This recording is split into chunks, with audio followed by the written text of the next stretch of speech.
Welcome to this immersive audiobook experience of Stephen King's IT Part 1, The Shadow Before.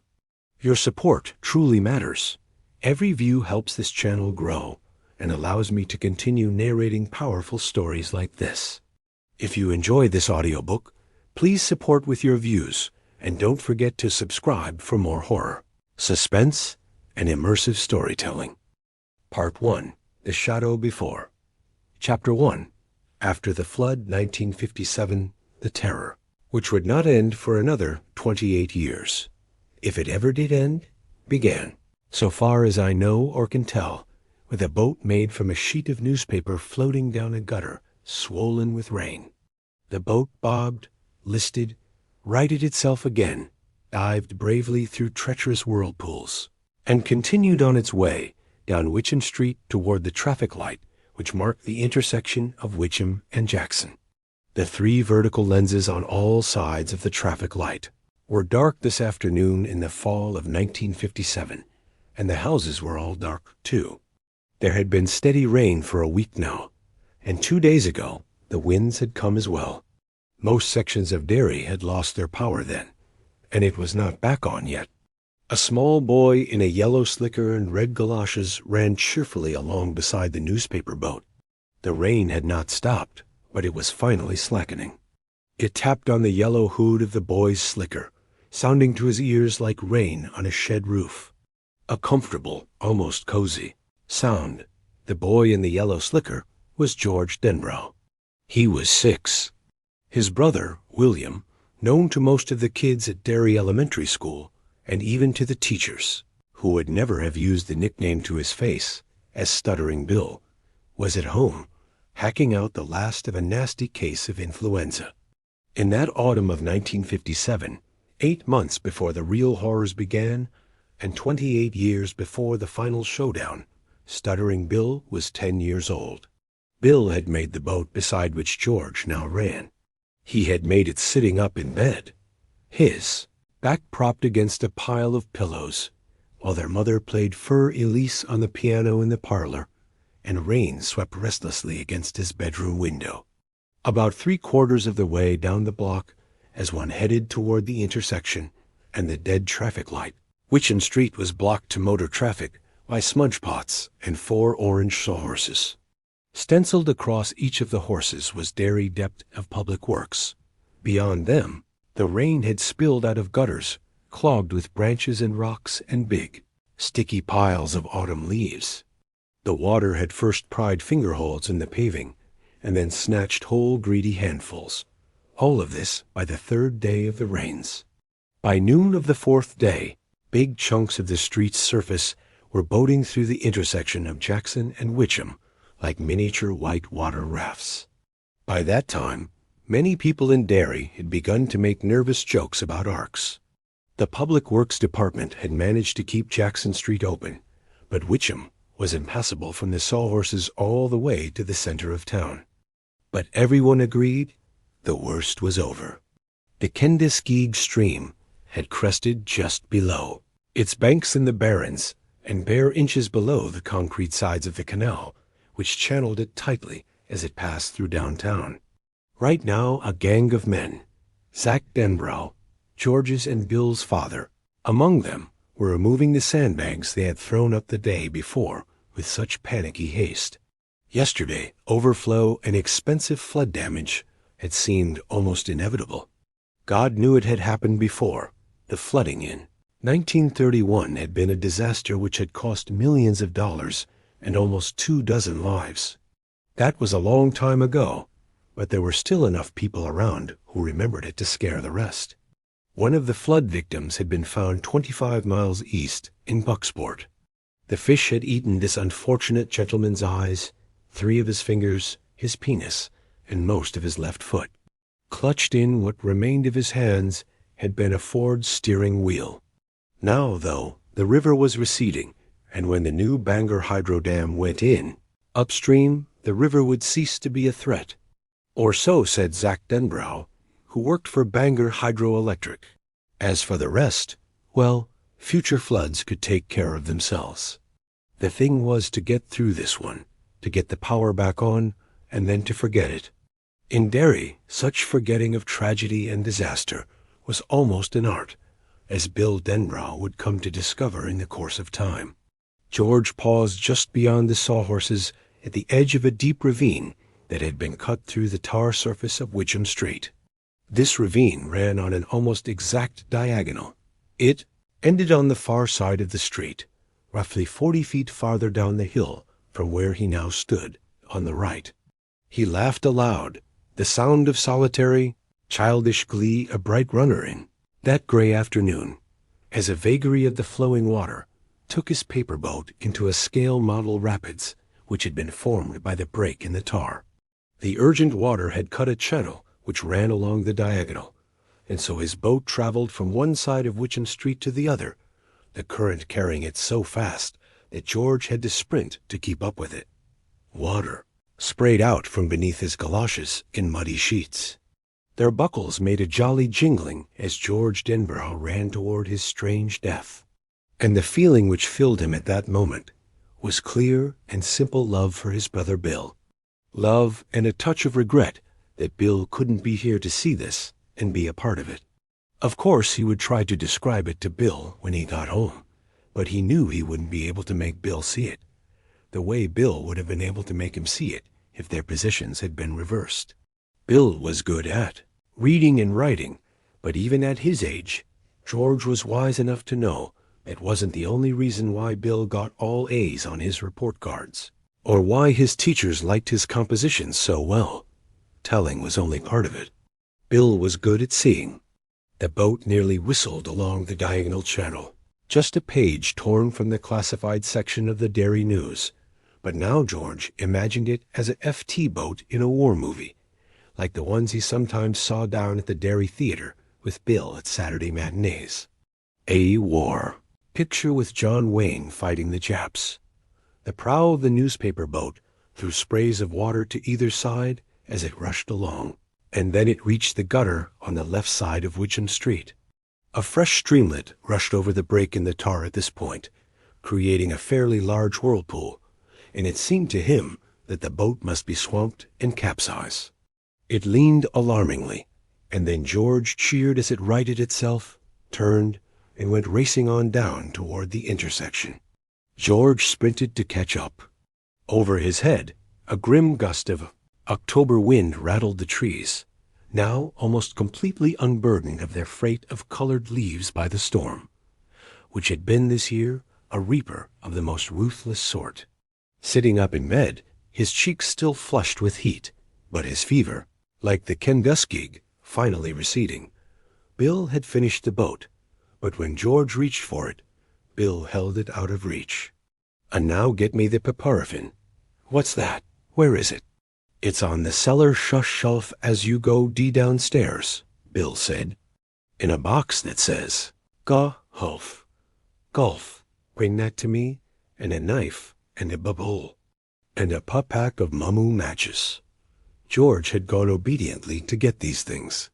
He could hear his mother playing the piano, not for Elise now, but something else he didn't like so well, something that sounded dry and fussy. He could hear rain flicking steadily against the kitchen windows. These were comfortable sounds, but the thought of the cellar was not a bit comfortable. He did not like the cellar, and he did not like going down the cellar stairs, because he always imagined there was something down there in the dark. That was silly, of course. His father said so, and his mother said so, and, even more important, Bill said so. But still, he did not even like opening the door to flick on the light, because he always had the idea, this was so exquisitely stupid he didn't dare tell anyone, that while he was feeling for the light switch, some horrible clawed paw would settle lightly over his wrist, and then jerk him down into the darkness that smelled of dirt and wet and dim rotted vegetables. Stupid. There were no things with claws, all hairy and full of killing spite. Every now and then someone went crazy and killed a lot of people. Sometimes Chet Huntley told about such things on the evening news. And of course there were commies, but there was no weirdo monster living down in their cellar. Still, this idea lingered. In those interminable moments, while he was groping for the switch with his right hand, his left arm curled around the door jamb in a death grip, that cellar smell seemed to intensify until it filled the world. Smells of dirt and wet and long-gone vegetables would merge into one unmistakable, ineluctable smell, the smell of the monster, the apotheosis of all monsters. It was the smell of something for which he had no name, the smell of it, crouched and lurking and ready to spring, a creature which would eat anything, but which was especially hungry for boy meat.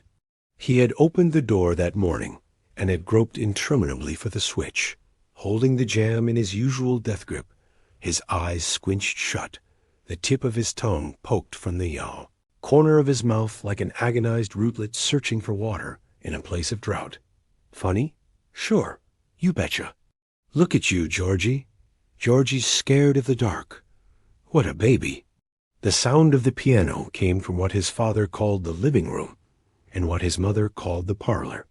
It sounded like music from another world, far away, the way talk and laughter on a summer-crowded beach must sound to an exhausted swimmer who struggles with the undertow. His fingers found the switch. Ah! They snapped it, and nothing. No light. Oh, cripes! The power! George snatched his arm back, as if from a basket filled with snakes. He stepped back from the open cellar door, his heart hurrying in his chest. The power was out, of course. He had forgotten the power was out. Jeesley Crow. What now? Go back and tell Bill he couldn't get the box of paraffin, because the power was out, and he was afraid that something might get him as he stood on the cellar stairs. Something that wasn't a commie or a mass murderer, but a creature much worse than either. That it would simply slither part of its rotted self up between the stair risers and grab his ankle? That would go over big, wouldn't it? Others might laugh at such a fancy, but Bill wouldn't laugh. Bill would be mad. Bill would say, "Grow up, Georgie. Do you want this boat or not?" As if this thought were his cue, Bill called from his bedroom. Did you die out there, Jew? No, I'm getting it, Bill, George called back at once. He rubbed at his arms, trying to make the guilty gooseflesh disappear and be smooth skin again. I just stopped to get a drink of water. Well, I'll hurry up. So he walked down the 4 steps to the cellar shelf, his heart a warm beating hammer in his throat, the hair on the nape of his neck standing at attention, his eyes hot, his hands cold, sure that at any moment the cellar door would swing shut on its own, closing off the white light falling through the kitchen windows, and then he would hear it, something worse than all the commies and murderers in the world, worse than the Japs, worse than Attila the Hun, worse than the somethings in 100 horror movies. It growling deeply. He would hear the growl in those lunatic seconds before it pounced on him and unzipped his guts.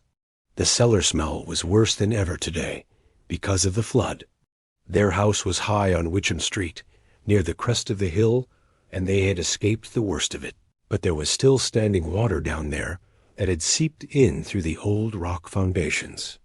The smell was low and unpleasant, making you want to take only the shallowest breaths. George sifted through the junk on the shelf as fast as he could. Old cans of kiwi, shoopalish and shoopalish rags, a broken kerosene lamp, 2 mostly empty bottles of Windex, an old flat can of turtle wax. For some reason this can struck him, and he spent nearly 30 seconds looking at the turtle on the lid with a kind of hypnotic wonder. Then he tossed it back, and here it was at last, a square box with the word GULF on it.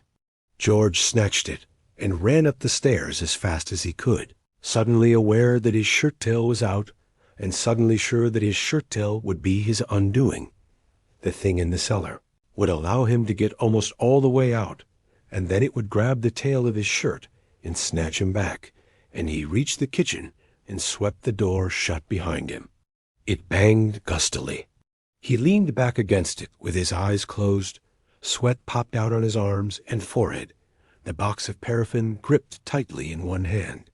The piano had come to a stop, and his mom's voice floated to him. Georgie, Can't you slam that door a little harder next time? Maybe you could break some of the plates in the Welsh dresser, if you really tried. Sorry, Mom, he called back. Georgie, you waste, Bill said from his bedroom. He pitched his voice low so their mother would not hear. George snickered a little. His fear was already gone.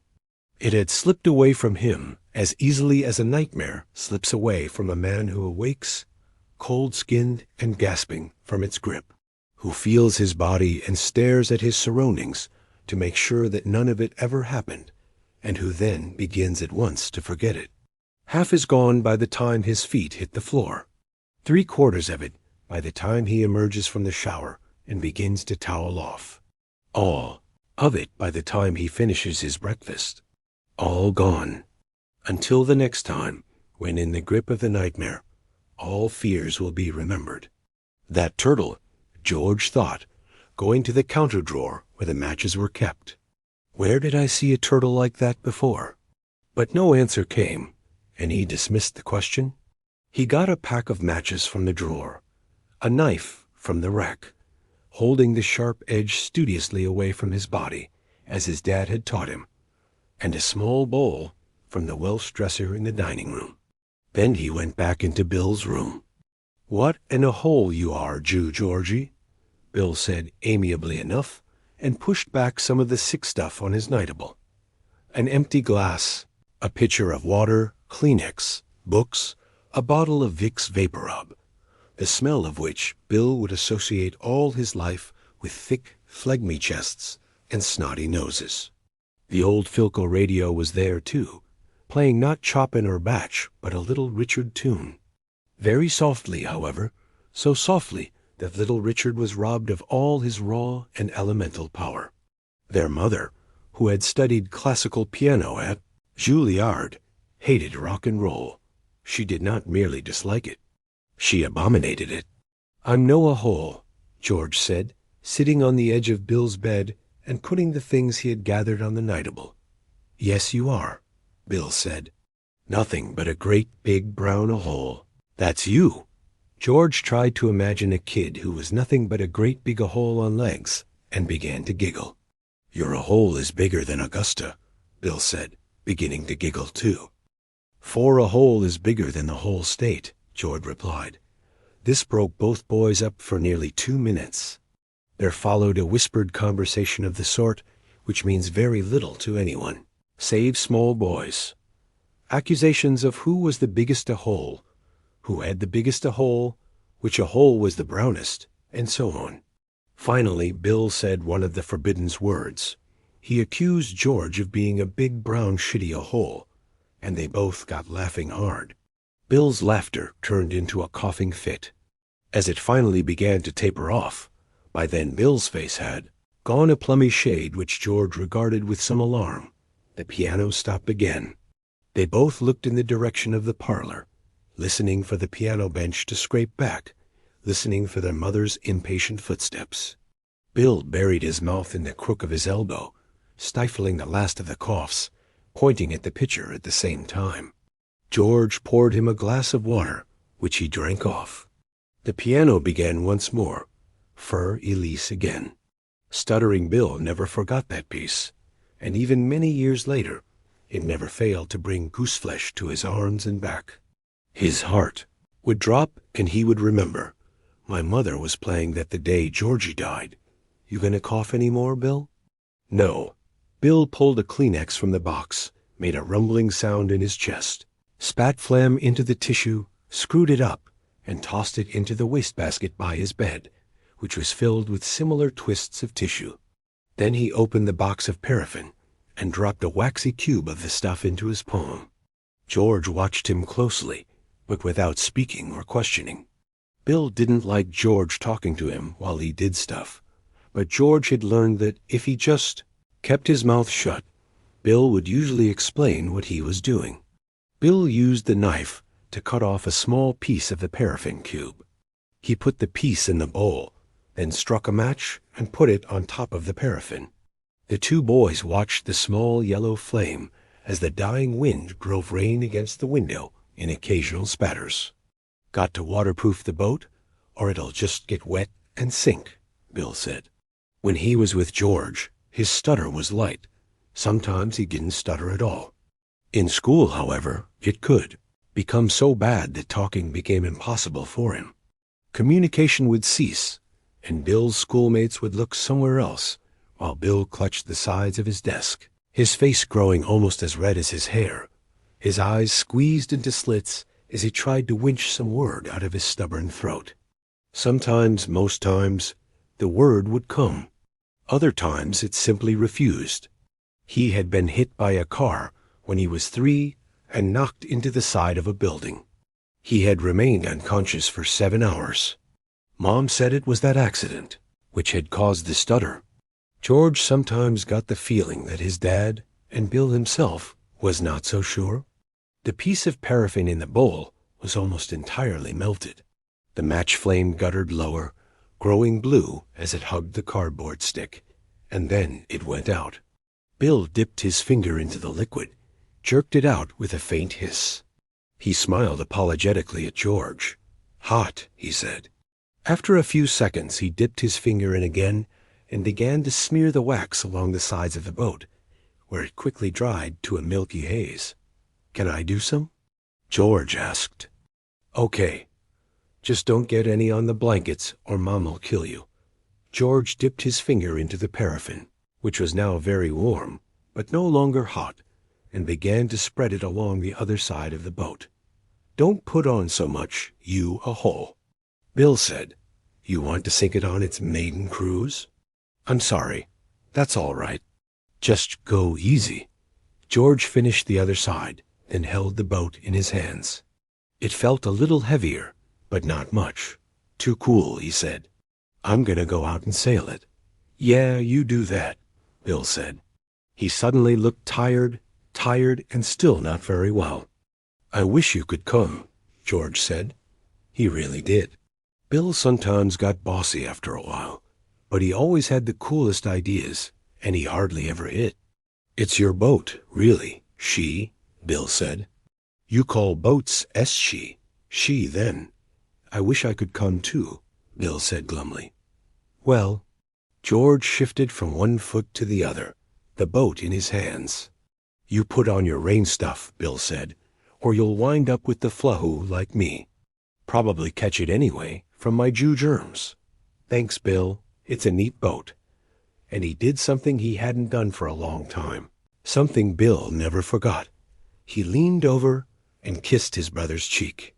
"You'll catch it for sure now. You a hole," Bill said, but he seemed cheered up all the same. He smiled at George. "Put all this stuff back, too. Or Mom'll have a bubird." "Sure."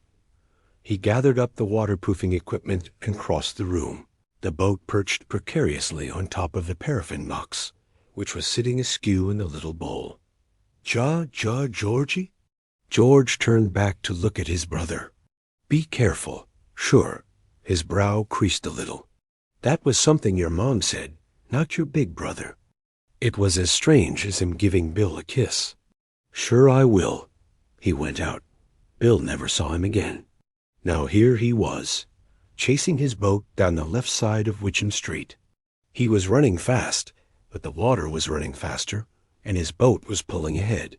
He heard a deepening roar and saw that 50 yards farther down the hill, the water in the gutter was cascading into a storm drain that was still open. 2 was a long, dark semicircle cut into the curbing, and as George watched, a stripped branch, its bark as dark and glistening as sealskin, shot into the storm drain's maw. It hung up there for a moment, and then slipped down inside. That was where his boat was headed. "Oh, shit and shinola," he yelled, dismayed. He put on speed, and for a moment he thought he would catch the boat. Then one of his feet slipped, and he went sprawling, skinning one knee and crying out in pain. From his new pavement-level perspective, he watched his boat swing around twice, momentarily caught in another whirlpool, and then disappear. "Shit and shinola." He yelled again and slammed his fist down on the pavement. That hurt, too, and he began to cry a little. What a stupid way to lose the boat. He got up and walked over to the storm drain. He dropped to his knees and peered in. The water made a dank, hollow sound as it fell into the darkness. It was a spooky sound. It reminded him of, The sound was jerked out of him as if on a string, and he recoiled.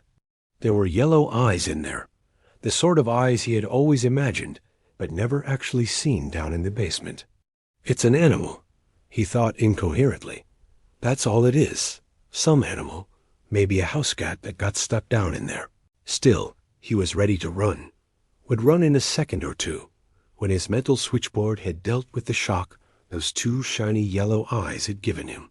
He felt the rough surface of the macadam under his fingers, and the thin sheet of cold water flowing around them. He saw himself getting up and backing away, and that was when a voice, a perfectly reasonable and rather pleasant voice, spoke to him from inside the storm drain. "Hi, Georgie," it said. George blinked and looked again. He could barely credit what he saw. It was like something from a made-up story, or a movie where you know the animals will talk and dance. If he had been 10 years older, he would not have believed what he was seeing, but he was not 16. He was 6. There was a clown in the storm drain. The light in there was far from good, but it was good enough so that George Denbrough was sure of what he was seeing. It was a clown, like in the circus or on TV. In fact, he looked like a cross between Bozo and Clarabelle, who talked by honking his. Or was it her? George was never really sure of the gender. Horn on howdy. Duty Saturday mornings. Buffalo Bob was just about the only one who could understand Clarabelle, and that always cracked George up. The face of the clown in the storm drain was white. There were funny tufts of red hair on either side of his bald head, and there was a big clown smile painted over his mouth. If George had been inhabiting a later year, he would have surely thought of Ronald McDonald before Bozo or Clarabelle. The clown held a bunch of balloons, all colors, like gorgeous ripe fruit, in one hand. In the other, he held George's newspaper boat. "Want your boat, Georgie?" The clown smiled. George smiled back. He couldn't help it. It was the kind of smile you just had to answer. "I sure do," he said. The clown laughed. "I sure do." "That's good. That's very good. And how about a balloon?" "Well, sure." He reached forward, and then drew his hand reluctantly back. "I'm not supposed to take stuff from strangers. My dad said so." "Very wise of your dad," the clown in the storm drain said, smiling. How George wondered, could I have thought his eyes were yellow? They were a bright, dancing blue, the color of his, Mom's eyes, and Bill's. Very wise indeed. Therefore, I will introduce myself. I, Georgie, am Mr. Bob Gray, also known as Pennywise the Dancing Clown. Pennywise, meet George Denbrough. George, meet Pennywise. And now we know each other. I'm not a stranger to you, and you're not a stranger to me. Key wrecked? George giggled. I guess so. He reached forward again, and drew his hand back again. How did you get down there? Storm just blew me away, Pennywise the Dancing Clown said. It blew the whole circus away. Can you smell the circus, Georgie? George leaned forward. Suddenly he could smell peanuts. Hot roasted peanuts and vinegar. The white kind you put on your French fries, through a hole in the cap. He could smell cotton candy and frying doughboys, and the faint but thunderous odor of wild animal shit. He could smell the cheery aroma of Midway sawdust. And yet under it all was the smell of flood and decomposing leaves and dark storm drain shadows. That smell was wet and rotten, the cellar smell. But the other smells were stronger. You bet I can smell it, he said. Want your boat, Georgie? Pennywise asked. I only repeat myself because you really do not seem that eager. He held it up, smiling. He was wearing a baggy silk suit with great big orange buttons.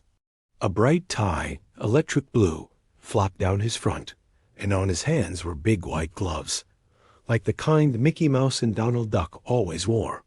Yes, sure, George said, looking into the storm drain. And a balloon? I've got red and green and yellow and blue. Do they float? Float? The clown's grin widened. Oh yes, indeed they do. They float. And there's cotton candy. George reached. The clown seized his arm. And George saw the clown's face change. What he saw then was terrible enough to make his worst imaginings of the thing in the cellar look like sweet dreams. What he saw destroyed his sanity in one clawing stroke. They float. The thing in the drain crooned in a clotted, chuckling voice. It held George's arm in its thick and wormy grip. It pulled George toward that terrible darkness where the water rushed and roared and bellowed as it bore its cargo of storm debris toward the sea. George craned his neck away from that final blackness and began to scream into the rain, to scream mindlessly into the white autumn sky which curved above Derry on that day in the Yell, fall of 1957. His screams were shrill and piercing, and all up and down Witcham Street people came to then windows or boiled out onto their porches. They float, it growled. They float, Georgie, and when you're down here with me, you'll float too. George's shoulders socked against the cement of the curb, and Dave Gardner, who had stayed home from his job at the shoeboat that day because of the flood, saw only a small boy in a yellow rain slicker. A small boy who was screaming and writhing in the gutter with muddy water surfing over his face and making his screams sound bubbly. Everything down here floats, a chuckling, rotten voice whispered, and suddenly there was a ripping noise and a flaring sheet of agony, and George Denbrough knew no more. Dave Gardner was the first to get there, and although he arrived only 45 seconds after the first scream, George Denbrough was already dead. Gardner grabbed him by the back of the slicker, pulled him into the street, and began to scream himself as George's body turned over in his hands. The left side of George's slicker was now bright red. Blood flowed into the storm drain from the tattered hole where the left arm had been. A knob of bone, horribly bright, peeked through the torn cloth. The boy's eyes stared up into the white sky, and as Dave staggered away toward the others, already running pell-mell down the street, they began to fill up with rain. Somewhere below, in the storm drain that was already filled nearly to capacity with runoff, there could have been no one down there, the county sheriff would later exclaim to a Derry news reporter with a frustrated fury so great it was almost agony. Hercules himself would have been swept away in that driving current. George's newspaper boat shot onward through nighted chambers and long concrete hallways that roared and chimed with water. For a while, it ran neck and neck with a dead chicken that floated with its yellowy, reptilian toes pointed at the dripping ceiling. Then, at some junction east of town, the chicken was swept off to the left while George's boat went straight. An hour later, while George's mother was being sedated in the emergency room at Derry Home Hospital, and while stuttering Bill sat stunned and white and silent in his bed, listening to his father sob hoarsely in the parlor where his mother had been playing for Elise when George went out, the boat shot out through a concrete loophole like a bullet exiting the muzzle of a gun, and ran at speed down a sluiceway and into an unnamed stream. When it joined the boiling, swollen Penobscot River 20 minutes later, the first rifts of blue had begun to show in the sky overhead. The storm was over. The boat dipped and swayed, and sometimes took on water, but it did not sink. The two brothers had waterproofed it well.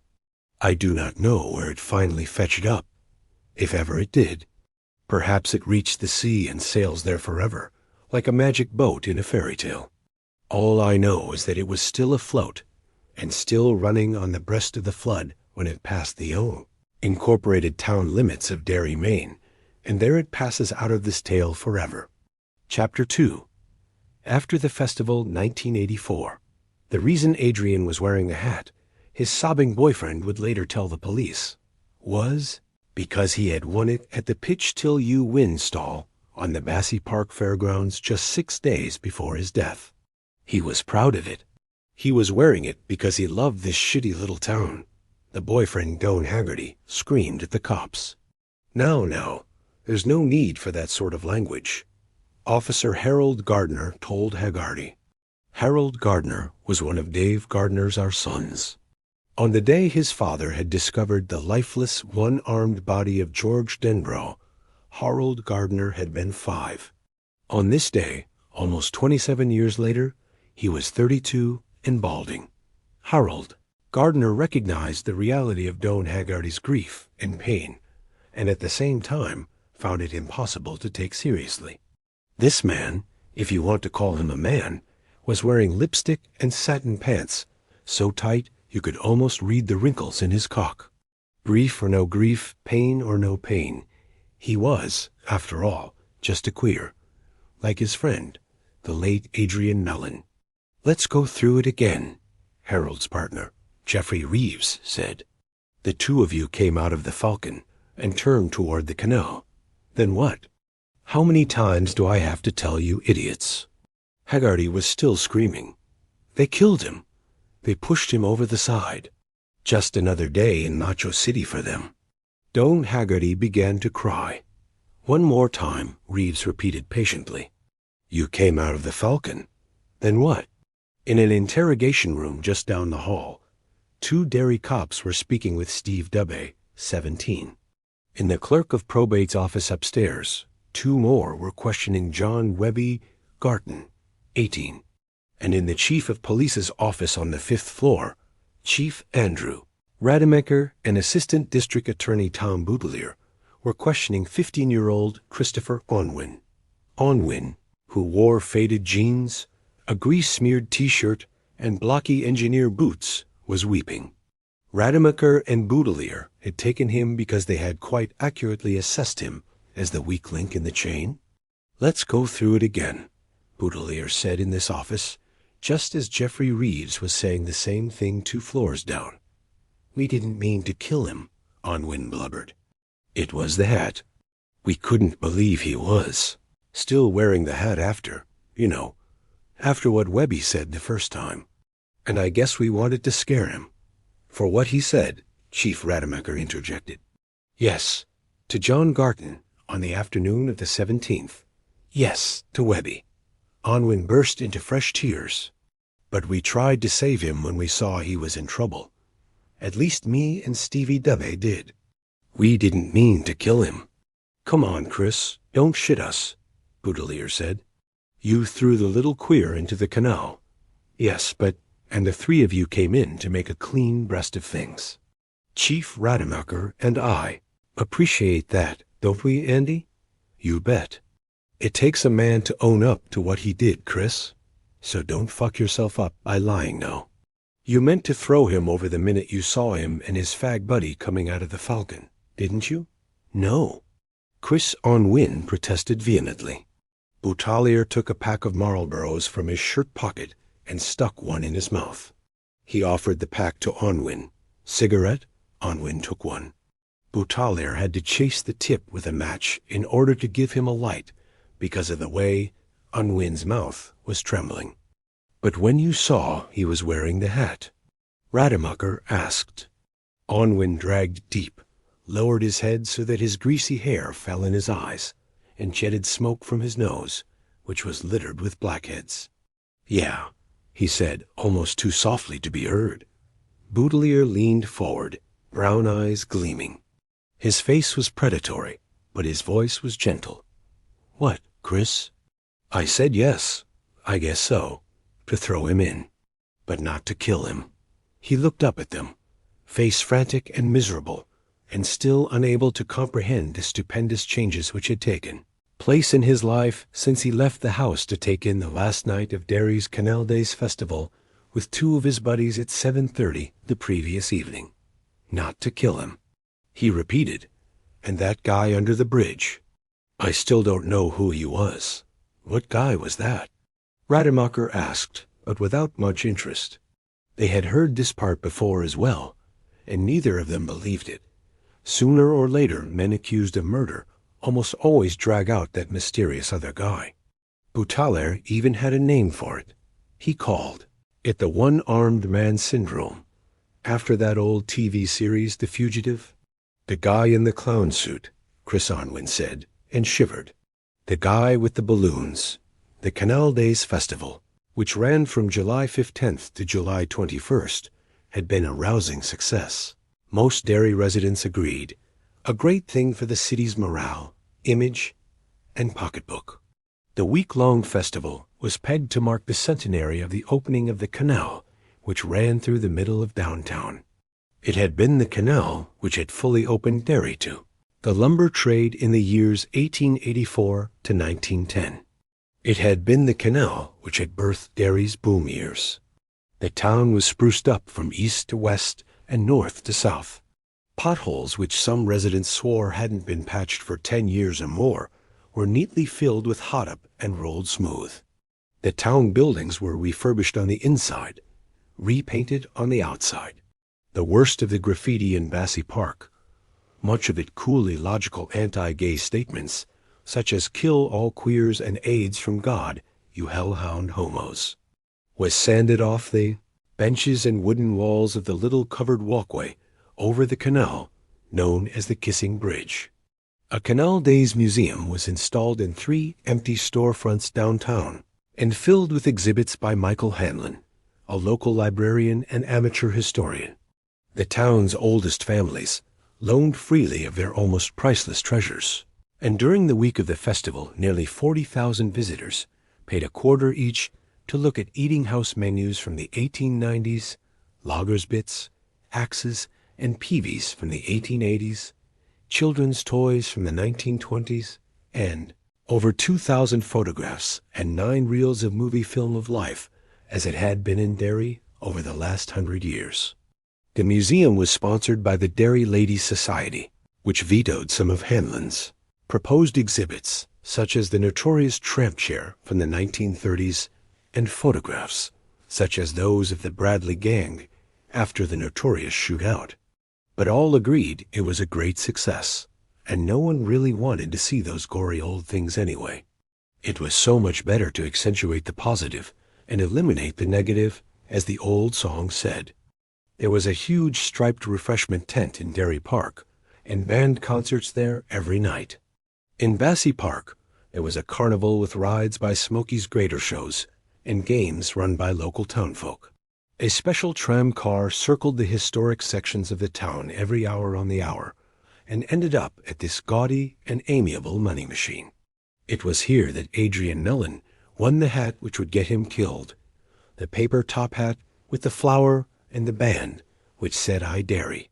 "I'm tired," John Webby Garton said. Like his 2 friends, he was dressed in unconscious imitation of Bruce Springsteen, although if asked, he would probably call Springsteen a wimp or a fagola, and would instead profess admiration for such bitchin' heavy metal groups as Def Leppard, Twisted Sister, or Judas Priest. The sleeves of his plain blue t-shirt were torn off, showing his heavily muscled arms. His thick brown hair fell over one eye. This touch was more John Cougar Mellencamp than Springsteen. There were blue tattoos on his arms, arcane symbols which looked as if they had been drawn by a child. "I don't want to talk no more. Just tell us about Tuesday afternoon at the fair," Paul Hughes said. Hughes was tired and shocked and dismayed by this whole sordid business. He thought again and again that it was as if Derry Canal Days ended with one final event which everyone had somehow known about, but which no one had quite dared to put down on the daily program of events. If they had, it would have looked like this. Saturday, 9 p.m. Final band concert featuring the Derry High School Band and the Barbershop Mellow Men. Saturday, 10 p.m. Giant fireworks show. Saturday, 10:35 p.m. Ritual sacrifice of Adrian Mellon officially ends Canal Days. "Fuck the fair," Webby replied. "Just what you said to Mellon and what he said to you." "Oh, Christ." Webby rolled his eyes. "Come on, Webby," Hughes's partner said. Webby Garton rolled his eyes and began again. Garton saw the 2 of them, Mellon and Haggarty, mincing along with their arms about each other's waists and giggling like a couple of girls. At first, he actually thought they were a couple of girls. Then he recognized Melon, who had been pointed out to him before. As he looked, he saw Melon turn to Haggerty, and they kissed briefly. "Oh man, I'm gonna barf," Webby cried, disgusted. Chris Onwin and Steve Dubé were with him. When Webby pointed out Melon, Steve Dubé said he thought the other fag was named Doan somebody, and that he'd picked up a kid from Derry High hitching, and then tried to put a few moves on him. Melon and Haggerty began to move toward the three boys again, walking away from the pitch till you win and toward the Carney's exit. Webby Garton would later tell Officer Hughes and Conley that his civic pride had been wounded by seeing a fucking faggot wearing a hat which said "I Derry." It was a silly thing. That hat, a paper imitation of a top hat with a great big flower sticking up from the top and nodding about in every direction. The silliness of the hat apparently wounded Webby's civic pride even more. As Melon and Haggerty passed, each with his arm linked about the other's waist, Webby Garton yelled out, "I ought to make you eat that hat, you fucking ass bandit." Melon turned toward Garton, fluttered his eyes flirtatiously, and said, "If you want something to eat, hun, I can find something much tastier than my hat." At this point, Webby Garton decided he was going to rearrange the faggot's face. In the geography of Melon's face, mountains would rise and continents would drift. Nobody suggested he sucked the root. Nobody. He started toward Melon. Melon's friend Haggerty, alarmed, attempted to pull Melon away, but Melon stood his ground, smiling. Garton would later tell Officers Hughes and Conley that he was pretty sure Melon was high on something. So he was, Haggerty would agree when this idea was passed on to him by Officers Gardner and Reeves. He was high on 2 fried doughboys smeared with honey, on the carnival, on the whole day. He had been consequently unable to recognize the real menace which Webby Garton represented. But that was Adrian, Doan said, using a tissue to wipe his eyes and smearing the spangled eyeshadow he was wearing. He didn't have much in the way of protective coloration. He was one of those fools who think things really are going to turn out all right. He might have been badly hurt there, and then if Garton hadn't felt something tap his elbow, it was a nightstick. He turned his head to see Officer Frank Mahan, another member of Derry's finest. "Never mind, little buddy," Mahan told Garton. "Mind your business and leave those little gay boyos alone. Have some fun. Did you hear what he called me?" Garton asked Body. He was now joined by Onwin and Dabé. The two of them, smelling trouble, tried to urge Garton on up the midway, but Garton shrugged them away, would have turned on them with his fists if they had persisted. His masculinity had borne an insult which he felt must be avenged. Nobody suggested he sucked the root. Nobody. "I don't believe he called you anything," Mahan replied. "And you spoke to him first, I believe. Now move on, Sonny. I don't want to have to tell you again. He called me a queer." "Are you worried you might be, then?" Mahan asked, seeming to be honestly interested, and Garton flushed a deep, ugly red. During this exchange, Haggerty was trying with increasing desperation to pull Adrian Melon away from the scene. Now at last, Melon was going. "Tata, love," Adrian called cheekily over his shoulder. "Shut up, candy ass," Mahan said. "Get out of here?" Garton made a lunge at Melon, and Mahan grabbed him. "I can run you in, my friend," Mahan said. "And the way you're acting, it might not be such a bad idea. Next time I see you, I'm gonna hurt you." Garton bellowed after the departing pair, and heads turned to stare at him. "And if you're wearing that hat, I'm gonna kill you. This town don't need no faggots like you." Without turning, Melon waggled the fingers of his left hand. The nails were painted cerise and put an extra little wiggle in his walk. Garton lunged again. "One more word or one more move and in you go," Mahan said mildly. "Trust me, my boy, for I mean exactly what I say. Come on, Webby," Chris Onwin said uneasily. "Mellow out. You like guys like that?" Webby asked Mahan, ignoring Chris and Steve completely. Huh? About the bum punchers I'm neutral, Mahan said. What I'm really in favor of is peace and quiet, and you are upsetting what I like. Pizza face. Now do you want to go around with me, or what? Come on, Webby, Steve Dubé said quietly. Let's go get some hot dogs. Webby went, straightening his shirt with exaggerated moves and brushing the hair out of his eyes.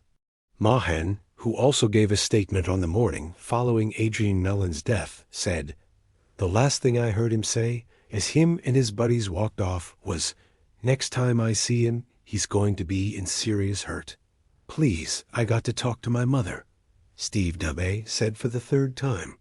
"I've got to get her too, mellow out my stepfather, or there's going to be one hell of a punching match when I get home." In a little while, Officer Charles Averino told him. Both Averino and his partner, Barney Morrison, knew that Steve Dubé would not be going home tonight, and maybe not for many nights to come. The boy did not seem to realize just how heavy this particular bust was, and Averino would not be surprised when he learned later on that Dubé had left school at age 16. At that time he had still been in Water Street Junior High. His IQ was 68, according to the Wexler he had taken during one of his 3 trips through the 7th grade. "Tell us what happened when you saw Mellon coming out of the Falcon," Morrison invited. "No, man, I better not." "Well, why not?" Averino asked. "I already talked too much, maybe." "You came in to talk," Averino said. "Isn't that right?" "Well, yeah, but—" "Listen," Morrison said warmly, sitting down next to Dubby and shooting him a cigarette. "You think me and Chick here like fags?" "I don't know. Do we look like we like fags?" "No, but—" "We're your friends, Steve-O," Morrison said solemnly. "And believe me, you and Chris and Webby need all the friends you can get just about now. Because tomorrow, every bleeding heart in this town is going to be screaming for you guys' blood." Steve Dubé looked dimly alarmed. Averino, who could almost read this hairbag's pussy little mind, suspected he was thinking about his stepfather again.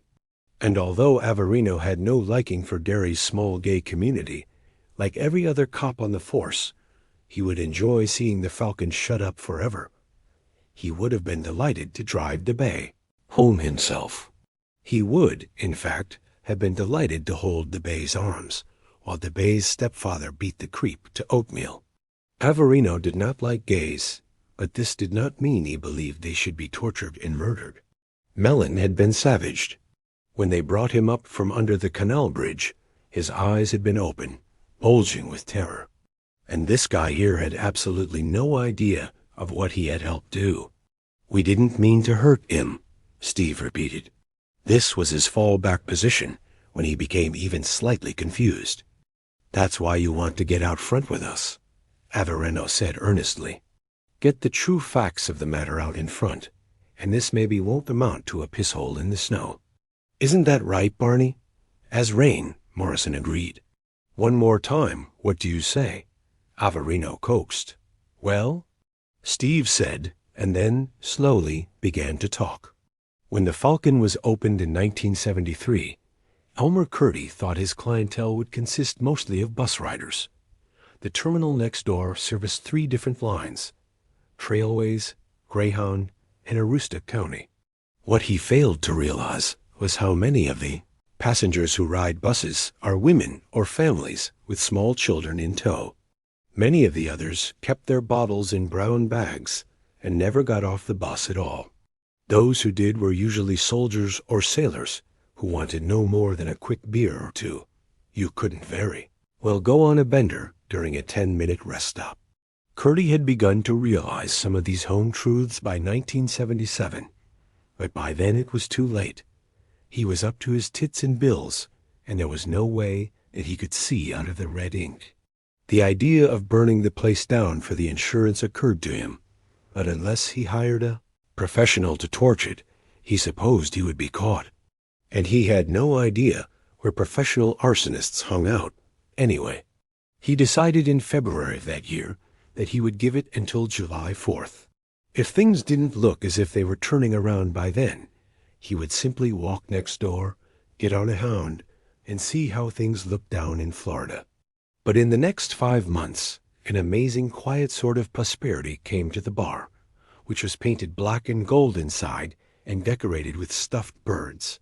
Elmer Curdy's brother had been an amateur taxidermist who specialized in birds, and Elmer had inherited the stuff when he died.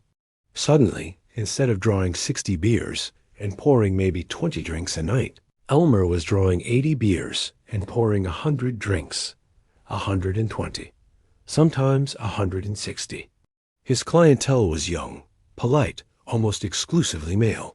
Many of them dressed outrageously, but those were years when outrageous dress was still almost the norm, and Elmer Curdy did not realize that his patrons were just about almost exclusively gay until 1981 or so. If Derry residents had heard him say this, they would have laughed and said that Elmer Curdy must think they had all been born yesterday, but his claim was perfectly true. Like the man with the cheating wife, he was practically the last to know, and by the time he did, he didn't care. The bar was making money, and while there were 4 other bars in Derry which turned a profit, the Falcon was the only one where rambunctious patrons did not regularly demolish the whole place.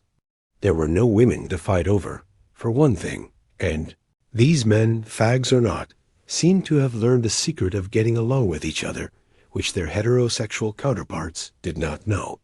Once he became aware of the sexual preference of his regulars, he seemed to hear lurid stories about the Falcon everywhere. These stories had been circulating for years, but until 81 Curdy simply hadn't heard them. The most enthusiastic tellers of these tales, he came to realize, were men who wouldn't be dragged into the Falcon with a chain fall, for fear all the muscles would go out of their wrists or something. Yet they seemed privy to all sorts of information. According to the stories, you could go in there any night and see men close dancing, rubbing their cocks together right out on the dance floor, men French kissing at the bar, men getting blow jobs in the bathrooms. There was supposedly a room out back where you went if you wanted to spend a little time on the Tower of Power.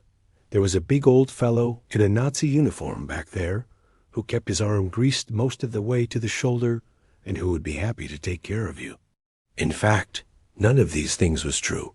When folks with a thirst did come in from the bus, stationed for a beer or a highball, they sensed nothing out of the ordinary in the Falcon at all. There were a lot of guys, sure, but that was no different from thousands of working men's bars all across the country. The clientele was gay, but gay was not a synonym for stupid.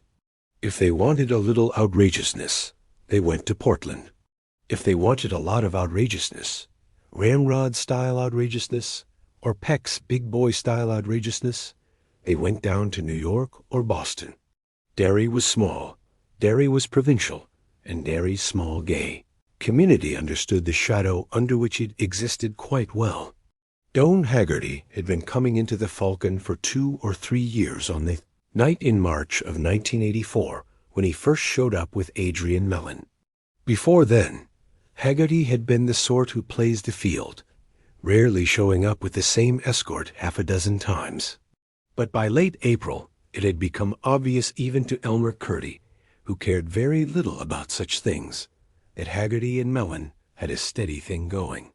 Haggerty was a draftsman with an engineering firm in Bangor.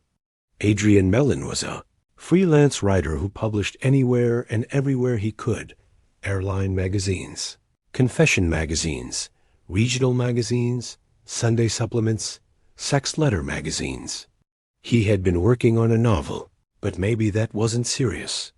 He had been working on it since his 3rd year of college, and that had been 12 years ago. He had come to Derry to write a piece about the canal. He was on assignment from New England Byways, a glossy bi-monthly that was published in Concord. Adrian Mellon had taken the assignment because he could squeeze Byways for 3 weeks' worth of expense, money, including a nice room at the Derry townhouse, and gather all the material he needed for the piece in maybe 5 days. During the other 2 weeks, he could gather enough material for maybe 4 other regional pieces.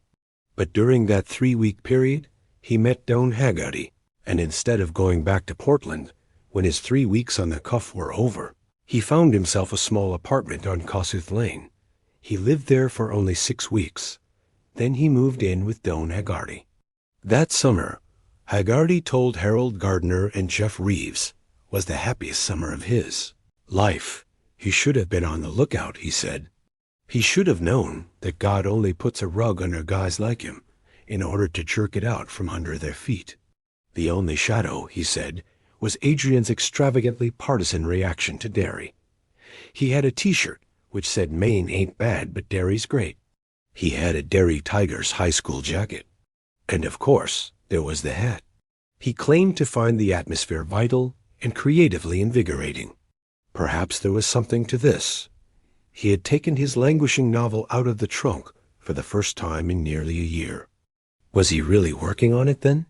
Gardner asked Haggerty, not really caring but wanting to keep Haggerty primed. Yes, he was busting pages. He said it might be a terrible novel, but it was no longer going to be a terrible unfinished novel. He expected to finish it by his birthday, in October. Of course, he didn't know what Derry was really like.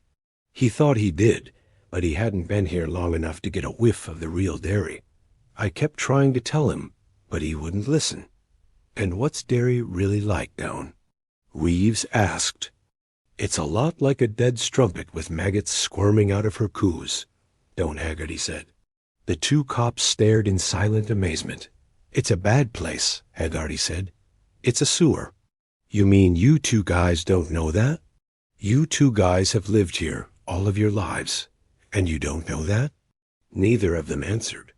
After a little while, Haggerty went on. Until Adrian Mellon entered his life, Doan had been planning to leave Derry. He had been there for 3 years, mostly because he had agreed to a long-term lease on an apartment with the world's most fantastic river view. But now the lease was almost up, and Doan was glad. No more long commute back and forth to Bangor. No more weird vibes in Derry. He once told Adrian, it always felt like 13 o'clock. Adrian might think Derry was a great place, but it scared Doan. It was not just the town's tightly homophobic attitude, an attitude as clearly expressed by the town's preachers as by the graffiti in Massey Park. But that was one thing he had been able to put his finger on. Adrian had laughed. Doan, every town in America has a contingent that hates the gay folk, he said. Don't tell me you don't know that. This is, after all, the era of Ronnie Moron and Phyllis Housefly. Come down to Massey Park with me. Doan had replied, after seeing that Adrian really meant what he was saying, and what he was really saying was that Derry was no worse than any other fair-sized town in the hinterlands. I want to show you something, my love. They drove to Massey Park. This had been in mid-June, about a month before Adrian's murder. Haggerty told the cops. He took Adrian into the dark, vaguely unpleasant-smelling shadows of the Kissing Bridge. He pointed out one of the graffiti. Adrian had to strike a match and hold it below the writing in order to read it. Show me your cock queer, and I'll cut it off you. I know how people feel about gays, Doan said quietly. I got beaten up at a truck stop in Dayton when I was a teenager. Some fellows in Portland set my shoes on fire outside of a sandwich shop, while this fat-assed old cop sat inside his cruiser and laughed. I've seen a lot, but I've never seen anything quite like this. Look over here. Check it out. Another match revealed stick nails and eyes of all faggots, 'fore God. Whoever writes these little homilies has got a case of the deep-down crazies. I'd feel better if I thought it was just one person, one isolated sickie, but Doan swept his arm vaguely down the length of the Kissing Bridge. There's a lot of this stuff, and I just don't think one person did it all.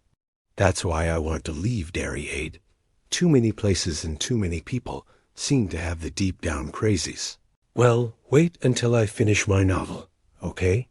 Please? October. I promise no later. The air's better here. He didn't know it was the water he was going to have to watch out for, Doan Haggerty said bitterly. Tom Boudelier and Chief Rademacher leaned forward, neither of them speaking. Chris Onwin sat with his head down, talking monotonously to the floor. This was the part they wanted to hear. This was the part that was going to send at least 2 of these Asholes to Thomaston. The fare wasn't no good, Onwin said. They was already talking down all the bitchin' rides, you know, like the Devil Dish and the Parachute Drop. They already had a sign on the bumper cars that said closed.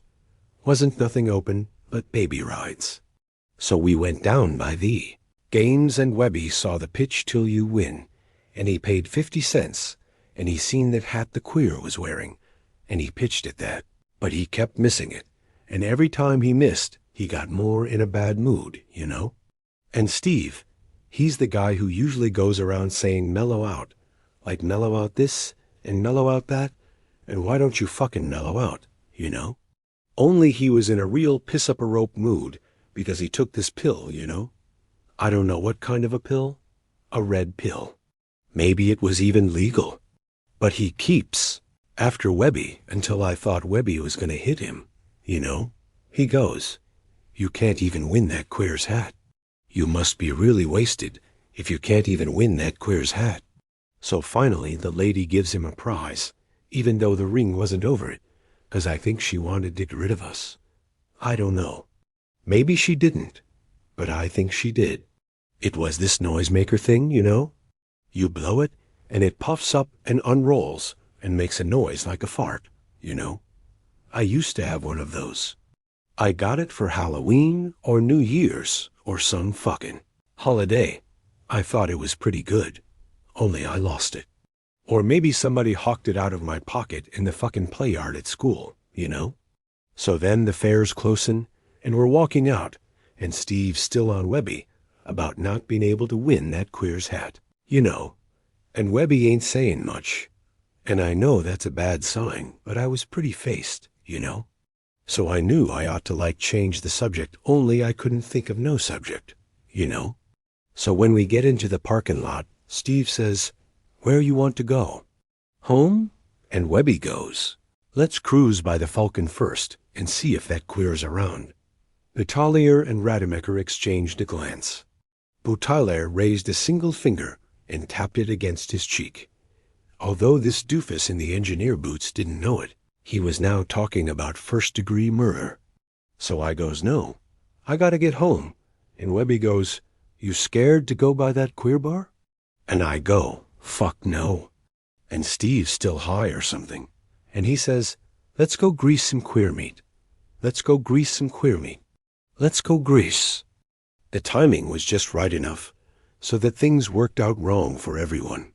Adrian Mellon and Doan Haggerty came out of the Falcon after 2 beers, walked up past the bus station, and then linked hands. Neither of them thought about it. It was just something they did. It was 10:20. They reached the corner and turned left. The Kissing Bridge was almost half a mile upriver from here. They meant to cross Main Street Bridge, which was much less picturesque. The Kendo Skeeg was summer low, no more than 4 feet of water sliding listlessly around the concrete pilings. When the duster drew abreast of them, Steve Dubé had spotted the 2 of them coming out of the Falcon and gleefully pointed them out. They were on the edge of the span. "Cut in! Cut in!" Webby Garton screamed. The 2 men had just passed under a streetlight, and he had spotted the fact that they were holding hands. This infuriated him, but not as much as the hat infuriated him. The big paper flower was nodding crazily this way and that. Cut in, goddammit, and Steve did. Chris Onwin would deny active participation in what followed, but Doan Haggerty told a different story. He said that Garton was out of the car almost before it stopped, and that the other 2 quickly followed. There was talk, not good talk. There was no attempt at flippancy or false coquetry on Adrian's part this night. He recognized that they were in a lot of trouble. "Give me that hat," Garton said. "Give it to me, queer. If I do, will you leave us alone?" Adrian was wheezing with fright, almost crying, looking from Onwin to Dubé to Garton with terrified eyes. "Just give me the fucker." Adrian handed it over. Garton produced a switch knife from the left front pocket of his. jeans and cut it into 2 pieces. He rubbed the pieces against the seat of his jeans. Then he dropped them to his feet and stomped them. Doane Haggerty backed away a little, while their attention was divided between Adrian and the hat. He was looking, he said, for a cop. "Now will you let us all?" Adrian Mellon began, and that was when Garton punched him in the face, driving him back against the waist-high pedestrian railing of the bridge. Adrian screamed, clapping his hands to his mouth. Blood poured through his fingers. "Aid!" Haggerty cried, and ran forward again. Dubé tripped him. Garton booted him in the stomach, knocking him off the sidewalk and into the roadway. A car passed. Haggerty rose to his knees and screamed at it. It didn't slow. The driver, he told Gardner and Reeves, never even looked around. "Shut up, queer," Dubé said, and kicked him in the side of the face. Haggerty fell on his side in the gutter, semi-conscious. A few moments later he heard a voice, Chris Unwin's, telling him to get away before he got what his friend was getting. In his own statement, Unwin verified giving this warning. Haggerty could hear thudding blows and the sound of his lover screaming. Adrian sounded like a rabbit in a snare, he told the police. Haggerty crawled back toward the intersection and the bright lights of the bus station, and when he was a distance away, he turned back to look. Adrian Mellon, who stood about 5'5" and might have weighed 135 pounds soaking wet, was being pushed from Garton to Dubé to Unwin in a kind of triple play. His body jittered and flopped like the body of a rag doll. They were punching him, pummeling him, ripping at his clothes. As he watched, he said, Garton punched Adrian in the crotch. Adrian's hair hung in his face. Blood poured out of his mouth and soaked his shirt. Webby Garton wore 2 heavy rings on his right hand. One was a Derry high school ring, the other one he had made in shop class. An intertwined brass DB stood out 3 inches from this latter. The letters stood for the Dead Bugs, a metal band he particularly admired. The rings had torn Adrian's upper lip open and shattered 3 of his upper teeth at the gum line. Haggerty shrieked, "Help! Help! They're killing him!" Help! The buildings of Main Street loomed dark and secret. No one came to help, not even from the one white island of light which marked the bus station. And Haggerty did not see how that could be. There were people in there. He had seen them when he and Aid walked past. Would none of them come to help? None at all. "Help! Help! They're killing him! Help, please, for God's sake!" "Help!" a very small voice whispered from Doane Haggerty's left. And then there was a giggle. Bums rush. Garton was yelling now. Yelling and laughing. All 3 of them, Haggerty told Gardner and Reeves, had been laughing while they beat Adrian up. Bums rush. Over the side. Bums rush. Bums rush. Bums rush. Dubé chanted, laughing. "Help," the small voice said again. And although the voice was grave, that little giggle followed again. It was like the voice of a child who cannot help itself. Haggerty looked down and saw the clown, and it was at this point that Gardner and Reeves began to discount everything that Haggerty said, because the rest was the raving of a lunatic. Later, however, Harold Gardner found himself wondering. Later, when he found that the Unwin boy had also seen a clown, or said he had, he began to have second thoughts. His partner either never had them, or would never admit to them. The clown, Haggerty said, looked like a cross between Ronald McDonald and that old TV clown Bozo, or so he thought at first. It was the wild tufts of orange hair that brought such comparisons to mind. But later consideration had caused him to think the clown really looked like neither. The smile painted over the white pancake was red, not orange, and the eyes were a weird shiny silver. Contact lenses, perhaps. But a part of him thought then, and continued to think, that maybe that silver had been the real color of those eyes. He wore a baggy suit with big orange pom-pom buttons. On his hands were cartoon gloves. "If you need help, Doane," the clown said, Help yourself to a balloon. And it offered the bunch it held in one hand. They float, the clown said. Down here, we all float. Pretty soon your friend will float too. This clown called you by name, Jeff Reeves said in a totally expressionless voice.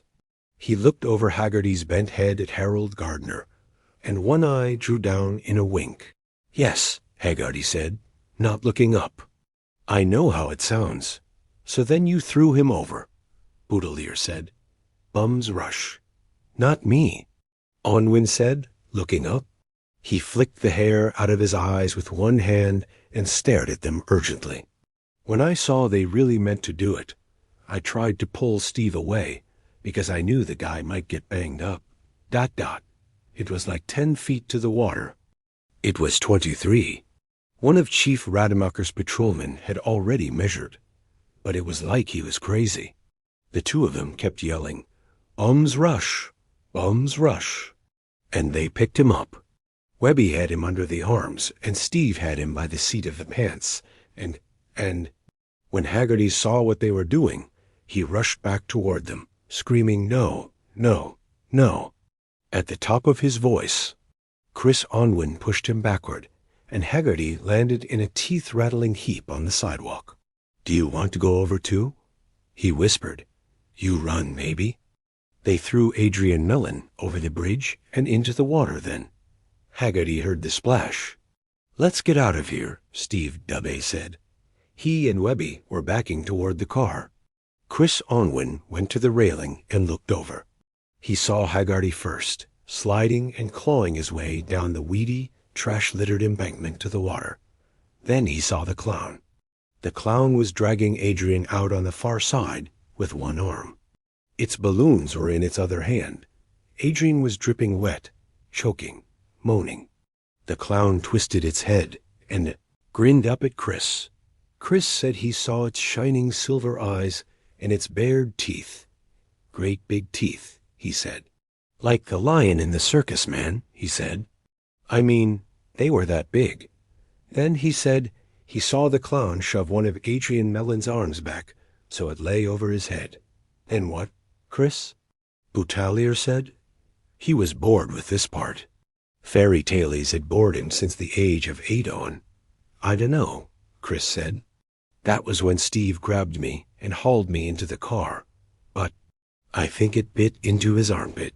He looked up at them again, uncertain now. I think that's what it did, bit into his armpit. Like it wanted to eat him, man. Like it wanted to eat his heart. No, Haggerty said when he was presented with Chris Unwin's story in the form of questions. The clown did not drag Aid up on the far bank, at least not that he saw, and he would grant that he had been something less than a disinterested observer by that point. By that point he had been out of his fucking mind. The clown, he said, was standing near the far bank with Adrian's dripping body clutched in its arms. Aid's right arm was stuck stiffly out behind the clown's head, and the clown's face was indeed in Aid's right armpit, but it was not biting. It was smiling. Haggerty could see it looking out from beneath Aid's arm and smiling. The clown's arms tightened, and Haggerty heard ribs splinter. Aid shrieked. Float with us, Doan, the clown said out of its grinning red mouth, and then pointed with one of its white-gloved hands under the bridge. Balloons floated against the underside of the bridge, not a dozen or a dozen dozens, but thousands, red and blue and green and yellow, and printed on the side of each was I, Derry. Well now, that surely does sound like a lot of balloons, Reeves said, and tipped Harold Gardner another wink. I know how it sounds, Haggerty reiterated in the same dreary voice. You saw those balloons, Gardner said. Doan Haggerty slowly held his hands up in front of his face. I saw them as clearly as I can see my own fingers at this moment. Thousands of them. You couldn't even see the underside of the bridge. There were too many of them. They were rippling a little and sort of bouncing up and down. There was a sound, a funny low squealing noise. That was their sides, rubbing together, and strings. There was a forest of white strings hanging down. They looked like white strands of spiderweb. The clown took Aid under there. I could see its suit brushing through those strings. Aid was making awful choking sounds. I started after him, and the clown looked back. I saw its eyes, and all at once I understood who it was. Who was it, Doan? Harold Gardner asked softly. It was Derry, Doan Haggerty said. It was this town. And what did you do then? It was Reeves. I ran, you dumb shit, Haggerty said, and burst into tears.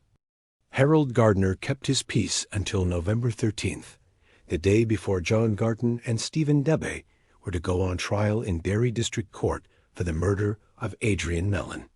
Then he went to see Tom Boutelier. He wanted to talk about the clown. Boutelier didn't, but when he saw Gardner might do something stupid without a little guidance, he did. There was no clown, Harold. The only clowns out that night were those 3 kids. You know that as well as I do. We have 2 witnesses. Oh, that's crap. Onwin decided to bring on the one-armed man, as in, we didn't kill the poor little faggot.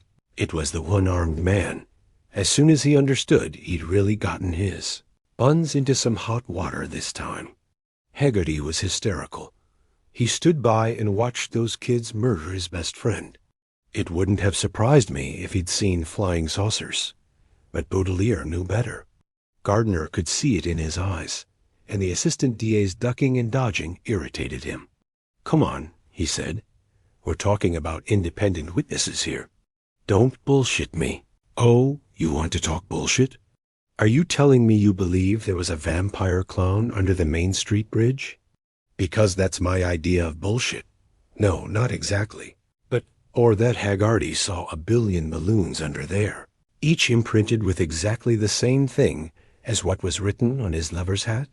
Because that is also my idea of bullshit. No, but then why are you bothering with this? Stop cross-examining me, Gardner roared. They both described it the same, and neither knew what the other one was saying. Boutelier had been sitting at his desk, playing with a pencil. Now he put the pencil down, got up, and walked over to Harold Gardner. Boutelier was 5 inches shorter, but Gardner retreated a step before the man's anger. Do you want us to lose this case, Harold? No. Of course, then. Do you want those running sores to walk free? No. Okay, good. Since we both agree on the basics, I'll tell you exactly what I think.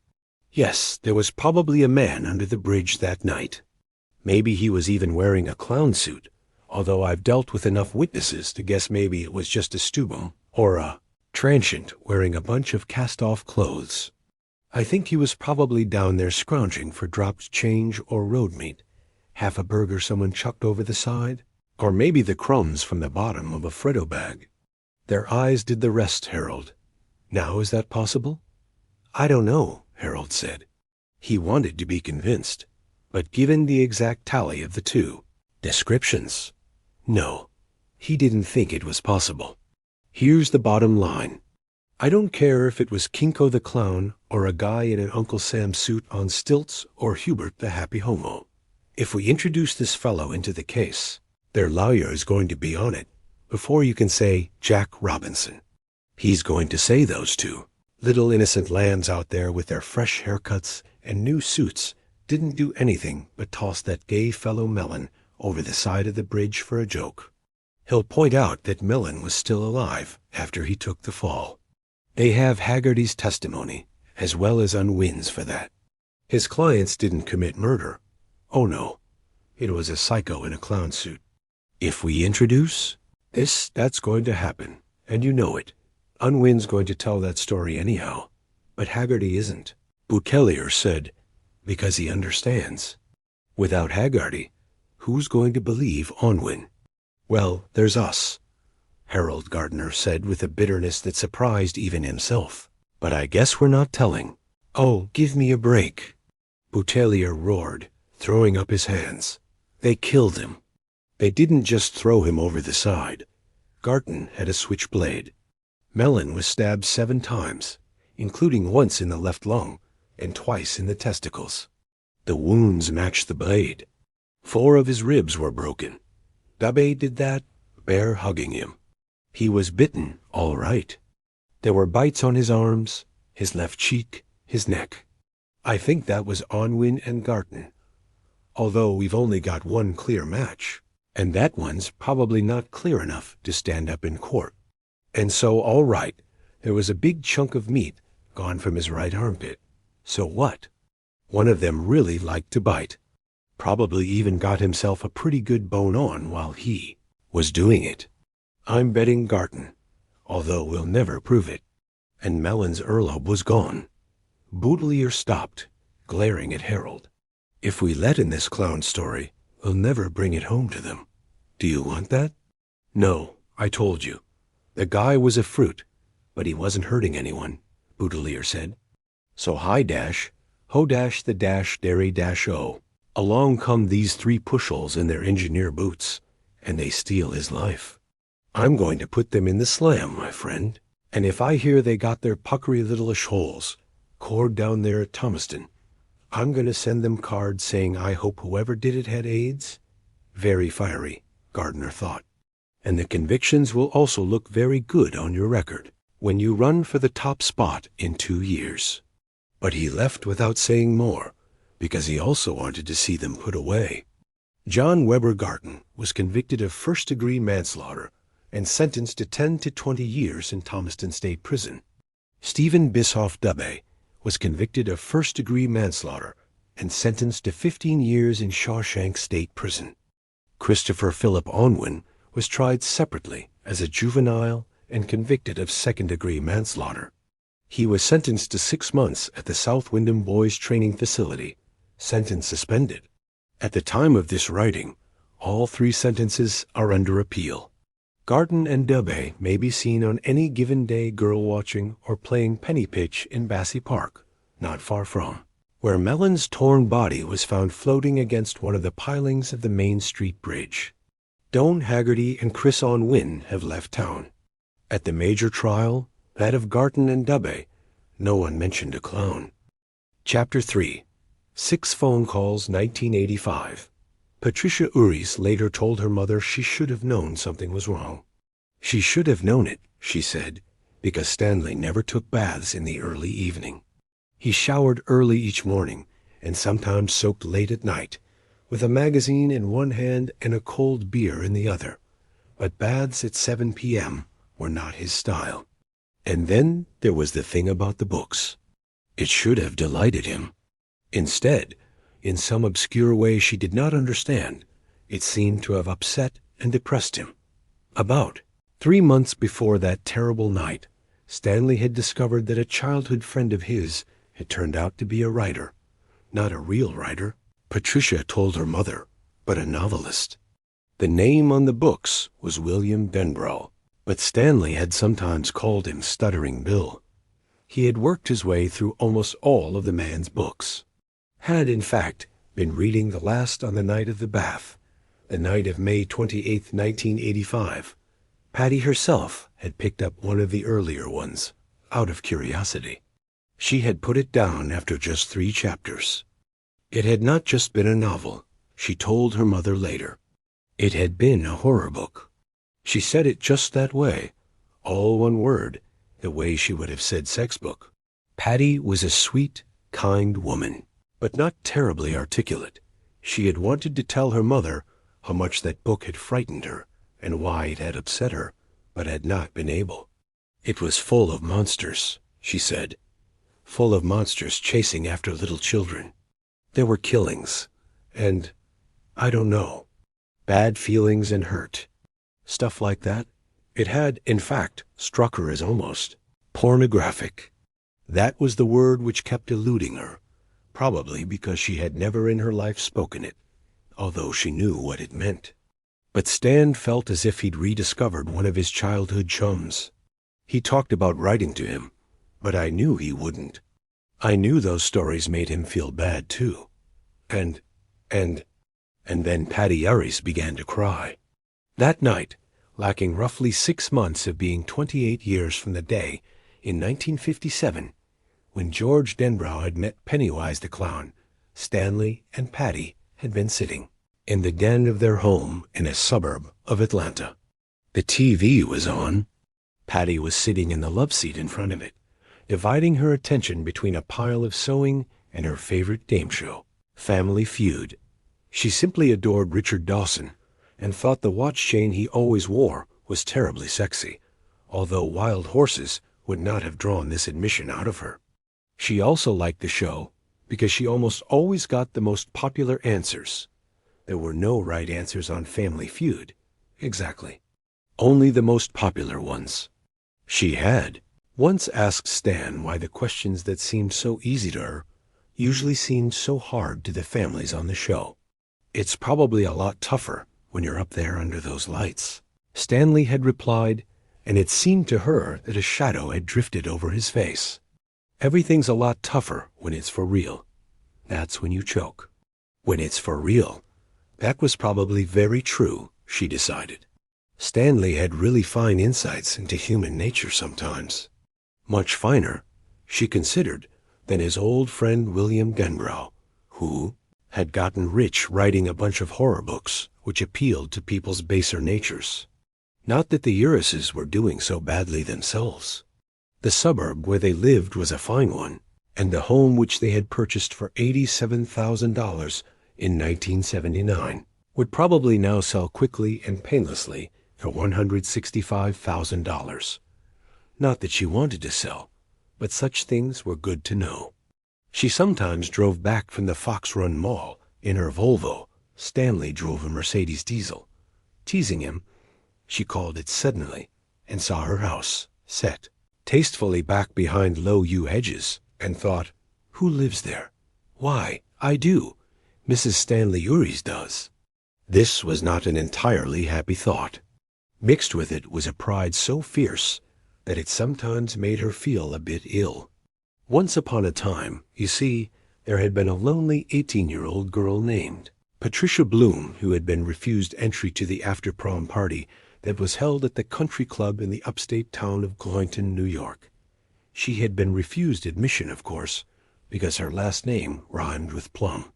That was her. Just a skinny little Kike Plum, 1967 that had been, and such discrimination was against the law, of course. Har. And besides, it was all over now. Except that for part of her, it was never going to be over. Part of her would always be walking back to the car with Michael Rosenblatt, listening to the crushed gravel under her pumps and his rented formal shoes, back to his father's car, which Michael had borrowed for the evening, and which he had spent the afternoon waxing. Part of her would always be walking next to Michael in his rented white dinner jacket. How it had glimmered in the soft spring night. She had been in a pale green evening gown, which her mother declared made her look like a mermaid, and the idea of a kite mermaid was pretty funny. Har. They had walked with their heads up, and she had not wept, not then, but she had understood they weren't walking back. No, not really. What they had been doing was slinking back. Slinking rhymes with stinking, both of them feeling more Jewish than they had ever felt in their lives. Feeling like pawnbrokers, feeling like cattle car riders, feeling oily, long-nosed, sallow-skinned, feeling like Maki Shini's kikes. Wanting to feel angry, and not being able to feel angry, the anger came only later, when it didn't matter.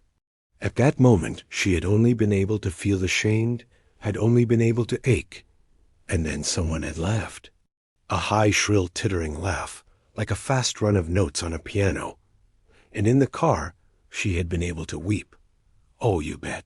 Here is the kite mermaid whose name rhymes with plum, just weeping away like crazy. Mike. Rosenblatt had put a clumsy, comforting hand on the back of her neck, and she had twisted away from it, feeling ashamed, feeling dirty, feeling Jewish.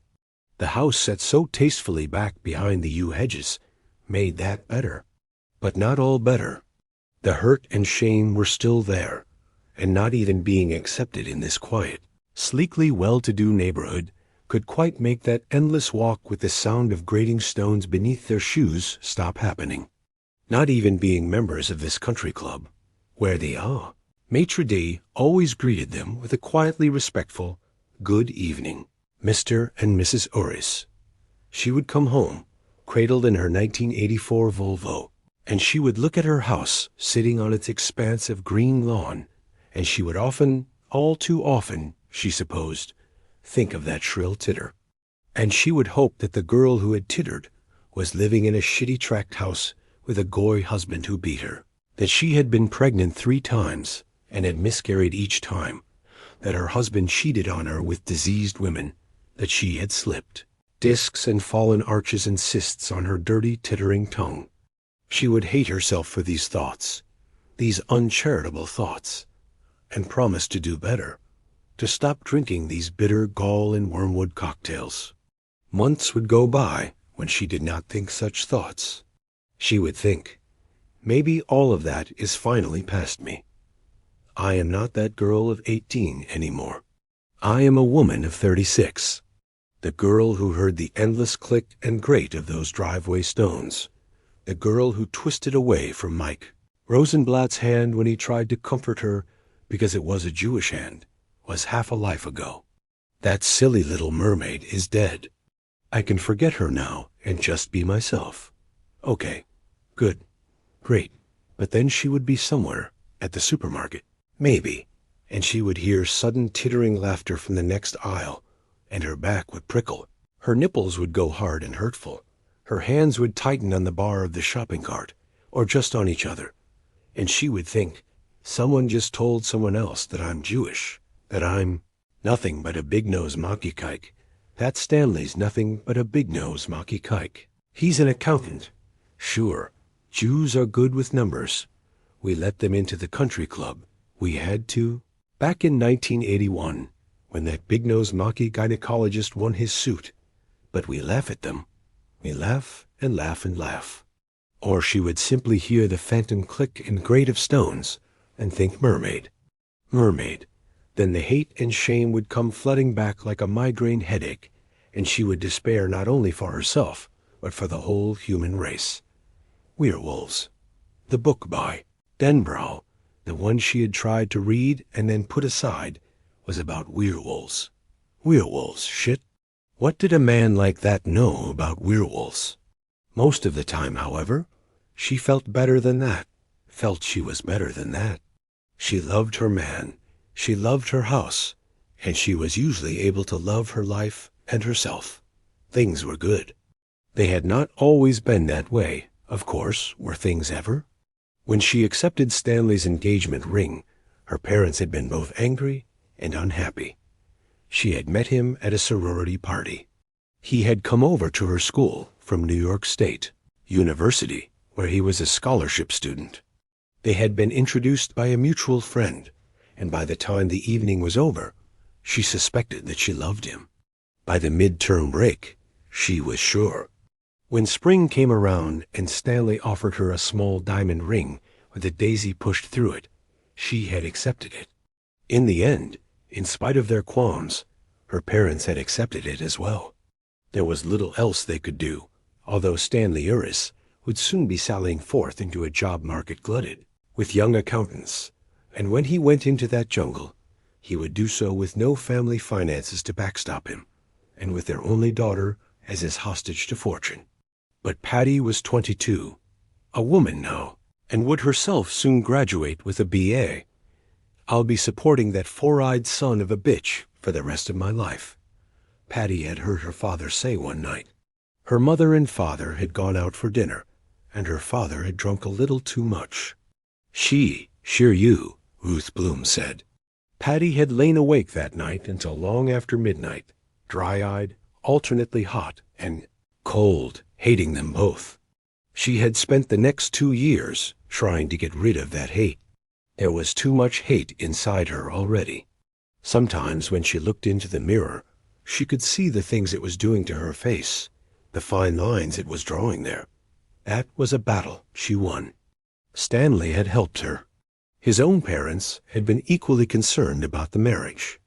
They did not, of course, believe their Stanley was destined for a life of squalor and poverty, but they thought the kids were being hasty. Donald Uris and Andrea Bertoli had themselves married in their early 20s, but they seemed to have forgotten the fact. Only Stanley had seemed sure of himself. confident of the future, unconcerned with the pitfalls their parents saw strewn all about the kids. And in the end, it was his confidence, rather than their fears, which had been justified. In July of 1972, with the ink barely dry on her diploma, Patty had landed a job teaching shorthand and business English in Trainer, a small town 40 miles south of Atlanta. When she thought of how she had come by that job, it always struck her as a little, eerie.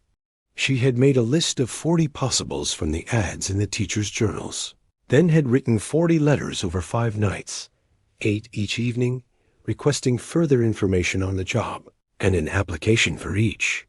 22 replies indicated that the positions had been filled. In other cases, a more detailed explanation of the skills needed made it clear she wasn't in the running. Applying would only be a waste of her time and theirs. She had finished with a dozen possibles. Each looked as likely as any other. Stanley had come in while she was puzzling over them and wondering if she could possibly manage to fill out a dozen teaching applications without going totally bonkers.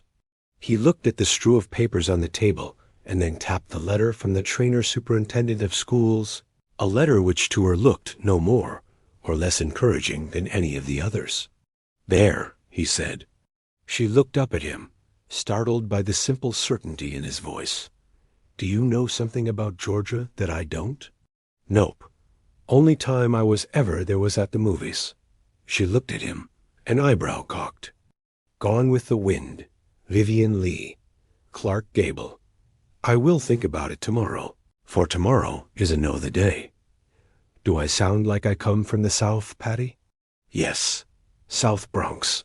If you don't know anything about Georgia, and you've never been there, then why, because it's right. You can't know that, Stanley." "Sure I can," he said simply. "I do." Looking at him, she had seen he wasn't joking. He really meant it. She had felt a ripple of unease go up her back. "How do you know?" He had been smiling a little. Now the smile faltered, and for a moment he had seemed puzzled. His eyes had darkened, as if he looked inward, consulting some interior device which ticked and whirred correctly, but which, ultimately, he understood no more than the average man understands the workings of the watch on his wrist. "The turtle couldn't help us," he said suddenly. He said that quite clearly. She heard it. That inward look, that look of surprised musing, was still on his face, and it was starting to scare her. "Stanley? What are you talking about? Stanley?" he jerked. She had been eating peaches as she went over the applications, and his hand struck the dish. It fell on the floor and broke. His eyes seemed to clear. "Oh, shit. I'm sorry. It's all right." "Stanley, what were you talking about?" "I forget," he said. "But I think we ought to think Georgia, baby love. But trust me," he said. So she did. Her interview had gone smashingly. She had known she had the job when she got on the train back to New York. The head of the business department had taken an instant liking to Patty, and she to him. She had almost heard the click. The confirming letter had come a week later. The Trainer Consolidated School Department could offer her $9,200 and a probationary contract. "You are going to starve," Herbert Bloom said when his daughter told him she intended to take the job. "And you will be hot while you starve." "Fiddle-dee-dee, Scarlett," Stanley said when she told him what her father had said. She had been furious, near tears, but now she began to giggle, and Stanley swept her into his arms. Hot they had been, starved they had not. They were married on August 19, 1972. Patty, Uri's had gone to her marriage, bed a virgin.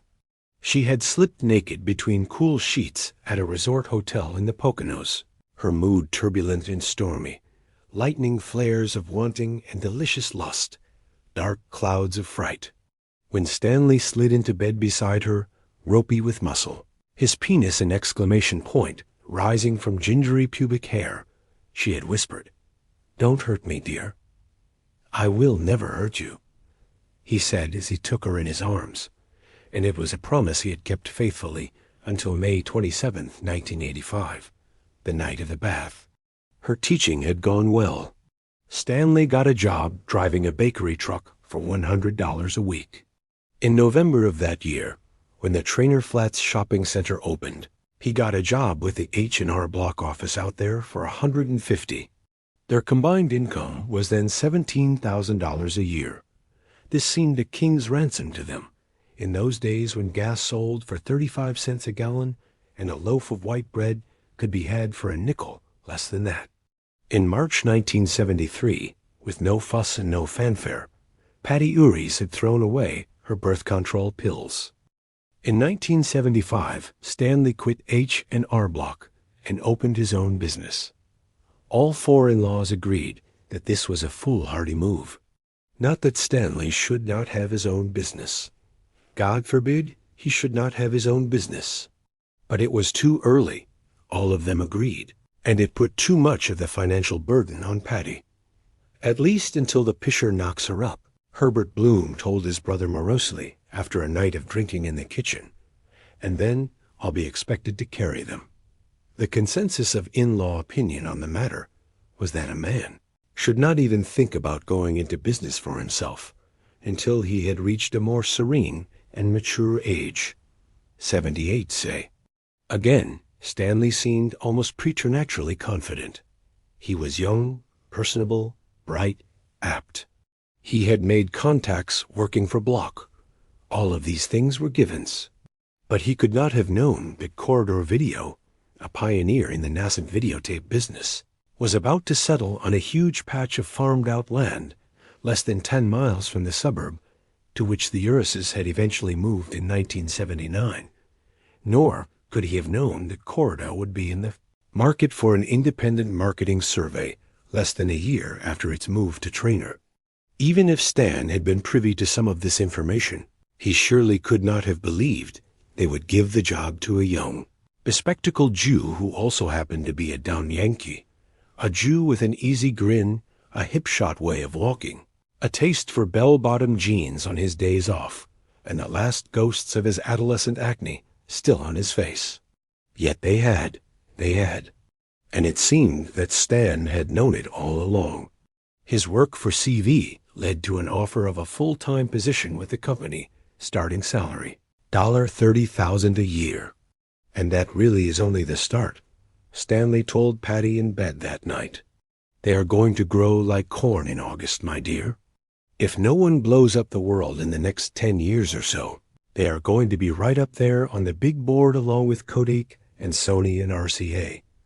So what are you going to do? She asked, already knowing.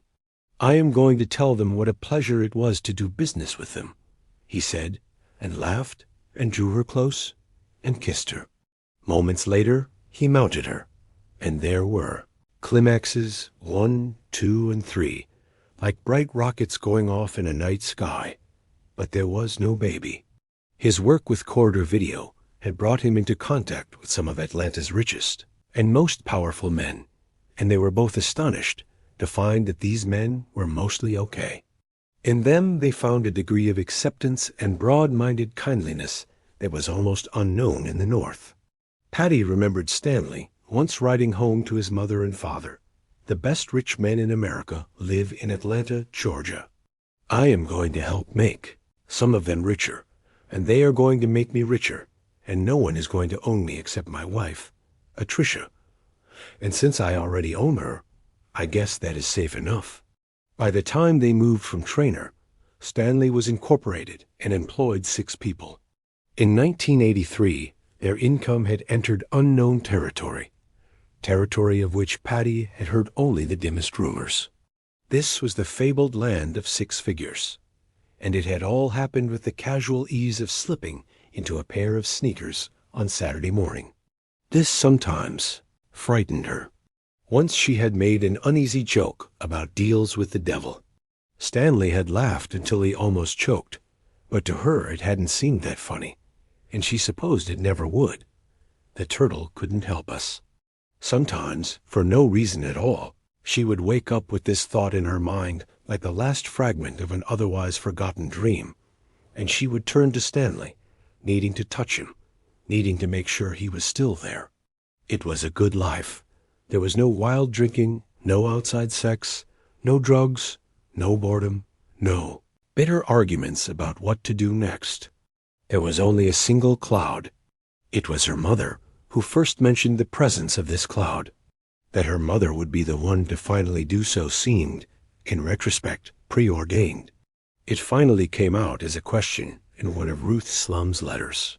She wrote Patty once a week, and that particular letter had arrived in the early fall of 1979. It came forwarded from the old Trainer address, and Patty read it in a living room filled with cardboard liquor store cartons from which spilled their possessions, looking forlorn and uprooted and dispossessed. In most ways, it was the usual Ruth Bloom letter from home. 4 closely written blue pages, each one headed "Just a Note from Ruth." Her scrawl was nearly illegible, and Stanley had once complained he could not read a single word his mother-in-law wrote. "Why would you want to?" Patty had responded. This one was full of Mom's usual brand of news. For Ruth Bloom, recollection was a broad delta, spreading out from the moving point of the now in an ever-widening fan of interlocking relationships. Many of the people of whom her mother wrote were beginning to fade in Patty's memory like photographs in an old album, but to Ruth all of them remained fresh. Her concerns for their health and her curiosity about their various doings never seemed to wane, and her prognoses were unfailingly dire. Her father was still having too many stomach aches. He was sure it was just dyspepsia. The idea that he might have an ulcer, she wrote, would not cross his mind until he actually began coughing up blood, and probably not even then. "You know your father, dear. He works like a mule, and he also thinks like one sometimes. God should forgive me for saying so." Randy Harlingen had gotten her tubes tied. They took cysts as big as golf balls out of her ovaries. No malignancy, thank God, but 27 ovarian cysts. Could you die? It was the water in New York City. She was quite sure of that. The city air was dirty too, but she was convinced it was the water that really got to you after a while. It built up deposits inside a person. She doubted if Patty knew how often she had thanked God that you kids were out in the country, where both air and water, but particularly the water, were healthier. To Ruth, all of the South, including Atlanta and Birmingham, was the country. Aunt Margaret was feuding with the power company again. Stella Flanagan had gotten married again. Some people never learned. Richie Huber had been fired again. And in the middle of this chatty, and often catty, outpouring, in the middle of a paragraph, apropos of nothing which had gone before or which came after, Ruth Bloom had casually asked the dreaded question, "So when are you and Stan going to make us grandparents? We're all ready to start spoiling him, or her, rotten. And in case you hadn't noticed, Patsy, we're not getting any younger." And then on to the Bruckner girl from down the block who had been sent home from school because she was wearing no bra and a blouse that you could see right through. Feeling low and homesick for their old place and Trainer, feeling unsure and more than a little afraid of what might be ahead, Patty had gone into what was to become their bedroom and had lain down upon the mattress. The box spring was still out in the garage, and the mattress, lying all by itself on the big carpetless floor, looked like an artifact cast up on a strange yellow beach. She put her head in her arms and lay there weeping for nearly 20 minutes. She supposed that cry had been coming anyway. Her mother's letter had just brought it on sooner, the way dust hurries the tickle in your nose into a sneeze. Stanley wanted kids. She wanted kids. They were as compatible on that subject as they were on their enjoyment of Woody Allen's films, their more or less regular attendance at synagogue, their political leanings, their dislike of marijuana, 100 other things both great and small. There had been an extra room in the Trainer house, which they had split evenly down the middle. On the left he had a desk for working and a chair for reading. On the right she had a sewing machine and a card table where she did jigsaw puzzles. There had been an agreement between them about that room so strong they rarely spoke of it. It was simply there, like their noses or the wedding rings on their left hands. Someday that room would belong to Andy or to Jenny. But where was that child? The sewing machine and the baskets of fabric and the cartable and the desk and the lazy boy all kept their places, seeming each month to solidify their holds on their respective positions in the room and to further establish their legitimacy. So she thought, although she never could quite crystallize the thought. Like the word pornographic, it was a concept that danced just beyond her ability to quantify. But she did remember one time when she got her period, sliding open the cupboard under the bathroom sink to get a sanitary napkin. She remembered looking at the box of stay-free pads and thinking that the box looked almost smug, seemed almost to be saying, "Hello, Patty. We are your children. We are the only children you will ever have, and we are hungry. Nurse us. Nurse us on blood." In 1976, 3 years after she had thrown away the last cycle of Oral tablets, they saw a doctor named Harkavy in Atlanta. "We want to know if there is something wrong," Stanley said, "and we want to know if we can do anything about it if there is." They took the tests. They showed that Stanley's sperm was perky, that Patty's eggs were fertile, that all the channels that were supposed to be open were open. Harkavy, who wore no wedding ring and who had the open, pleasant, ruddy face of a college grad student just back from a midterm skiing vacation in Colorado, told them that maybe it was just nerves. He told them that such a problem was by no means uncommon. He told them that there seemed to be a psychological correlative in such cases that was in some ways similar to sexual impotency. The more you wanted to, the less you could. They would have to relax. They ought, if they could, to forget all about procreation when they had sex. Stan was grumpy on the way home. Patty asked him why. "I never do," he said. "Do what?" "Think of procreation during." She began to giggle, even though she was by then feeling a bit lonesome and frightened. And that night, lying in bed, long after she believed that Stanley must be asleep, he had frightened her by speaking out of the dark. His voice was flat, but nevertheless choked with tears. "It's me," he said. "It's my fault." She rolled toward him, groped for him, held him. "Don't be a stupid," she said, but her heart was beating fast, much too fast. It wasn't just that he had startled her. It was as if he had looked into her mind and read a secret conviction she held there, but of which she had not known until this minute. With no rhyme, no reason, she knew that he was right. There was something wrong, and it wasn't her. It was him, something in him. "Don't be such a klutz," she whispered fiercely against his shoulder. He was sweating lightly, and she became suddenly aware that he was afraid. The fear was coming off him in cold waves. Lying naked with him was suddenly like lying naked in front of an open refrigerator. "I'm not a klutz, and I'm not being stupid," he said in that same voice, which was simultaneously flat and choked with emotion. "And you know it. It's me, but I don't know why. You can't know any such thing." Her voice was harsh, scolding, her mother's voice when her mother was afraid. And even as she scolded him, a shudder ran through her body, twisting it like a whip. Stanley felt it, and his arms tightened around her. "Sometimes," he said, "sometimes I think I know why. Sometimes I have a dream, a bad dream, and I wake up and I think, I know now. I know what's wrong. Not just you not catching pregnant, everything. Everything that's wrong with my life. Stanley, nothing's wrong with your life." "I don't mean from inside," he said. "From inside is fine. I'm talking about outside. Something that should be over and isn't. I wake up from these dreams and think, my whole pleasant life has been nothing but the eye of some storm I don't understand. I'm afraid. But then it just fades, the way dreams do." She knew that he sometimes dreamed uneasily. On 6 occasions he had awakened her, thrashing and moaning. Probably there had been other times when she had slept through his dark interludes. Whenever she reached for him, asked him, he said the same thing. I can't remember. Then he would reach for his cigarettes and smoke sitting up in bed, waiting for the residue of the dream to pass through his pores like bad sweat. No kids. On the night of May 28, 1985, the night of the bath, their assorted in-laws were still waiting to be grandparents.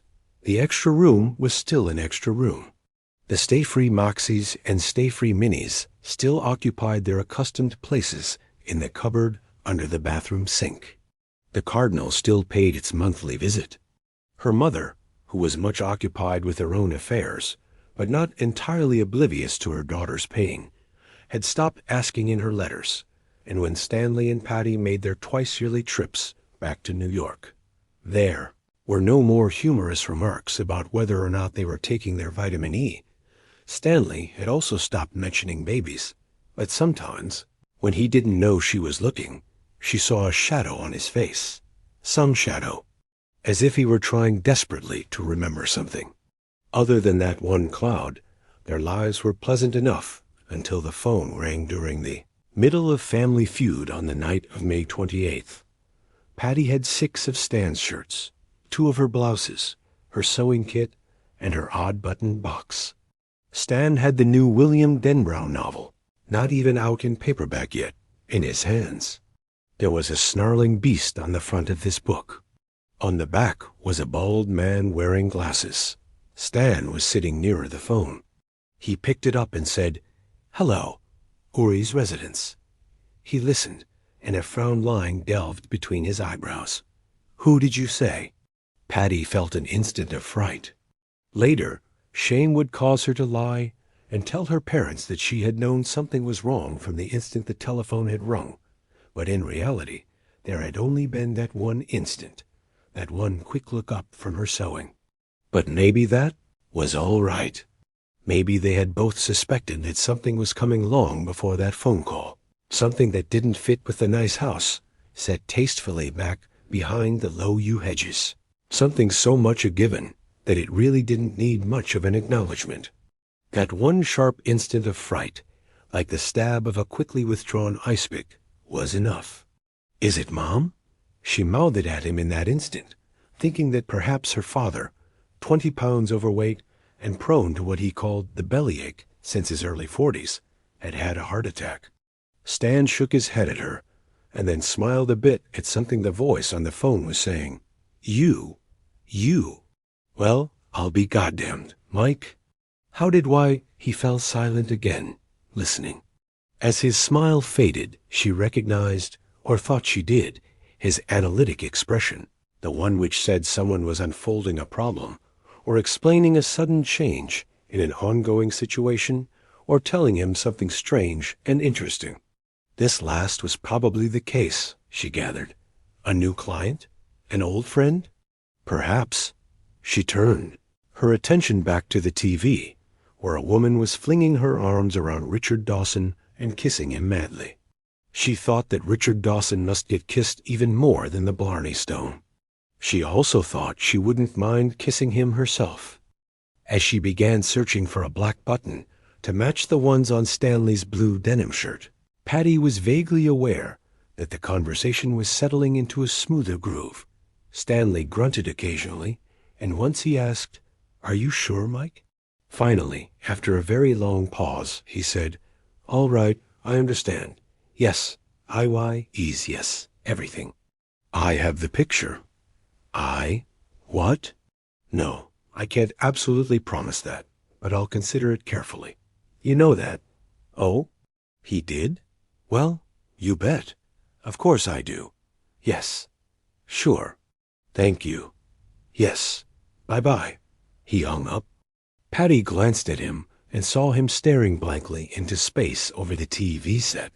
On her show, the audience was applauding the Ryan family, which had just scored 280 points, most of them by guessing that the audience survey would answer math in response to the question, "What class will people say Junior hates most in school?"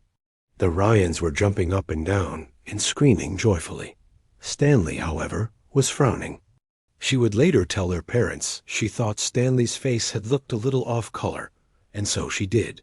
But she neglected to tell them she had dismissed it at the time as only a trick of the table lamp with its green glass shade. Who was that, Stan? He looked around at her. She thought the look on his face was one of gentle abstraction, perhaps mixed with minor annoyance. It was only later, replaying the scene in her mind again and again, that she began to believe it was the expression of a man who was methodically unplugging himself from reality, one chord at a time. The face of a man who was heading out of the blue and into the black. Who was that on the phone? No one, he said. No one, really. I think I'll take a bath. He stood up. What, at 7 o'clock? He didn't answer, only left the room. She might have asked him if something was wrong, might even have gone after him and asked him if he was sick to his stomach. He was sexually uninhibited, but he could be oddly prim about other things, and it wouldn't be at all unlike him to say he was going to take a bath when what he really had to do was whoop something which hadn't agreed with him. But now a new family, the Pescapos, were being introduced, and Patty just knew Richard Dawson would find something funny to say about that name. And besides, she was having the devil's own time finding a black button, although she knew there were loads of them in the button box. They hid, of course. That was the only explanation. So she let him go and did not think of him again until the credit crawl, when she looked up and saw his empty chair. She had heard the water running into the tub upstairs and had heard it stop 5 or 10 minutes later. But now she realized she had never heard the fridge door open and close, and that meant he was up there without a can of beer. Someone had called him up and dropped a big fat problem in his lap, and had she offered him a single word of commiseration? No. Tried to draw him out a little about it? No. Even noticed that something was wrong? For the third time? No. All because of that stupid TV show. She couldn't even really blame the buttons. They were only an excuse. Okay, she'd take him up a can of Dixie and sit beside him on the edge of the tub, scrub his back, play geisha, and wash his hair if he wanted her to, and find out just what the problem was, or who it was. She got a can of beer out of the fridge and went upstairs with it. The first real disquiet stirred in her when she saw that the bathroom door was shut, not just partway closed, but shut tight. Stanley never closed the door when he was taking a bath. It was something of a joke between them. The closed door meant he was doing something his mother had taught him. The open door meant he would not be averse to doing something the teaching of which his mother had quite properly left to others. Patty tapped on the door with her nails, suddenly aware, too aware, of the reptilian clicking sound they made on the wood. And surely tapping on the bathroom door, knocking like a guest, was something she had never done before in her married life. Not here, not on any other door in the house. The disquiet suddenly grew strong in her, and she thought of Carson Lake, where she had gone swimming often as a girl. By the 1st of August, the lake was as warm as a tub. But then you'd hit a cold pocket that would shiver you with surprise and delight. 1 minute you were warm. The next moment it felt as if the temperature had plummeted 20 degrees below your hips. Minus the delight, that was how she felt now, as if she had just struck a cold pocket. Only this cold pocket was not below her hips, chilling her long teenager's legs in the black depths of Carson Lake. This one was around her heart. Stanley? Stan? This time she did more than tap with her nails. She rapped on the door. When there was still no answer, she hammered on it. Stanley? Her heart. Her heart wasn't in her chest anymore. It was beating in her throat, making it hard to breathe. Stanley. In the silence following her shout, and just the sound of herself shouting up here, less than 30 feet from the place where she laid her head down and went to sleep each night, frightened her even more. She heard a sound which brought panic up from the bellow-stairs part of her mind, like an unwelcome guest. Such a small sound, really. It was only the sound of dripping water. Plink, pause, plink, pause, plink, pause, plink. She could see the drops forming on the snout of the faucet growing heavy and fat there, growing pregnant there, and then falling off. Plink. Just that sound, no other. And she was suddenly terribly sure that it had been Stanley, not her father, who had been stricken with a heart attack tonight. With a moan, she gripped the cut-glass doorknob and turned it. Yet still the door would not move. It was locked. Then suddenly 3 nevers occurred to Paddy Uries in rapid succession. Stanley never took a bath in the early evening. Stanley never closed the door unless he was using the toilet. And Stanley had never locked the door against her at all. Was it possible, she wondered crazily, to prepare for a heart attack? Paddy ran her tongue over her lips. It produced a sound in her head like fine sandpaper sliding along a board, and called his name again. There was still no answer, except the steady, deliberate drip of the faucet. She looked down and saw she still held the can of Dixie beer in one hand. She gazed at it stupidly, her heart running like a rabbit in her throat. She gazed at it as if she had never seen a can of beer in her whole life before this minute. Indeed, it seemed she never had, or at least never one like this, because when she blinked her eyes, it turned into a telephone handset, as black and as threatening as a snake. "May I help you, Mom? Do you have a problem?" The snake spat at her. Paddy slammed it down in its cradle and stepped away, rubbing the hand which had held it. She looked around and saw she was back in the TV room, and understood that the panic which had come into the front of her mind like a prowler walking quietly up a flight of stairs had had its way with her. Now she could remember dropping the beer can outside the bathroom door and pelting headlong back down the stairs, thinking vaguely, "This is all a mistake of some kind, and we'll laugh about it later." He filled up the tub, and then remembered he didn't have cigarettes, and went out to get them before he took his clothes off. Much of a bother to unlock it again. He had simply opened the window over the tub and gone, down the side of the house, like a fly crawling down a wall. Sure, of course, sure. Panic was rising in her mind again. It was like bitter black coffee threatening to overflow, the rim of a cup. She closed her eyes and fought against it. She stood there, perfectly still, a pale statue with a pulse beating in its throat. Now she could remember running back down here, feet stuttering on the stair levels, running for the phone. Oh yes, oh sure, but who had she meant to call? Crazily, she thought, I would call the turtle, but the turtle couldn't help us.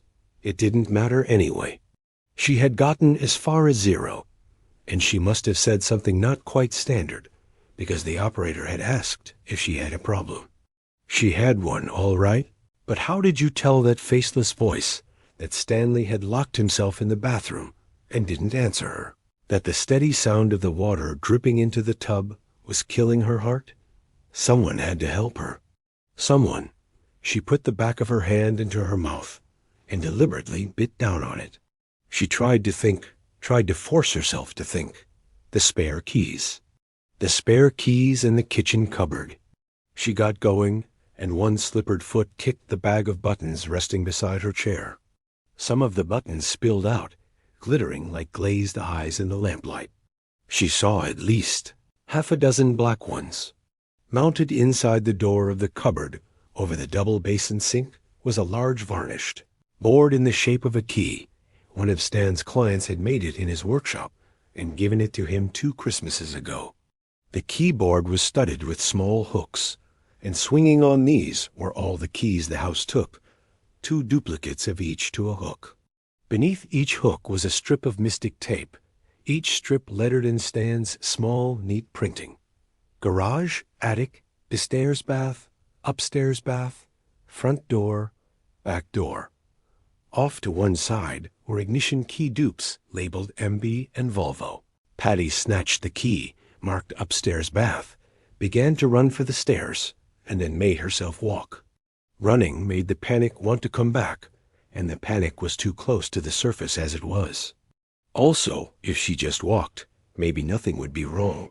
Or, if there was something wrong, God could look down, see she was just walking, and think, oh, good, I pulled a hell of a boner, but I've got time to take it all back. Walking as sedately as a woman on her way to a ladies' book circle meeting, she went up the stairs and down to the closed bathroom door. "Stanley?" she called, trying the door again at the same time, suddenly more afraid than ever, not wanting to use the key, because having to use the key was somehow too final. If God hadn't taken it back by the time she used the key, then he never would. The age of miracles, after all, was past. But the door was still locked. The deliberate plink. Pause of dripping water was her only answer. Her hand was shaking, and the key chattered all the way around the plate before finding its way into the keyhole and socking itself home. She turned it and heard the lock snap back. She fumbled for the cut glass knob. It tried to slide through her hand again, not because the door was locked this tune, but because her palm was wet with sweat. She firmed her grip and made it turn. She pushed the door open. "Stanley? Stanley? S.T." She looked at the tub with its blue shower curtain bunched at the far end of the stainless steel rod and forgot how to finish her husband's name. She simply stared at the tub, her face as solemn as the face of a child on her first day at school. In a moment she would begin to scream, and Anita Mackenzie next door would hear her. And it would be Anita Mackenzie who would call the police, convinced that someone had broken into the Urie's house and that people were being killed over there. But for now, this one moment, Patty Uries simply stood silent with her hands clasped in front of her against her dark cotton skirt, her face solemn, her eyes huge.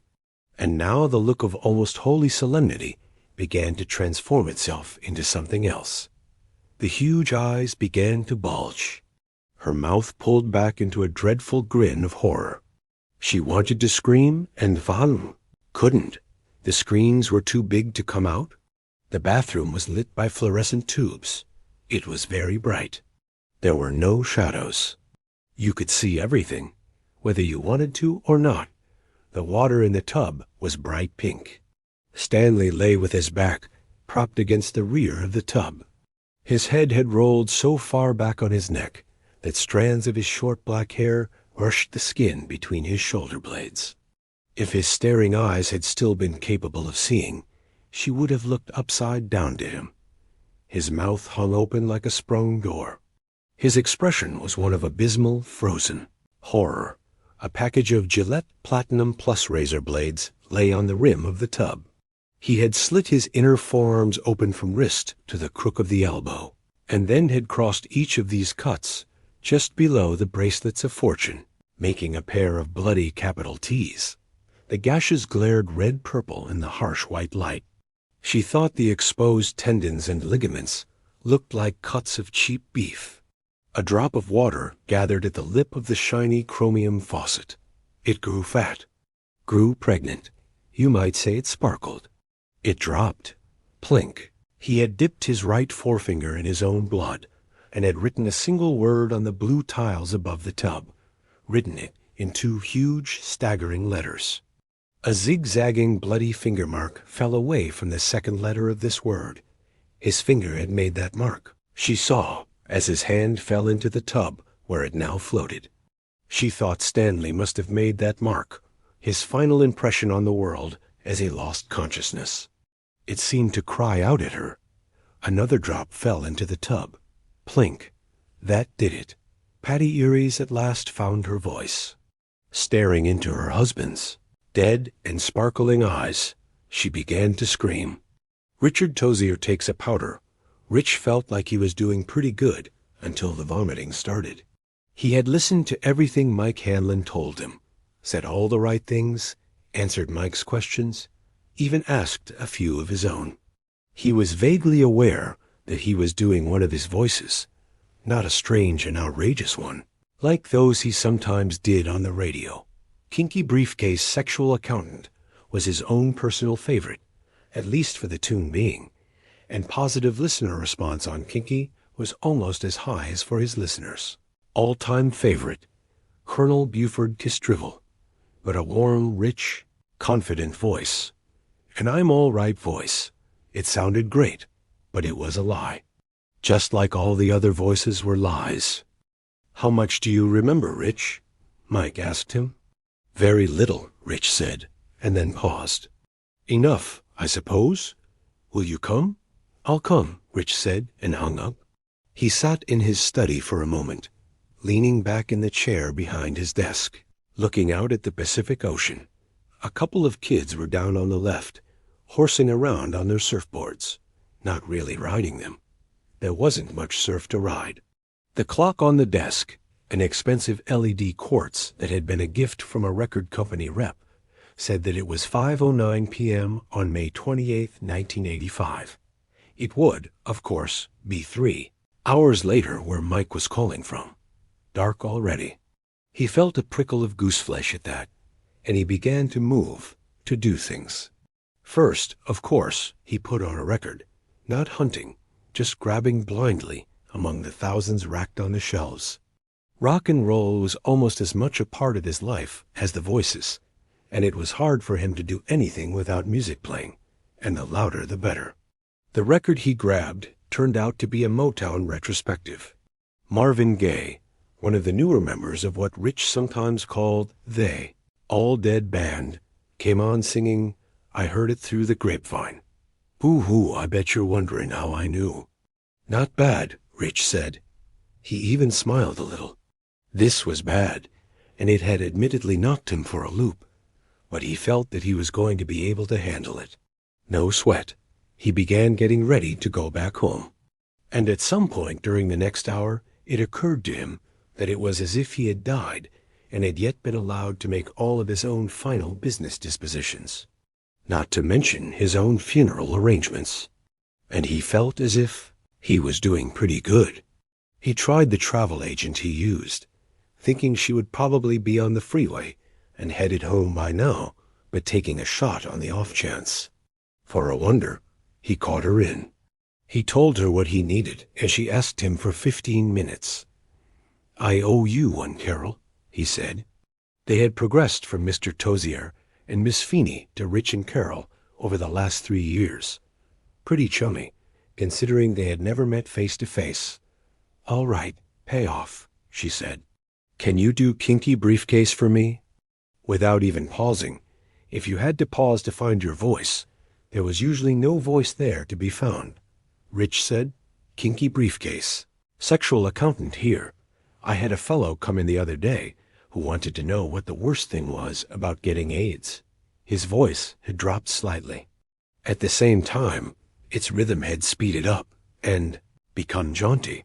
It was clearly an American voice, and yet it somehow conjured up images of a wealthy British colonial chappie who was as charming, in his muddled way, as he was addled. Rich hadn't the slightest idea who Kinky Briefcase really was, but he was sure he always wore white suits, read Esquire, and drank things which came in tall glasses and smelled like coconut-scented shampoo.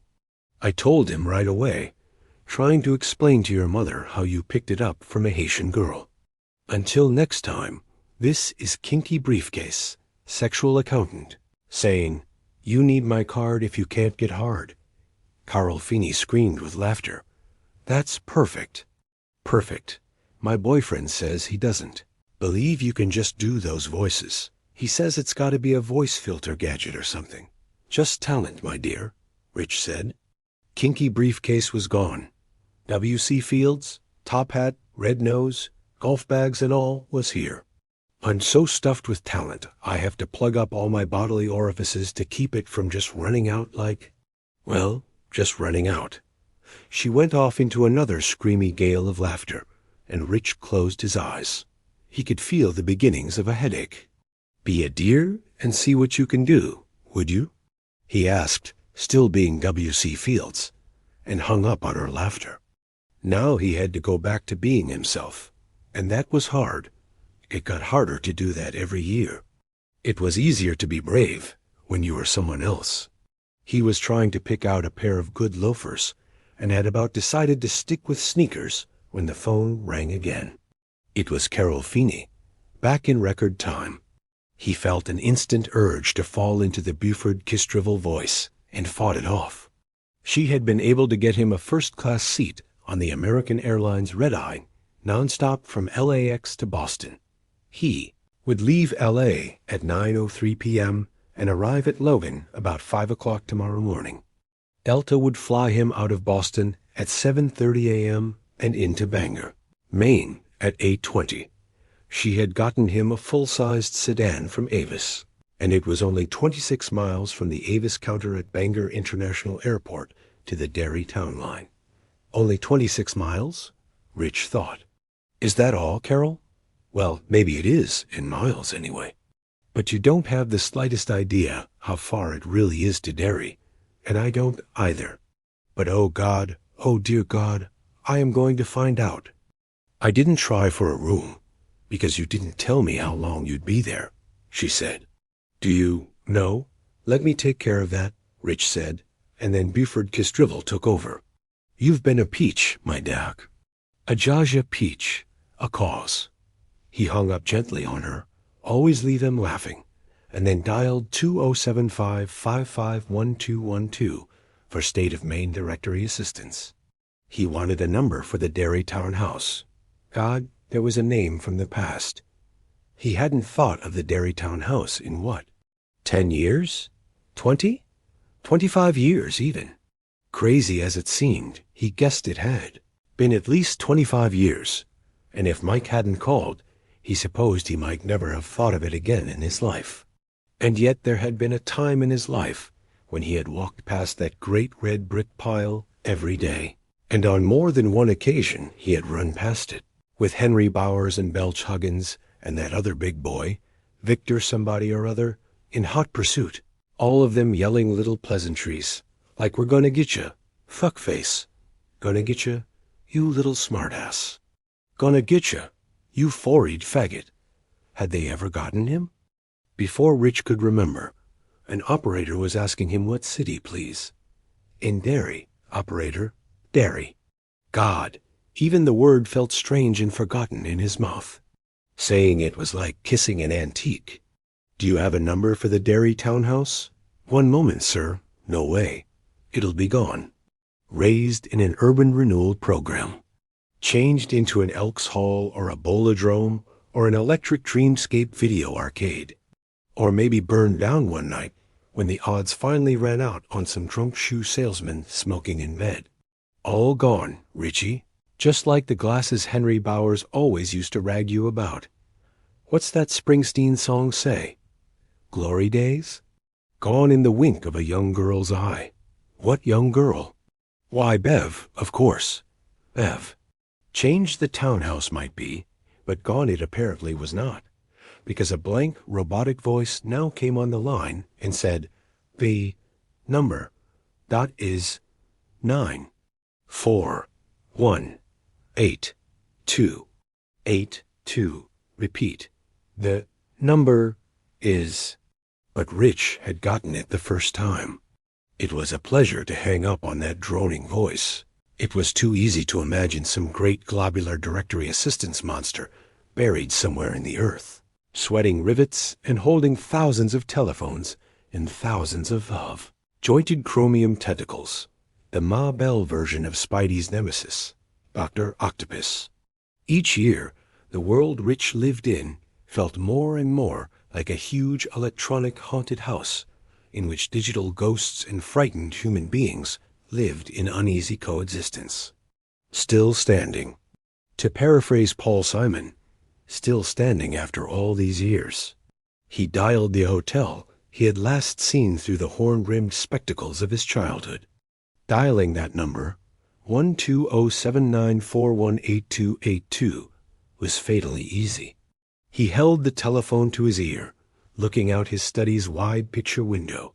The surfers were gone.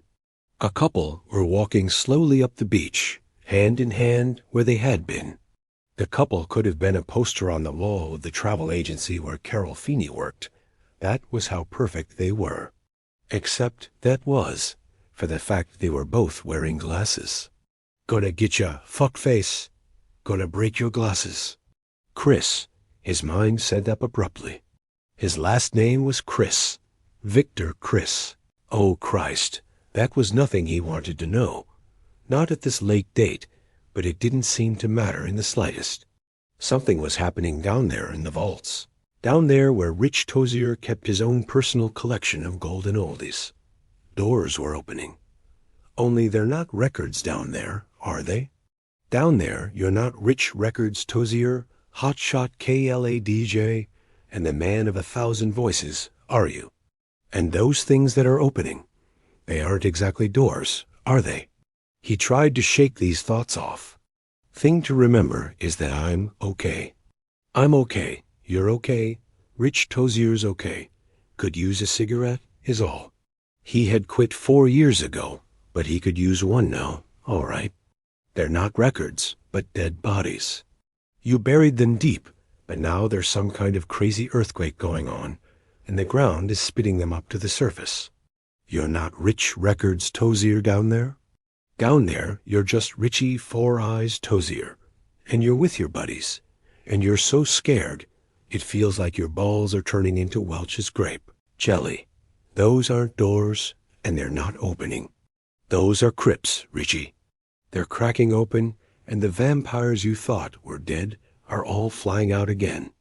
A cigarette, just one.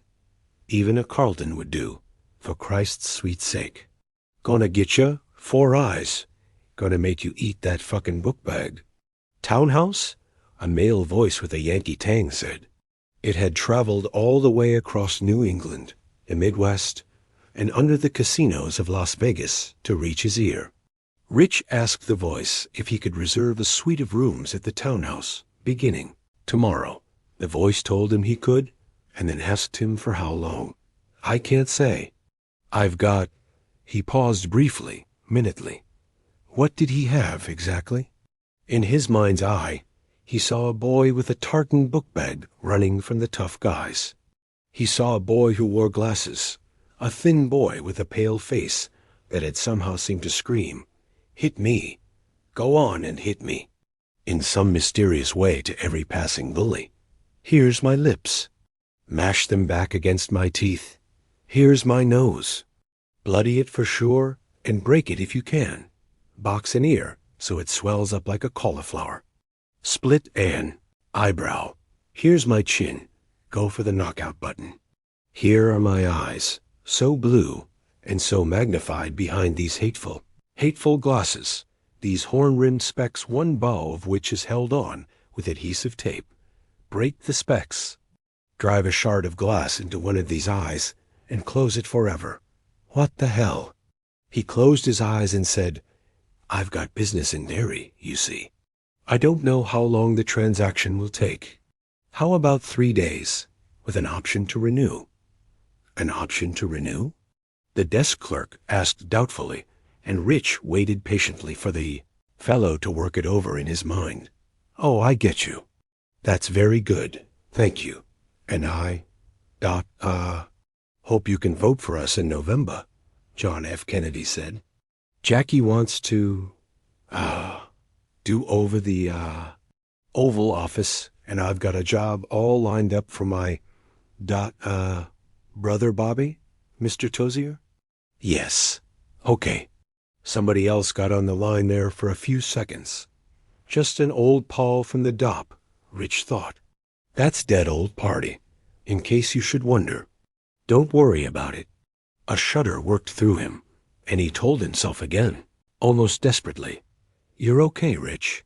"I heard it too," Rich said. Must have been a line crossover. "How we looking on that room?" "Oh, there's no problem with that," the clerk said.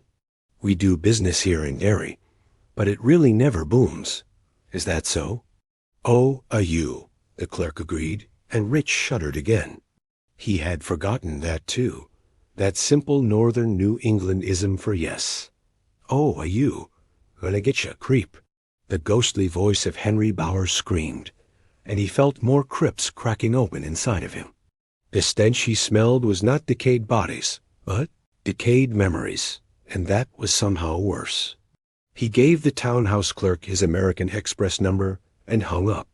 Then he called Steve Covell, the CLAD program director. "What's up, Rich?" Steve asked. The last Arbitron ratings had shown KLAD at the top of the cannibalistic Los Angeles F-Men Rock Market, and ever since then, Steve had been in an excellent mood. Thank God for small favors. "Well, you might be sorry you asked," he told Steve. "I'm taking a powder. Taking—" He could hear the frown in Steve's voice. "I don't think I get you, Rich. I have to put on my boogie shoes. I'm going away." "What do you mean, going away?" "According to the log I have right here in front of me, you're on the air tomorrow from 2 in the afternoon until 6 p.m., just like always. In fact, you're interviewing Clarence Demons in the studio at 4. You know Clarence Clemens, Rich? As in, come on and blow, big man? Clemens can talk to Mike O'Hara as well as he can to me. Clarence doesn't want to talk to Mike, Rich. Clarence doesn't want to talk to Bobby Russell. He doesn't want to talk to me. Clarence is a big fan of Buford Kistrivel and Wyatt, the homicidal bag boy. He wants to talk to you, my friend. And I have no interest in having a pissed-off 250-pound saxophone player who was once almost drafted by a pro football team running amok in my studio.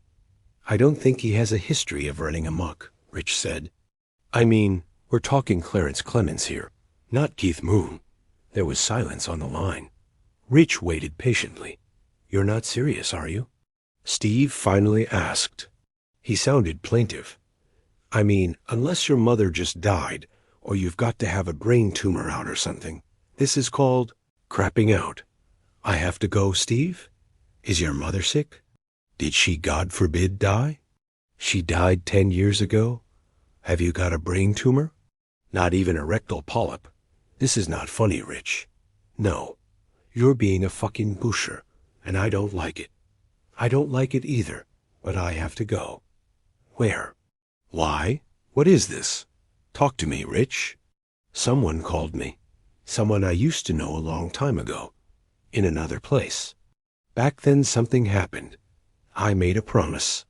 We all promised that we would go back if this something started happening again. And I guess it has. What something are we talking about, Rich? I'd just as soon not say. Also, you'll think I'm crazy if I tell you the truth. I don't remember. When did you make this famous promise?" "A long time ago. In the summer of 1958. There was another long pause, and he knew Steve Covell was trying to decide if Rich Records Tozier, a.k.a. Buford Kistrivel, a.k.a. Wyatt the homicidal bag boy, etc., was having him on, or was having some kind of mental breakdown. "You would have been just a kid," Steve said flatly. 11. Going on 12. Another long pause.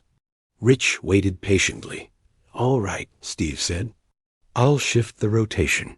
Put Mike in for you. I can call Chuck Foster to pull a few shifts, I guess, if I can find what Chinese restaurant he's currently holed up in. I'll do it because we go back a long way together. But I'm never going to forget you bushed out on me, Rich." "Oh, get down off it," Rich said, but the headache was getting worse. He knew what he was doing. Did Steve really think he didn't? "I need a few days off, is all." "You're acting like I took a shit on our FCC charter? A few days off for what? The reunion of your Cub Scout pack in Shithouse Falls, North Dakota, or Pussy Hump City, West Virginia. Actually, I think Shithouse Falls in Arkansas. B.O., Buford Kistrivel said in his big hollow barrel voice, but Steve was not to be diverted. "Because you made a promise when you were 11? Kids don't make serious promises when they're 11, for Christ's sake. And it's not even that, Rich, and you know it. This is not an insurance company. This is not a law office. This is show business, be it ever so humble, and you fucking well know it. If you had given me a week's notice, I wouldn't be holding this phone in one hand and a bottle of Milanta in the other. You are putting my balls to the wall, and you know it, so don't you insult my intelligence." Steve was nearly screaming now, and Rich closed his eyes. "I'm never going to forget it," Steve had said, and Rich supposed he never would. But Steve had also said kids didn't make serious promises when they were 11, and that wasn't true at all. Rich couldn't remember. what the promise had been. Wasn't sure he wanted to remember, but it had been plenty serious. "Steve, I have to." "Yeah, and I told you I could handle it. So go ahead." "Go ahead, you busher." "Steve, this is Rid." But Steve had already hung up. Rich put the phone down. He had barely started away from it when it began to ring again, and he knew without picking it up that it was Steve again, madder than ever. Talking to him at this point would do no good. Things would just get uglier. He slid the switch on the side of the phone to the right, cutting it off in mid-ring. He went upstairs, pulled 2 suitcases out of the closet, and filled them with a barely glanced at conglomeration of clothes, jeans, shins, underwear, socks. It would not occur to him until later that he had taken nothing but kid clothes. He carried the suitcases back downstairs. On the den wall was a black and white Ansel Adams photograph of Big Sir. Rich swung it back on hidden hinges, exposing a barrel safe. He opened it, pawed his way past the paperwork.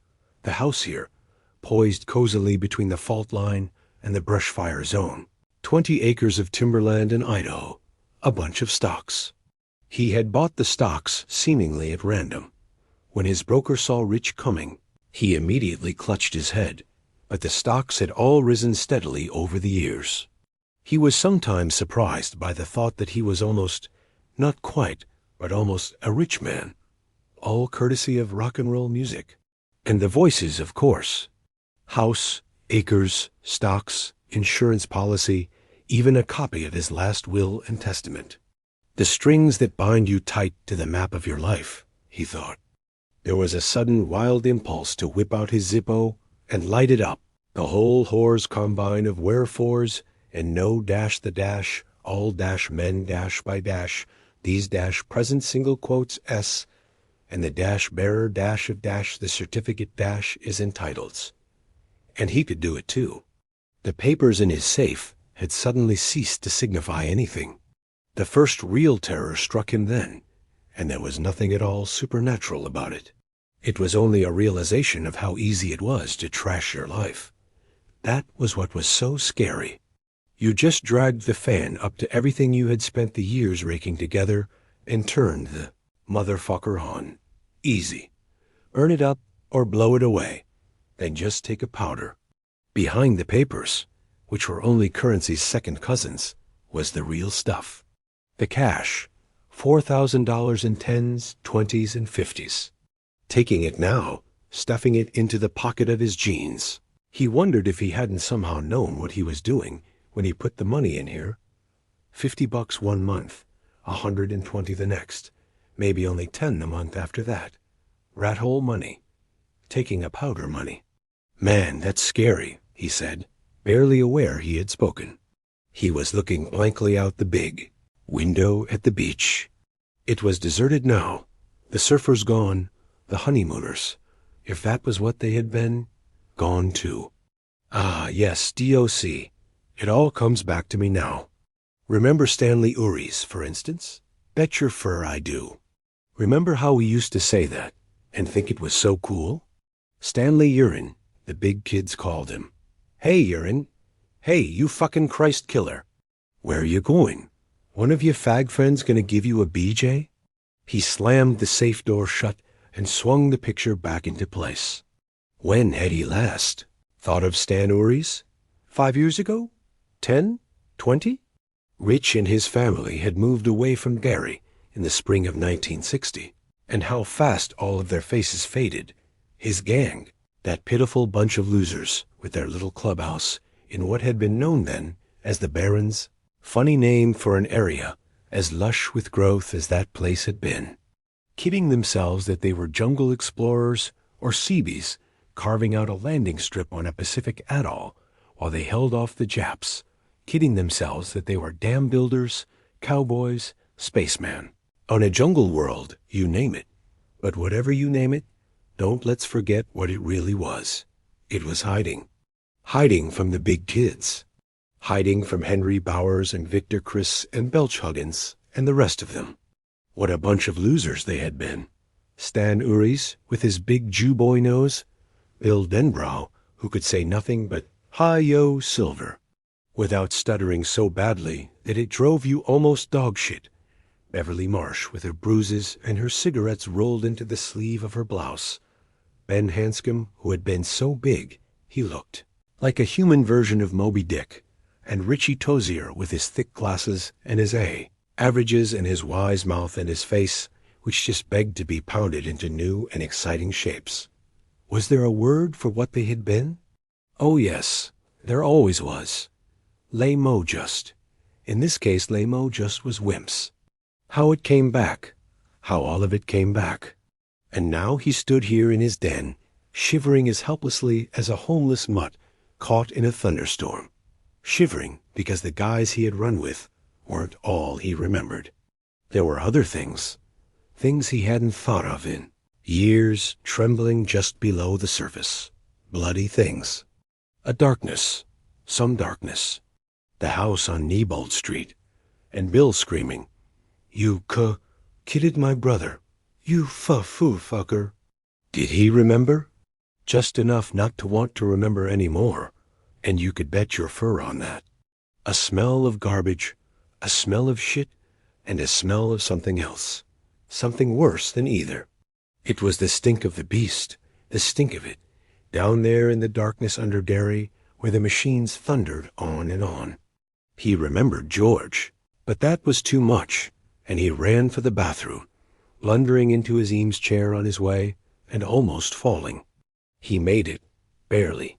He slid across the slick tiles to the toilet on his knees, like some weird breakdancer, gripped the edges, and vomited everything in his guts. Even then it wouldn't stop. Suddenly he could see Georgie Denbrough as if he had last seen him yesterday. Georgie who had been the start of it all. Georgie who had been murdered in the fall of 1957. Georgie had died right after the flood. One of his arms had been ripped from its socket, and Rich had blocked all of that out of his memory. But sometimes those things come back. Oh, yes, indeedy. They come back. Sometimes they come back. The spasm passed, and Rich groped blindly for the flush. Water roared. His early supper, regurgitated in hot chunks, vanished tastefully down the drain, into the sewers, into the pound and stink and darkness of the sewers. He closed the lid, laid his forehead against it, and began to cry. It was the first time he had cried since his mother died in 1975. Without even thinking of what he was doing, he cupped, his hands under his eyes, and the contact lenses he wore slipped out and lay glistening in his palms. 40 minutes later, feeling husked out and somehow cleansed, he threw his suitcases into the trunk of his MG and backed it out of the garage. The light was fading. He looked at his house with the new plantings. He looked at the beach, at the water, which had taken on the cast of pale emeralds broken by a narrow track of beaten gold. And a conviction stole over him that he would never see any of this again, that he was a dead man walking. Going home now, Rich Tozier whispered to himself. Going home, God help me, going home. He put the car in gear and went, feeling again how easy it had been to slip through an unsuspected fissure in what he had considered a solid life. How easy it was to get over onto the dark side, to sail out of the blue and into the black. Out of the blue and into the black, yes, that was it, where anything might be waiting. Ben Hanscom takes a drink. If on that night of May 28, 1985, you had wanted to find the man Time magazine had called perhaps the most promising young architect in America, urban energy conservation, and the Young Turks. Time, October 15th, 1984. You would have had to drive west out of Omaha on Interstate 80 to do it. You'd have taken the Swedholm exit and then Highway 81 to downtown Swedholm, of which there isn't much. There you'd turn off on Highway 92 at Bucky's High Hat Eat 'Em Up, Chicken Fried Steak Our Specialty. And once out in the country again, you'd hang a right on Highway 63, which runs straight as a string through the deserted little town of Gatlin, and finally into Hemmingford Home. Downtown Hemmingford Home made downtown Swedholm look like New York City. The business district consisted of 8 buildings, 5 on one side and 3 on the other. There was the clean-cut barber shop, propped in the window, a yellowing hand-lettered sign, fully 15 years old, read, "If you're a hippie, get your hair cut somewhere else.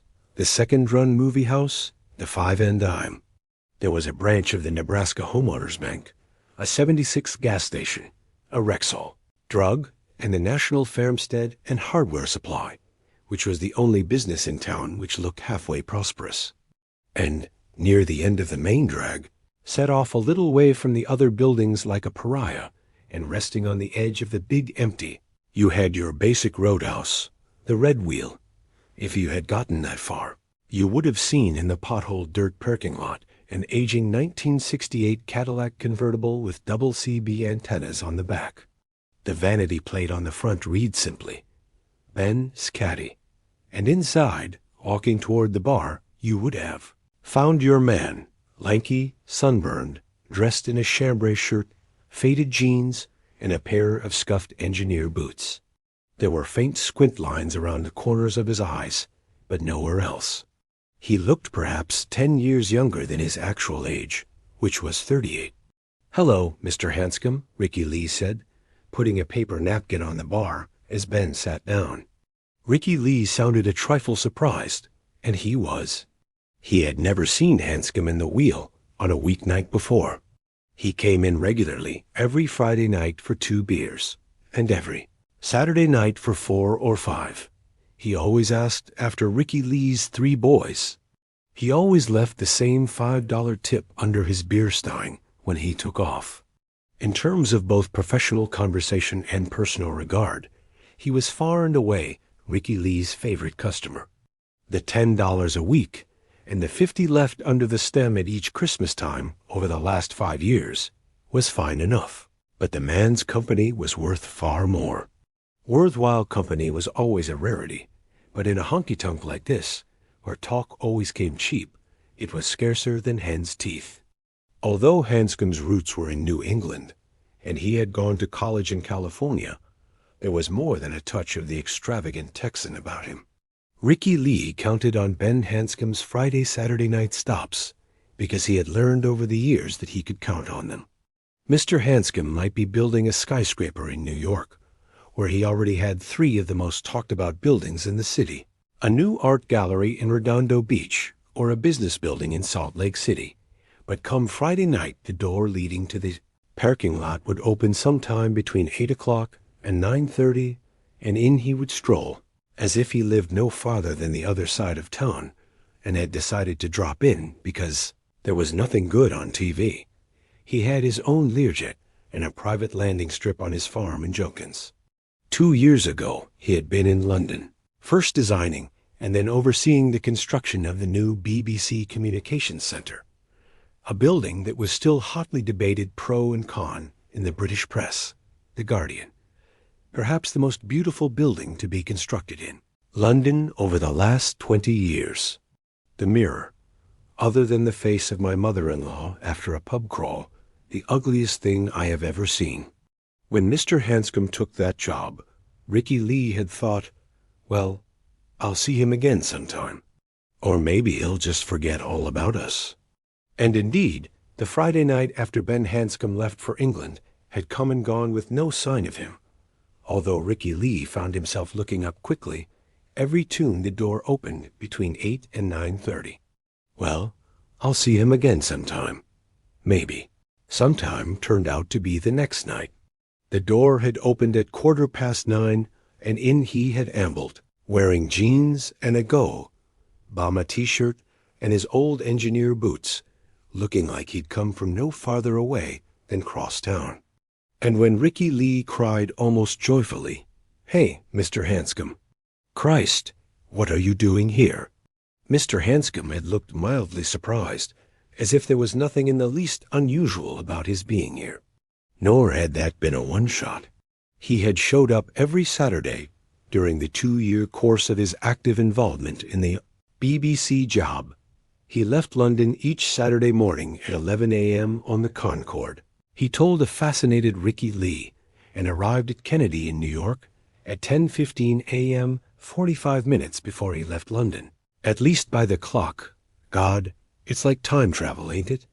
An impressed Ricky Lee had said. A limousine was standing by to take him over to Teterboro Airport in New Jersey, a trip which usually took no more than an hour on Saturday morning.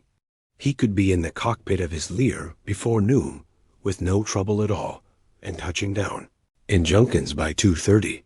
If you head west fast enough, he told Ricky, the day just seems to go on forever. He would take a 2-hour nap, spend an hour with his foreman, and half an hour with his secretary. He would eat supper, and then come on over to the Red Wheel for an hour and a half or so. He always came in alone. He always sat at the bar, and he always left the way he had come in. Although God knew there were plenty of women in this part of Nebraska who would have been happy to screw the socks off him. Back at the farm, he would catch 6 hours of sleep, and then the whole process would reverse itself. Ricky had never had a customer who failed to be impressed with this story. Maybe he's gay, a woman had told him once. Ricky Lee glanced at her briefly, taking in the carefully styled hair, the carefully tailored clothes, which undoubtedly had designer labels, the diamond chips at her ears, the look in her eyes, and knew she was from somewhere back east, probably New York, out here on a brief duty visit to a relative, or maybe an old-school chum, and couldn't wait to get out again. No, he had replied. Mr. Hanscom ain't no sissy. She had taken a pack of Doral cigarettes from her purse and held one between her red, glistening lips until he lit it for her. How do you know? She had asked, smiling a little. I just do, he said. And he did. He thought of saying to her, I think he's the most god-awful lonely man I ever met in my life. But he wasn't going to say any such thing to this New York woman who was looking at him like he was some new and amusing type of life. Tonight Mr. Hanscom looked a little pale, a little distracted. Hello, Ricky Lee, he said, sitting down, and then fell to studying his hands. Ricky Lee knew he was slated to spend the next 6 or 8 months in Colorado Springs, overseeing the start of the Mountain States Cultural Center, a sprawling 6-building complex which would be cut into the side of a mountain. When it's done, people are going to say, it looks like a giant kid left his toy blocks all over a flight of stairs. Ben had told Ricky Lee. Some will, anyway, and they'll be at least half right. But I think it's going to work. It's the biggest thing I've ever tried, and putting it up is going to be scary as hell, but I think it's going to work. Ricky Lee supposed it was possible that Mr. Hanscom had a little touch of stage fright. Nothing surprising about that, and nothing wrong about it either. When you got big enough to be noticed, you got big enough to come gunning for. Or maybe he just had a touch of the bug. There was a hell of a lively one going around. Ricky Lee got a beer stein from the back bar and reached for the Olympia tap. Don't do that, Ricky Lee. Ricky Lee turned back, surprised, and when Ben Hanscom looked up from his hands, he was suddenly frightened. Because Mr. Hanscom didn't look like he had stage fright, or the virus that was going around, or anything like that. He looked like he had just taken a terrible blow and was still trying to understand whatever it was that had hit him. Someone died. He ain't married, but every man's got a family, and someone in his just bit the dust. That's what happened, just as sure as shit rolls downhill front of Privy. Someone dropped a quarter into the jukebox, and Barbara Mandrel started to sing about a drunk man and a lonely woman. You okay, Mr. Hanscom? Ben Hanscom looked at Ricky Lee out of eyes that suddenly looked 20 years older than the rest of his face. Arid Ricky Lee was astonished to observe that Mr. Hanscom's hair was graying. He had never noticed any gray in his hair before. Hanscom smiled. The smile was ghastly, horrible. It was like watching a corpse smile. I don't think I am, Ricky Lee. No, sir, not tonight. Not at all. Ricky Lee set the stein down and walked back over to where Hanscom sat. The bar was as empty as a Monday night bar far outside of football season can get. There were fewer than 20 paying customers in the place. Annie was sitting by the door into the kitchen, playing cribbage with the short-order cook. Bad news, Mr. Hanscom? Bad news, that's right. Bad news from home. He looked at Ricky Lee. He looked through Ricky Lee. I'm sorry to hear that, Mr. Hanscom. Thank you, Ricky Lee. He fell silent, and Ricky Lee was about to ask him if there was anything he could do when Hanscom said, What's your bar whiskey, Ricky Lee? For everyone else in this dump, it's 4 Roses, Ricky Lee said. But for you, I think it's Wild Turkey. Hanscom smiled a little at that. That's good of you, Ricky Lee. I think you better grab that stein after all. What you do is fill it up with Wild Turkey. Fill it? Ricky Lee asked, frankly astonished. Christ, I'll have to roll you out of here, or call an ambulance, he thought. Not tonight, Hanscom said. I don't think so. Ricky Lee looked carefully into Mr. Hanscom's eyes to see if he could possibly be joking, and it took less than a second to see that he wasn't. So he got the stein from the back bar and the bottle of Wild Turkey from one of the shelves below. The neck of the bottle chattered against the rim of the stein as he began to pour. He watched the whiskey gurgle out, fascinated in spite of himself. Ricky Lee decided it was more than just a touch of the Texan that Mr. Hanscom had in him. This had to be the biggest goddamn shot of whiskey he ever had poured or ever would pour in his life. Call an ambulance, my ass. He drinks this baby, and I'll be calling Parker and Waters in. Sweat home for their funeral hack. Nevertheless, he brought it back and set it down in front of Hanscom. Ricky Lee's father had once told him that if a man was in his right mind, you brought him what he paid for, be it piss or poison. Ricky Lee didn't know if that was good advice or bad, but he knew that if you tended bar for a living, it went a fair piece towards saving you from being chomped into gator bait by your own conscience. Hanscom looked at the monster drink thoughtfully for a moment, and then asked, What do I owe you for a shot like that, Ricky Lee? Ricky Lee shook his head slowly, eyes still on the steinful of whiskey, not wanting to look up and meet those socketed, staring eyes. No, he said. This one is on the house. Hanscom smiled again, this time more naturally. Why, I thank you, Ricky Lee. Now I am going to show you something I learned about in Peru. In 1978, I was working with a guy named Frank Billings, understudying with him, I guess you'd say. Frank Billings was the best damned architect in the world, I think. He caught a fever, and the doctors injected about a billion different antibiotics into him, and not a single one of them touched it. He burned for 2 weeks, and then he died. What I'm going to show you, I learned from the Indians who worked on the project. The local popsicle is pretty potent. You take a slug, and you think it's going down pretty mellow, no problem. And then all at once, it's like someone lit a blowtorch in your mouth and aimed it down your throat. But the Indians drink it like Coca-Cola, and I rarely saw one drunk, and I never saw one with a hangover. Never had the sack to try it there, weigh myself. But I think I'll give it a go tonight. Bring me some of those lemon wedges there. Ricky. Lee brought him 4 and laid them out neatly on a fresh napkin next to the stein of whiskey.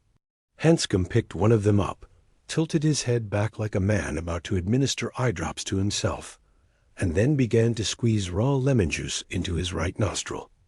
Holy Jesus! Ricky Lee cried, horrified. Hanscom's throat worked. His face flushed.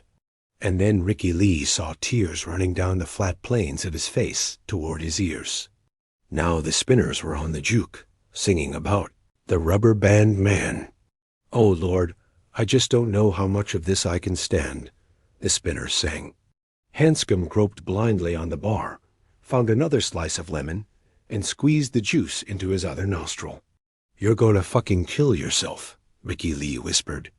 Hanscom tossed both of the wrung-out lemon wedges onto the bar.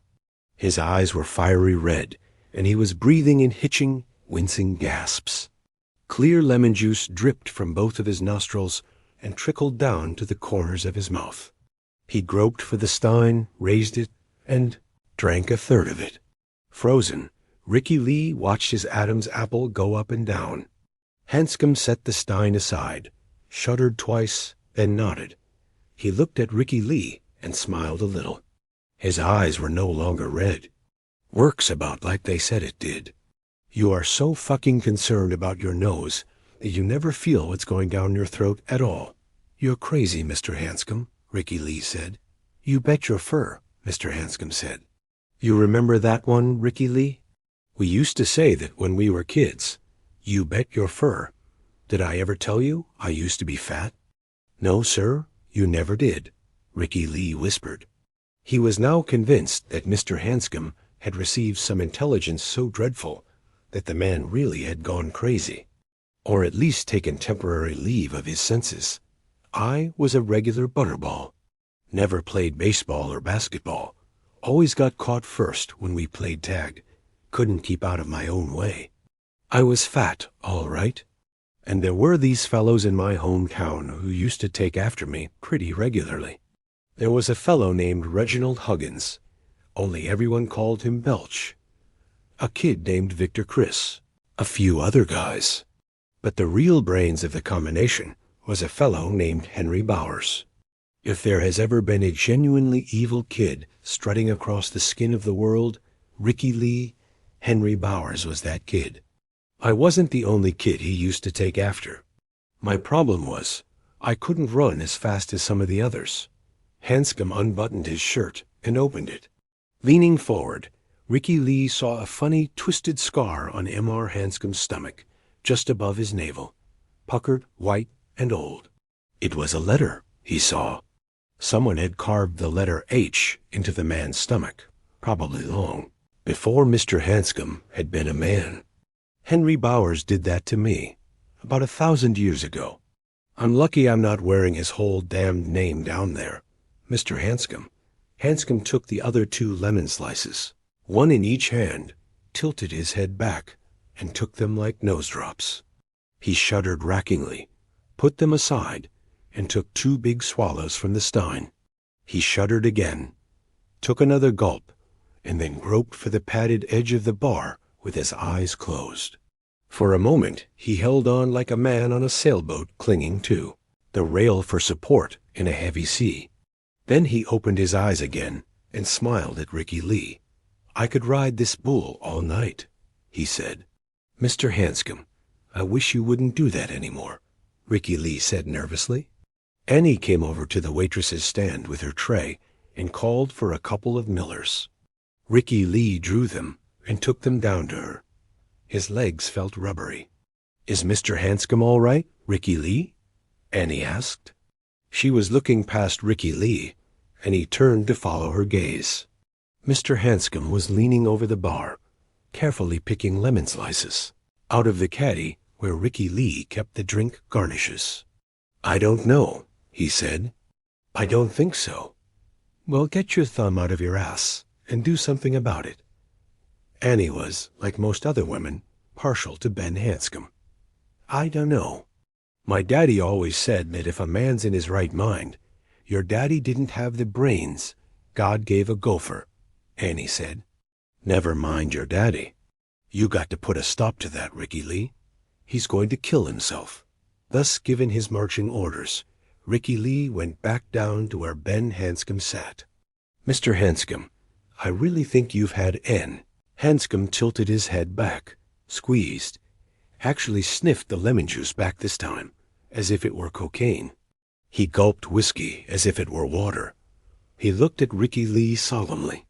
"Bing bang, I saw the whole gang dancing on my living room rug," he said, and then laughed. There was maybe 2 inches of whiskey left in the stem.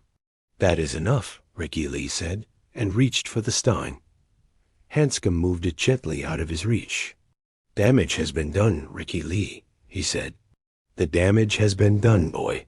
Mr. Hanscom, please? I've got something for your kids, Ricky Lee. Damn if I didn't almost forget." He was wearing a faded denim vest, and now he reached something out of one of its pockets. Ricky Lee heard a muted clink. "My dad died when I was 4, Hanscom said. There was no slur at all in his voice. "Left us a bunch of debts, and these.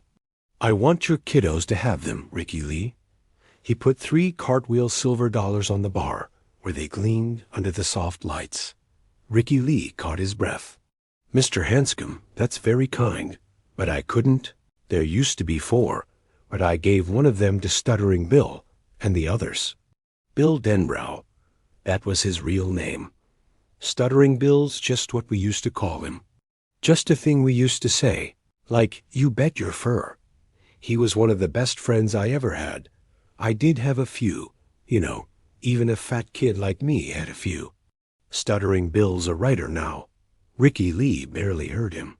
He was looking at the cartwheels, fascinated. 1921, 1923, and 1924. God knew what they were worth now, just in terms of the pure silver they contained. I couldn't, he said again. But I insist. Mr. Hanscom took hold of the stein and drained it. He should have been flat on his keister, but his eyes never left Ricky Lee's. Those eyes were watery and very bloodshot. But Ricky Lee would have sworn on a stack of Bibles that they were also the eyes of a sober man. You're scaring me a little, Mr. Hanscom, Ricky Lee said. 2 years ago, Gresham Arnold, a rumdom of some local repute, had come into the Red Wheel with a roll of quarters in his hand and a $20 bill stuck into the band of his hat. He handed the roll to Annie with instructions to feed the quarters into the jukebox by force. He put the 20 on the bar and instructed Ricky Lee to set up drinks for the house. This rumdom, this Gresham Arnold, had long ago been a star basketball player for the Hemmingford Rams, leading them to their first, and most likely last, high school team championship. In 1961 that had been. An almost unlimited future seemed to lie ahead of the young man. But he had flunked out of LSU his first semester, a victim of drink, drugs, and all-night parties. He came home, cracked up the yellow convertible his folks had given him as a graduation present, and got a job as head salesman in his daddy's John Deere dealership. 5 years passed. His father could not bear to fire him, and so he finally sold the dealership and retired to Arizona, a man haunted and made, old before his tomb by the inexplicable and apparently irreversible degeneration of his son. While the dealership still belonged to his daddy, and he was at least pretending to work, Arnold had made some effort to keep the booze at arm's length. Afterward, it got him completely. He could get mean, but he had been just as sweet as horehound candy the night he brought in the quarters and set up drinks for the house, and everyone had thanked him kindly, and Annie kept playing Mo Bandy songs, because Gresham Arnold liked old Mo Bandy. He sat there at the bar, on the very stool where Mr. Hanscom was sitting now. Ricky Lee realized with steadily deepening unease, and drank 3 or 4 bourbon and bitters, and sang along with the juke, and caused no trouble, and went home when Ricky Lee closed the wheel up and hanged himself with his belt in an upstairs closet. Gresham Arnold's eyes that night had looked a little bit like Ben Hanscom's eyes looked right now. Scaring you a bit, am I? Hanscom asked, his eyes never leaving Ricky Lee's. He pushed the stein away and then folded his hands neatly in front of those 3 silver cartwheels. I probably am. But you're not as scared as I am, Ricky Lee. Pray to Jesus you never are. Well, what's the matter? Ricky Lee asked. Maybe, he wet his lips. Maybe I can give you a help. The matter? Ben Hanscom laughed. Why, not too much. I had a call from an old friend tonight. Guy named Mike Hanlon. I'd forgotten all about him, Ricky Lee, but that didn't scare me much. After all, I was just a kid when I knew him, and kids forget things, don't they? Sure, they do. You bet your fur. What scared me was getting about halfway over here and realizing that it wasn't just Mike I'd forgotten about. I'd forgotten everything about being a kid. Ricky Lee only looked at him. He had no idea what Mr. Hanscom was talking about, but the man was scared, all right. No question about that. It sat funny on Ben Hanscom, but it was real. I mean, I'd forgotten all about it, he said, and rapped his knuckles lightly on the bar for emphasis. Did you ever hear, Ricky Lee, of having an amnesia so complete you didn't even know you had amnesia? Ricky Lee shook his head. Me either. But there I was, tooling along in the caddy tonight, and all of a sudden it hit me. I remembered Mike Hanlon, but only because he called me on the phone. I remembered Derry, but only because that was where he was calling from. Derry? But that was all. It hit me that I hadn't even thought about being a kid since I don't even know when. And then, just like that, it all started to flood back in. Like what we did with the fourth silver dollar.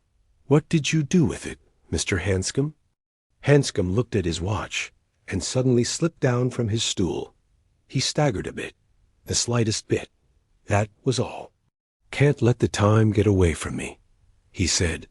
I'm flying tonight. Ricky Lee looked instantly alarmed, and Hanscom laughed. Flying but not driving the plane. Not this time. United Airlines. Ricky Lee. Oh, he supposed his relief showed on his face, but he didn't care. Where are you going? Hanscom's shirt was still open. He looked thoughtfully down at the puckered white lines of the old scar on his belly, and then began to button the shirt over it. Thought I told you that, Ricky Lee. Home. I'm going home. Give those cartwheels to your kids. He started toward the door, and something about the way he walked, even the way he hitched at the sides of his pants, terrified Ricky Lee. The resemblance to the late and mostly unlamented Gresham Arnold was suddenly so acute it was nearly like seeing a ghost. Mr. Hanscom, he cried in alarm. Hanscom turned back, and Ricky Lee stepped quickly backward. His ass hit the back bar, and glassware gossiped briefly as the bottles knocked together. He stepped back because he was suddenly convinced that Ben Hanscom was dead. Yes, Ben Hanscom was lying dead someplace, in a ditch or an attic, or possibly in a closet with a belt noosed around his neck, and the toes of his $400 cowboy boots dangling an inch or two above the floor, and this thing standing near the juke and staring back at him was a ghost. For a moment, just a moment, but it was plenty long enough to cover his working heart with a rime of ice. He was convinced he could see tables and chairs right through the man. What is it, Ricky Lee? Nah, nothing. Ben Hanscom looked out at Ricky Lee from eyes which had dark purple crescents beneath them. His cheeks burned with liquor. His nose looked red and sore. Nothing. Ricky Lee whispered again, but he couldn't take his eyes from that face. The face of a man who has died deep in sin and now stands hard by hell's smoking side door. I was fat and we were poor, Ben Hanscom said. I remember that now. And I remember that either a girl named Beverly or Stuttering Bill saved my life with a silver dollar. I'm scared almost insane by whatever else I may remember before tonight's over. But how scared I am doesn't matter, because it's going to come anyway. It's all there, like a great big bubble that's growing in my mind. But I'm going, because all I've ever gotten, and all I have now is somehow due to what we did then. And you pay for what you get in this world. Maybe that's why God made us kids first and built us close to the ground, because he knows you got to fall down a lot and bleed a lot before you learn that one simple lesson. You pay for what you get. You own what you pay for. And sooner or later, whatever you own comes back home to you. You gonna be back this weekend, though, ain't you? Ricky Lee asked through numbed lips. In his increasing distress, this was all he could find to hold on to. You gonna be back this weekend just like always, ain't you? I don't know, Mr. Hanscom said, and smiled a terrible smile. I'm going a lot farther than London this time, Ricky Lee.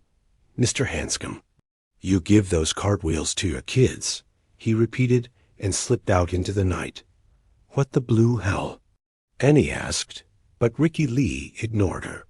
He flipped up the bars, partition, and ran over to one of the windows which looked out on the parking lot.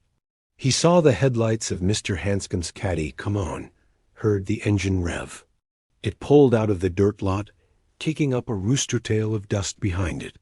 The taillights dwindled away to red points down Highway 63, and the Nebraska night wind began to pull the hanging dust apart.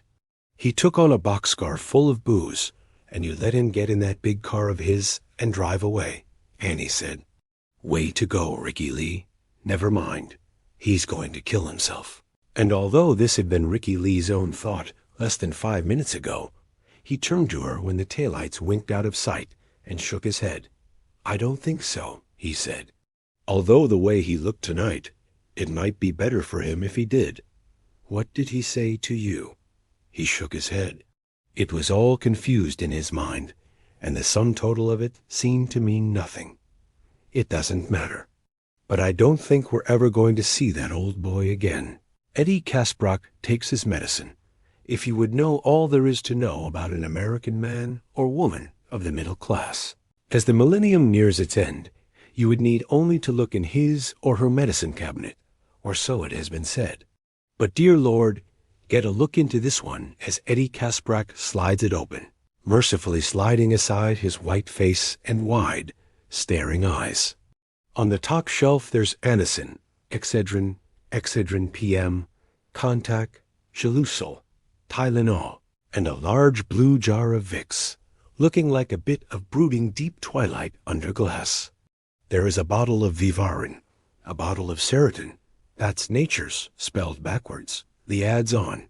Lawrence Welk used to say when Eddie Kaspbrak was but a wee slip of a lad, and 2 bottles of Phillips milk of magnesia, the regular, which tastes like liquid chalk, and the new mint flavor, which tastes like mint-flavored liquid chalk.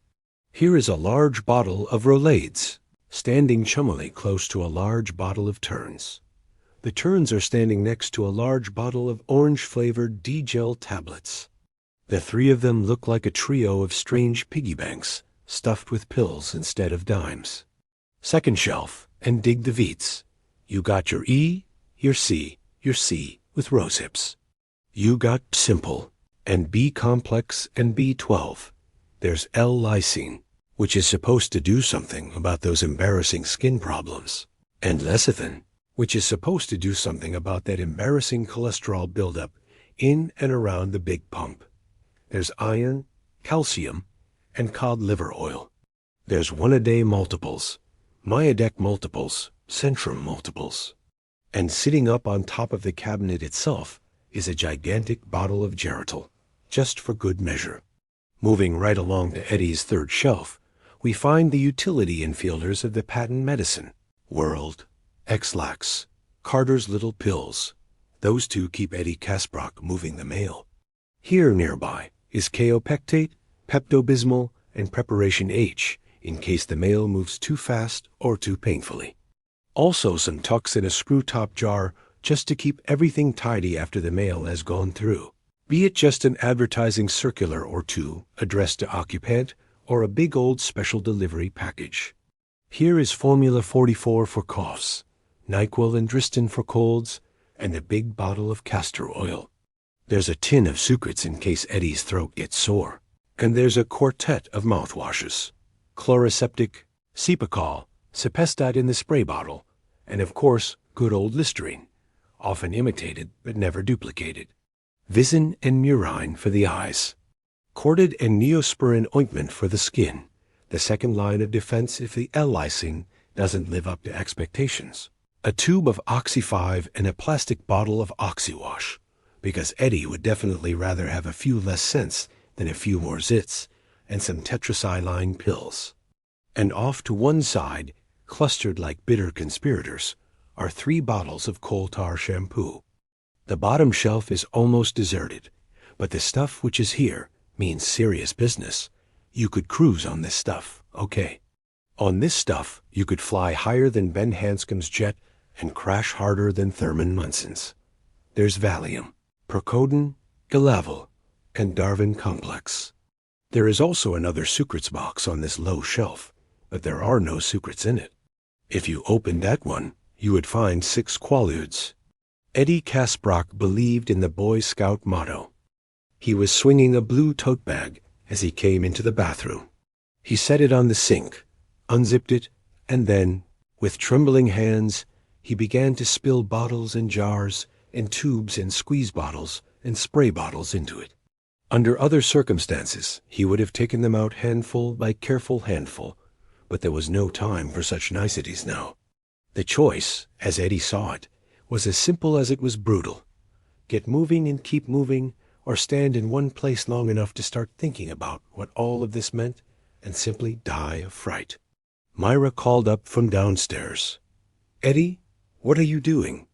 Eddie dropped the secrets box containing the ludes into the bag.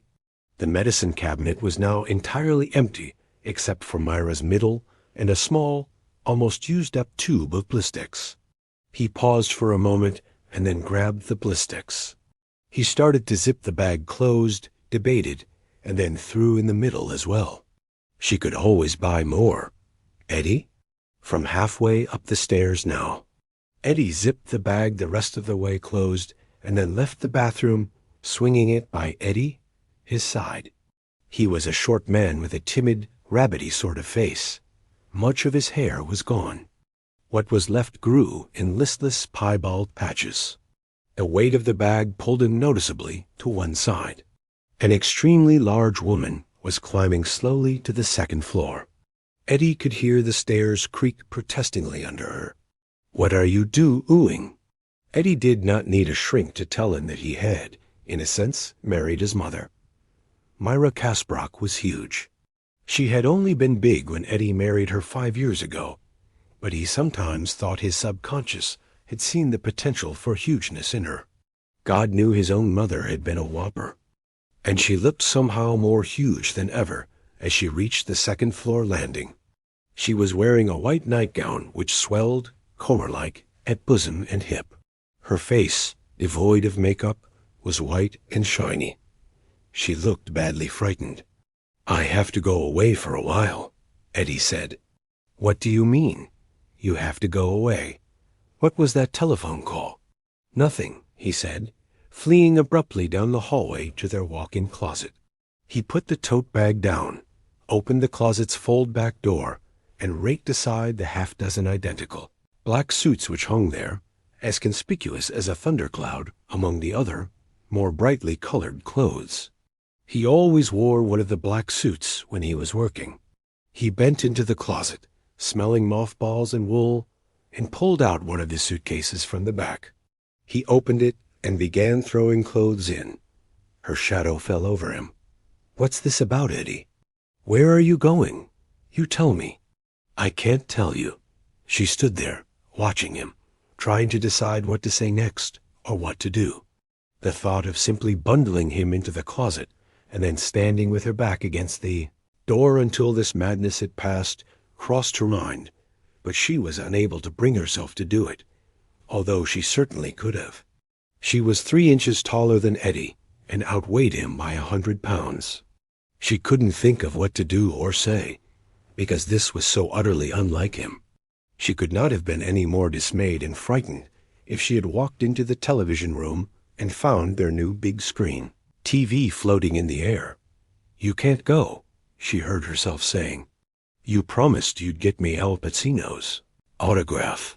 It was an absurdity. God knew it was. But at this point, even an absurdity was better than nothing. "You'll still get it," Eddie said. "You'll have to drive him yourself." Oh, here was a new terror to join those already circling in her poor dazzled head. She uttered a small scream. "I can't. I never. You'll have to," he said. He was examining his shoes now. "There's no one else. Neither of my uniforms fit any more. They're too tight in the tits." "Have Dolores let one of them out," he said implacably. He threw 2 pairs of shoes back, found an empty shoebox, and popped a 3rd pair into it. Good black shoes, plenty of use left in them still, but looking just a bit too worn to wear on the job. When you drove rich people around New York for a living, many of them famous rich people, everything had to look just right. These shoes no longer looked just right, but he supposed they would do for where he was going, and for whatever he might have to do when he got there. Maybe Richie Tozier would, but then the blackness threatened, and he felt his throat beginning to close up. Eddie realized with real panic that he had packed the whole damn drugstore and had left the most important thing of all, his aspirator, downstairs on top of the stereo cabinet. He banged the suitcase closed and latched it. He looked around at Myra, who was standing there in the hallway with her hand pressed against. the short, thick column of her neck, as if she were the one with the asthma. She was staring at him, her face full of perplexity and terror, and he might have felt sorry for her if his heart had not already been so filled with terror for himself. "What's happened, Eddie? Who was that on the telephone? Are you in trouble?" "You are, aren't you? What kind of trouble are you in?" He walked toward her, zipper bag in one hand and suitcase in the other, standing more or less straight now that he was more evenly weighted. She moved in front of him, blocking off the stairway, and at first he thought she would not give way. Then, when his face was about to crash into the soft roadblock of her breasts, she did give way. Fearfully. As he walked past, never slowing, she burst into miserable tears. "I can't drive, Al Pacino," she bawled. "I'll smash into a stop sign or something. I know I will." "Eddie, I'm scarred." He looked at the Seth Thomas clock on the table by the stairs. 9:20. The canned-sounding Delta clerk had told him he had already missed the last flight north to Maine. That one had left LaGuardia at 8:25. He had called Amtrak and discovered there was a late train to Boston departing Perm Station at 11:30. It would drop him off at South Station, where he could take a cab to the offices of Cape Cod Limousine on Arlington Street. Cape Cod and Eddie's company, Royal Crest, had worked out a useful and friendly reciprocal arrangement over the years. A quick call to Butch Carrington in Boston had taken care of his transportation north. Butch said he would have a Cadillac limo gassed and ready for him, so he would go in style, and with no pain-in-the-ass clients sitting in the back seat, stinking the air up with a big cigar and asking if Eddie knew where he could score a broad or a few grams of coke, or both. Going in style, all right, he thought. Only way you could go in more style would be if you were going in a hearse. But don't worry, Eddie. That's probably how you'll come back. If there's enough of you left to pick up, that is, Eddie. 9:20. Plenty of time to talk to her, plenty of time to be kind. Ah, but it would have been so much better if this had been our whist night, if he could have just slipped out, leaving a note under one of the magnets on the refrigerator door. The refrigerator door was where he left all his notes for Myra, because there she never missed them. Leaving that way, like a fugitive, would not have been good, but this was even worse. This was like having to leave home all over again, and that had been so hard he'd had to do it 3 times. Sometimes home is where the heart is, Eddie thought randomly. I believe that. Old Bobby Frost said home's the place where, when you have to go there, they have to take you in. Unfortunately, it's also the place where, once you're in there, they don't ever want to let you out. He stood at the head of the stairs, forward motion temporarily spent, filled with fear, breath wheezing noisily in and out of the pinhole his throat had become, and regarded his weeping wife. "Come on downstairs with me, and I'll tell you what I can," he said. Eddie put his 2 bags, clothes in one, medicine in the other, by the door in the front hall. He remembered something else then, or rather the ghost of his mother, who had been dead many years, but who still spoke frequently in his mind, remembered for him. "You know when your feet get wet, you always get a cold, Eddie. You're not like other people. You have a very weak system. You have to be careful. That's why you must always wear your rubbers when it rains." It rained a lot in Derry. Eddie opened the front hall closet, got his rubbers off the hook where they hung neatly in a plastic bag, and put them in his clothes suitcase. That's a good boy, Eddie. He and Myra had been watching TV when the shit hit the fan. Eddie went into the television room and pushed the button which lowered the screen of the Mural Vision TV. Its screen was so big that it made Freeman McNeil look like a visitor from Brobdingnag on Sunday afternoons. He picked up the telephone and called a taxi. The dispatcher told him it would probably be 15 minutes. Eddie said that was no problem. He hung up and grabbed his aspirator off the top of their expensive Sony compact disc player. I spent $1,500 on a state-of-the-art sound system so that Myra wouldn't miss a single golden note on her Barry Manilow records and her Supreme's greatest hits, he thought, and then felt a flush of guilt. That wasn't fair, and he damn well knew it. Myra would have been just as happy with her old scratchy records as she was with the new 45 RP massaged laser discs, just as she would have been happy to keep on living in the little 4-room house in Queens until they were both old and gray, and if the truth were told, there was a little snow on Eddie Kasprak's mountain already. He had bought the luxury sound system for the same reasons that he had bought this low fieldstone house on Long Island, where the two of them often rattled around like the last 2 peas in a can, because he had been able to, and because they were ways of appeasing the soft, frightened, often bewildered, always implacable voice of his mother. They were ways of saying, "I made it, Ma. Look at all this. I made it.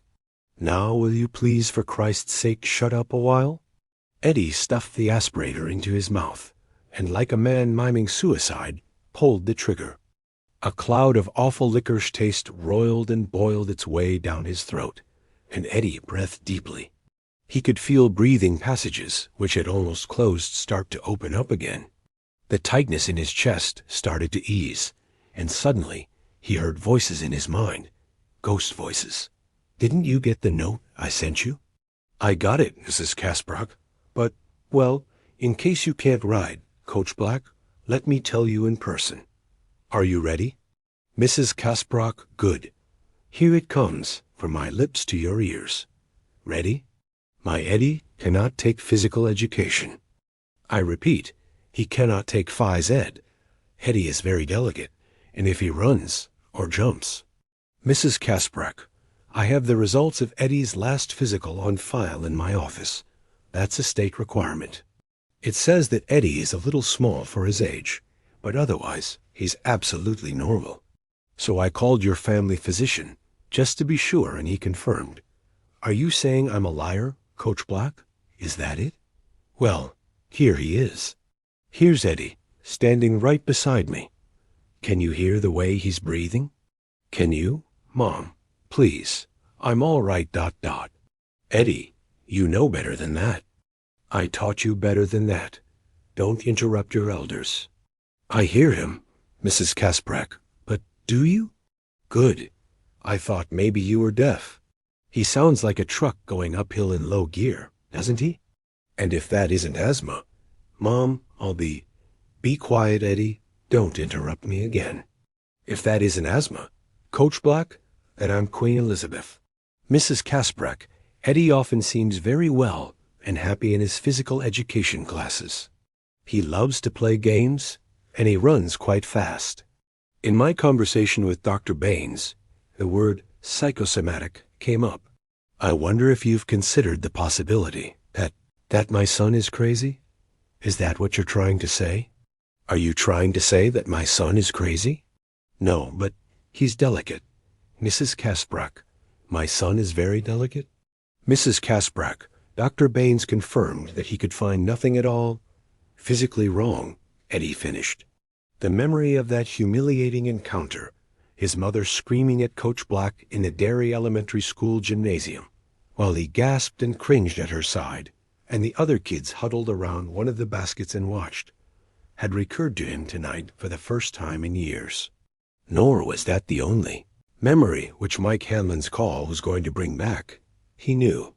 He could feel many others, as bad or even worse, crowding and jostling like sale-mad shoppers bottlenecked in a department store doorway. But soon the bottleneck would break, and they would be along.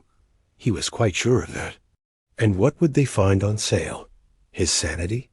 Could be half price, smoke and water damage. Everything must go. Nothing physically wrong, he repeated, took a deep shuddery breath, and stuffed the aspirator into his pocket. Eddie, Myra said, please tell me what all of this is about. Tear tracks shone on her chubby cheeks. Her hands twisted restlessly together like a pair of pink and hairless animals at play. Once, shortly before actually proposing marriage, he had taken a picture of Myra which she had given him and had put it next to one of his mother, who had died of congestive heart failure at the age of 64. At the time of her death, Eddie's mother had topped the scales at over 400 pounds, 406 to be exact. She had become something nearly monstrous by then. Her body had seemed nothing more than boobs and butt and belly, all overtopped by her pasty, perpetually dismayed face. But the picture of her, which he put next to Myra's picture, had been taken in 1944, 2 years before he had been born. "You were a very sickly baby," the ghost mom now whispered in his ear. "Many times we despaired of your life." In 1944, his mother had been a relatively svelte 180 pounds. He had made that comparison, he supposed, in a last-ditch effort to stop himself from committing psychological incest. He looked from mother to Myra, and back again to mother. They could have been sisters. The resemblance was that close. Eddie looked at the two nearly identical pictures and promised himself he would not do this crazy thing. He knew that the boys at work were already making jokes about Jack Sprott and his wife, but they didn't know the half of it. The jokes and snide remarks he could take, but did he really want to be a clown in such a Freudian circus as this? No, he did not. He would break it off with Myra. He would let her down gently, because she was really very sweet and had had even less experience with men than he'd had with women. And then, after she had finally sailed over the horizon of his life, he could maybe take those tennis lessons he'd been thinking of for such a long time. Eddie often seems very well and happy in his physical education classes, or there were the pool memberships they were selling at the UN Plaza Hotel. Eddie loves to play games, not to mention that health club which had opened up on 3rd Avenue across from the garage. Eddie runs quite fast. He runs quite fast when you're not here, runs quite fast when there's nobody around to remind him of how delicate he is.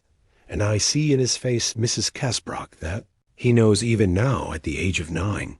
He knows that the biggest favor in the world he could do himself would be to run fast in any direction. You're not going let him go, Mrs. Casbrock let him run. But in the end, he had married Myra anyway. In the end, the old ways and the old habits had simply been too strong. Home was the place where, when you have to go there, they have to chain you up. Oh, he might have beaten his mother's ghost. It would have been hard, but he was quite sure he could have done that much, if that had been all which needed doing.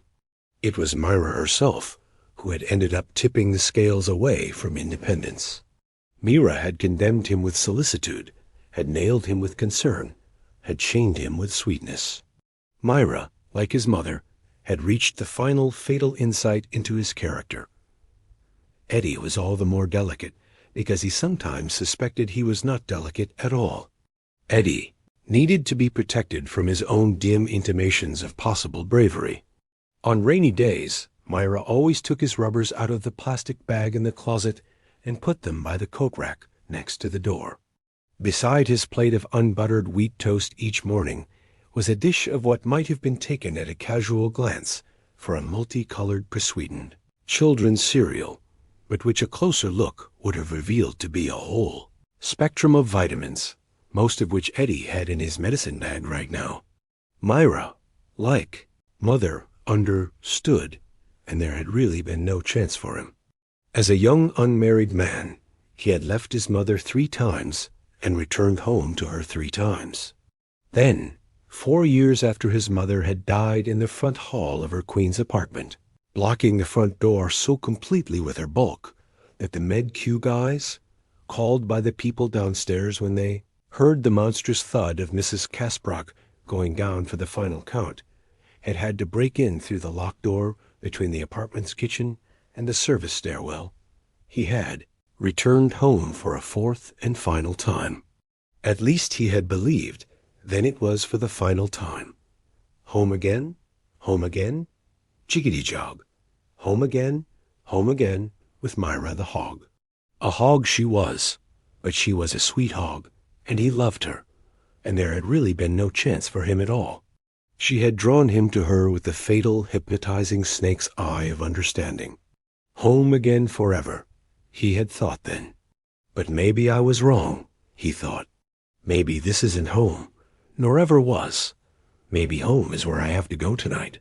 Home is the place where when you go there, you have to finally face the thing in the dark. He shuddered helplessly, as if he had gone outside without his rubbers and caught a terrible chill. Dee, please. She was beginning to weep again. Tears were her final defense, just as they had always been his mother's. The soft weapon which paralyzes, which turns kindness and tenderness into fatal chinks in one's armor. Not that he'd ever worn much armor anyway. Suits of armor did not seem to fit him very well. Tears had been more than a defense for his mother. They had been a weapon. Myra had rarely used her own tears so cynically. But cynically or not, he realized she was trying to use them that way now. And she was succeeding. He couldn't let her. It would be too easy to think of how lonely it was going to be, sitting in a seat on that train as it barreled north toward Boston through the darkness. His suitcase overhead and his tote bag full of nostrums between his feet, the fear sitting on his chest like a rancid Vicks pack. Too easy to let Myra take him upstairs and make love to him with aspirins and an alcohol rub, and put him to bed where they might or might not make a franker sort of love. But he had promised. Myra, listen to me, he said, making his voice purposely dry, purposely matter-of-fact. She looked at him with her wet, naked, terrified eyes. He thought he would try now to explain, as best he could. He would tell her at about how Mike Hanlon had called and told him that it had started again. And yes, he thought most of the others were coming. But what came out of his mouth was much saner stuff. Go down to the office first thing in the morning. Talk to Phil. Tell him I had to take off and that you'll drive Pacino. Eddie, I just can't, she wailed. He's a big star. If I get lost, he'll shout at me. I know he will. He'll shout, they all do when the driver gets lost. And I'll cry. There could be an accident. There probably will be an accident. Eddie, you have to stay home. For God's sake, stop it. She recoiled from his voice, hurt. Although Eddie gripped his aspirator, he would not use it. She would see that as a weakness, one she could use against him. Dear God, if you are there, please believe me when I say, I don't want to hurt Myra. I don't want to cut her, don't even want to bruise her. But I promised, we all promised, we swore in blood.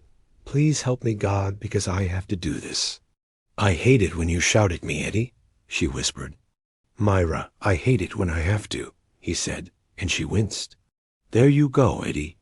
You hurt her again. Why don't you just punch her around the room a few times? That would probably be kinder. And quicker. Suddenly, probably it was the thought of punching someone around the room which caused the image to come. He saw the face of Henry Bowers.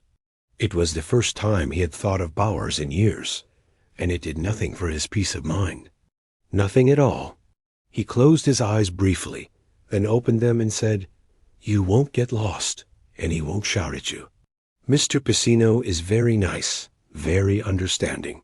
He had never driven Pacino before in his life, but contented himself with knowing that at least the law of averages was on the side of this lie. According to popular myth, most celebrities were shitheels, but Eddie had driven enough of them to know it usually wasn't true. There were, of course, exceptions to the rule, and in most cases the exceptions were real monstrosities. He hoped fervently for Myra's sake that Pacino wasn't one of these. Is he? She asked timidly. Yes, he is. How do you know? Demetrios drove him 2 or 3 times when he worked at Manhattan Limousine, Eddie said glibly. He said Mr. Pacino always tipped at least $50. I wouldn't care if he only tipped me 50 cents, as long as he didn't shout at me. Myra, it's all as easy as 1, 2, 3. 1. You make the pickup at the St. Regis tomorrow at 7 p.m. and take him over to the ABC building. They're retaping the last act of this play Pacino's in American Buffalo. I think it's called. 2. You take him back to the St. Regis around 11. 3. You go back to the garage. turn in the car, and sign the green sheet. That's all? That's all. You can do it standing on your head, Marty. She usually giggled at this pet name, but now she only looked at him with a painful, childlike solemnity. What if he wants to go out to dinner instead of back to the hotel? Or for drinks? Or for dancing? I don't think he will, but if he does, you take him. If it looks like he's going to party all night, you can call Phil Thomas on the radiophone after midnight. By then, he'll have a driver free to relieve you. I'd never stick you with something like this in the first place if I had a driver who was free, but I got 2 guys out sick, Demetrio's on vacation, and everyone else, booked up solid. You'll be snug in your own bed by 1 in the morning. Marty, 1 in the morning at the very, very latest. I absolutely guarantee it. She didn't laugh at absolutely either. He cleared his throat and leaned forward, elbows on his knees. Instantly, the ghost mom whispered, "Don't sit that way, Eddie. It's bad for your posture, and it cramps your lungs. You have very delicate lungs." He sat up straight again, hardly aware he was doing it. "This better be the only time I have to drive," she nearly moaned. "I've turned into such a horse in the last 2 years, and my uniforms look so bad now. It's the only time, I swear. Who called you, Eddie?" As if on cue, lights swept across the wall. A horn honked once as the cab turned into the driveway. He felt a surge of relief. They had spent the 15 minutes talking about Pacino instead of Derry and Mike Hanlon and Henry Bowers, and that was good. Good for Myra, and good for him as well. He did not want to spend any time thinking or talking about those things until he had to. Eddie stood up. "It's my cab." She got up so fast, she tripped over the hem of her own nightgown and fell forward. Eddie caught her, but for a moment the issue was in grave doubt. She outweighed him by 100 pounds, and she was beginning to blubber again. "Eddie, you have to tell me." "I can't. There's no time. You never kept anything from me before, Eddie," she wept, "and I'm not now. Not really. I don't remember it all. At least, not yet. The man who tailed is an old friend. You'll get sick," she said desperately, following him as he walked toward the front hall. "Again, I know you will. Let me come, Eddie. Please, I'll take care of you. Pacino can get a cab or something. It won't kill him. What do you say? Okay?" Her voice was rising, becoming frantic, and to Eddie's horror, she began to look more and more like his mother. His mother as she had looked in the last months before she died, old and fat and crazy. "I'll rub your back and see that you get your pills. I'll help you. I won't talk if you don't want me to, but you can tell me everything. Eddie, please don't go. Eddie, please. Please." He was striding down the hall to the front door now, walking blind, head down, moving as a man moves against a high wind. He was wheezing again. When he picked up the bags, each of them seemed to weigh 100 pounds. He could feel her plump pink hands on him, touching, exploring, pulling with helpless desire, but no real strength, trying to seduce him with her sweet tears of concern, trying to draw him back.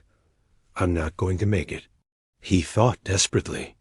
The asthma was worse now, worse than it had been since he was a kid. He reached for the doorknob, but it seemed to be receding from him, receding into the blackness of outer space. "If you stay, I'll make you a sour cream coffee cake," she babbled. "We'll have popcorn. I'll make your favorite turkey dinner. ... I'll make it for breakfast tomorrow morning if you want. I'll start right now. And giblet gravy. Eddie, please, I'm scared you're scaring me so bad." She grabbed his collar and pulled him backward, like a beefy cop putting the grab on a suspicious fellow who is trying to flee. With a final fading effort, Eddie kept going, and when he was at the absolute end of his strength and ability to resist, he felt her grip trail away. She gave one final wail. His fingers closed around the doorknob. How blessedly cool it was.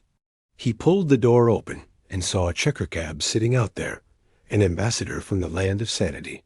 The night was clear. The stars were bright and lucid. He turned back to Myra, whistling and wheezing. "You need to understand that this isn't something I want to do," he said. "If I had a choice, any choice at all, I wouldn't go. Please understand that, Marty. I'm going, but I'll be coming back." Oh, but that felt like a lie. When? How long? A week? Or maybe 10 days. Surely no longer than that. A week. She screamed, clutching at her bosom like a diva in a bad opera. A week. 10 days. Please, Eddie. Please. Marty, stop, okay? Just stop. For a wonder, she did. Stopped and stood looking at him with her wet, bruised eyes, not angry at him, only terrified for him, and coincidentally, for herself. And for perhaps the first time in all the years he had known her, he felt that he could love her safely. Was that part of the going away? He supposed it was. No. You could flush the supposed. He knew it was. Already he felt like something living in the wrong end of a telescope. But it was maybe all right. Was that what he meant? That he had finally decided it was all right to love her? That it was all right, even though she looked like his mother when his mother had been younger, and even though she ate brownies in bed while watching Hardcastle and McCormick or Falcon Crest, and the crumbs always got on his side, and even though she wasn't all that bright, and even though she understood and condoned his remedies in the medicine cabinet because she kept her own in the refrigerator? Or was it? Could it be that these other ideas were all things he had considered in one way or another, at one tune or another, during his oddly entwined lives as a son and a lover and a husband? Now, on the point of leaving home for what felt like the absolutely last time, a new possibility came to him, and startled wonder brushed him like the wing of some large bird. Could it be that Myra was even more frightened than he was? Could it be that his mother had been? Another Derry memory came shooting up from his subconscious like a balefully fizzing firework. There had been a shoe store downtown on Center Street, the Shoe Boat.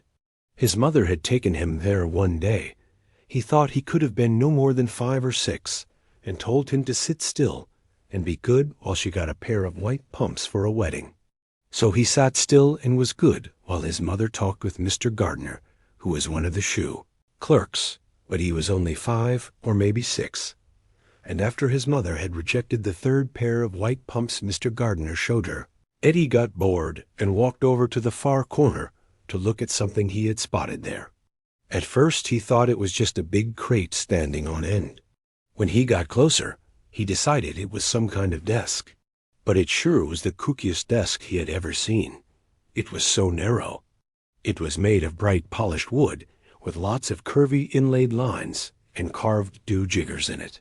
Also, there was a little flight of 3 stairs leading up to it, and he had never seen a desk with stairs. When he got right up to it, he saw that there was a slot at the bottom of the desk thing, a button on one side, and on top of it, entrancing, was something that looked exactly like Captain Video's spacecope. Eddie walked around to the other side, and there was a sign. He must have been at least 6, because he had been able to read it, softly whispering each word aloud. "Do your shoes fit right? Check and see." He went back around, climbed the 3 steps to the little platform, and then stuck his foot into the slot at the bottom of the shoe checker. Did his shoes fit right? Eddie didn't know, but he was wild to check and see. He socked his face into the rubber face guard and thumbed the button. Green light flooded his eyes. Eddie gasped. He could see a foot floating inside a shoe, filled with green smoke. He wiggled his toes, and the toes he was looking at wiggled right back. They were his, all right, just as he had suspected. And then he realized it was not just his toes he could see. He could see his bones, too. The bones in his foot. He crossed his great toe over his second toe, as if sneakily warding off the consequences of telling a lie, and the eldritch bones in the scope made an X that was not white, but goblin green. He could see. Then his mother shrieked, a rising sound of panic that cut through the quiet shoe store like a runaway reaper blade, like a fire bell, like doom on horseback. He jerked his startled, dismayed face out of the viewer and saw her pelting toward him across the store in her stocking feet, her dress flying out behind her.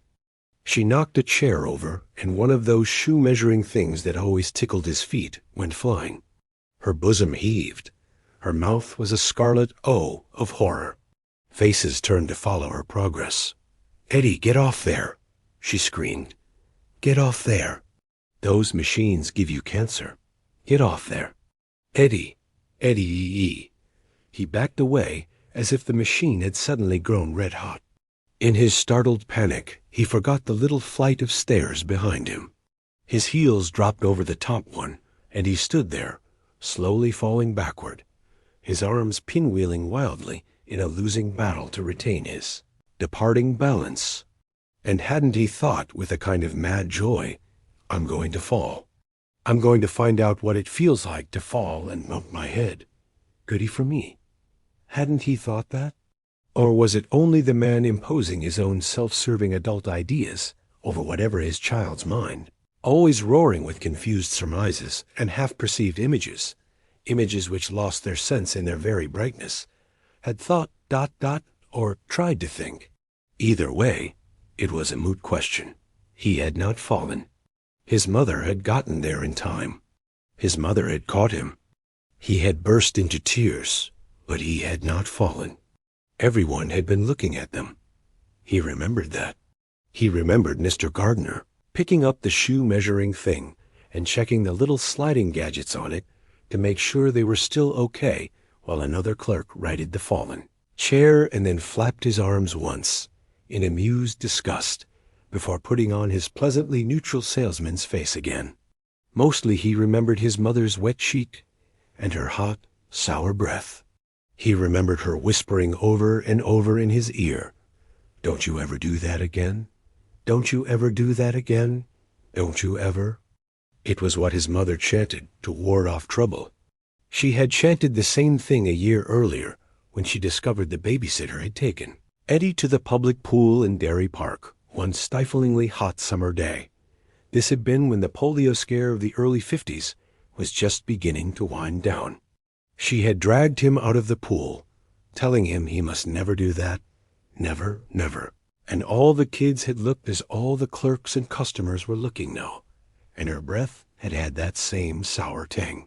She dragged him out of the shoeboat, shouting at the clerks that she would see them all in court if there was anything wrong with her boy. Eddie's terrified tears had continued off and on for the rest of the morning, and his asthma had been particularly bad all day. That night he had lain awake for hours, past the time he was usually asleep, wondering exactly what cancer was, if it was worse than polio, if it killed you, how long it took if it did, and how bad it hurt before you died. He also wondered if he would go to hell afterward. The threat had been serious. He knew that much. She had been so scared. That was how he knew. So terrified. "Marty," he said across this gulf of years, "would you give me a kiss?" She kissed him and hugged him so tightly while she was doing it that the bones in his back groaned.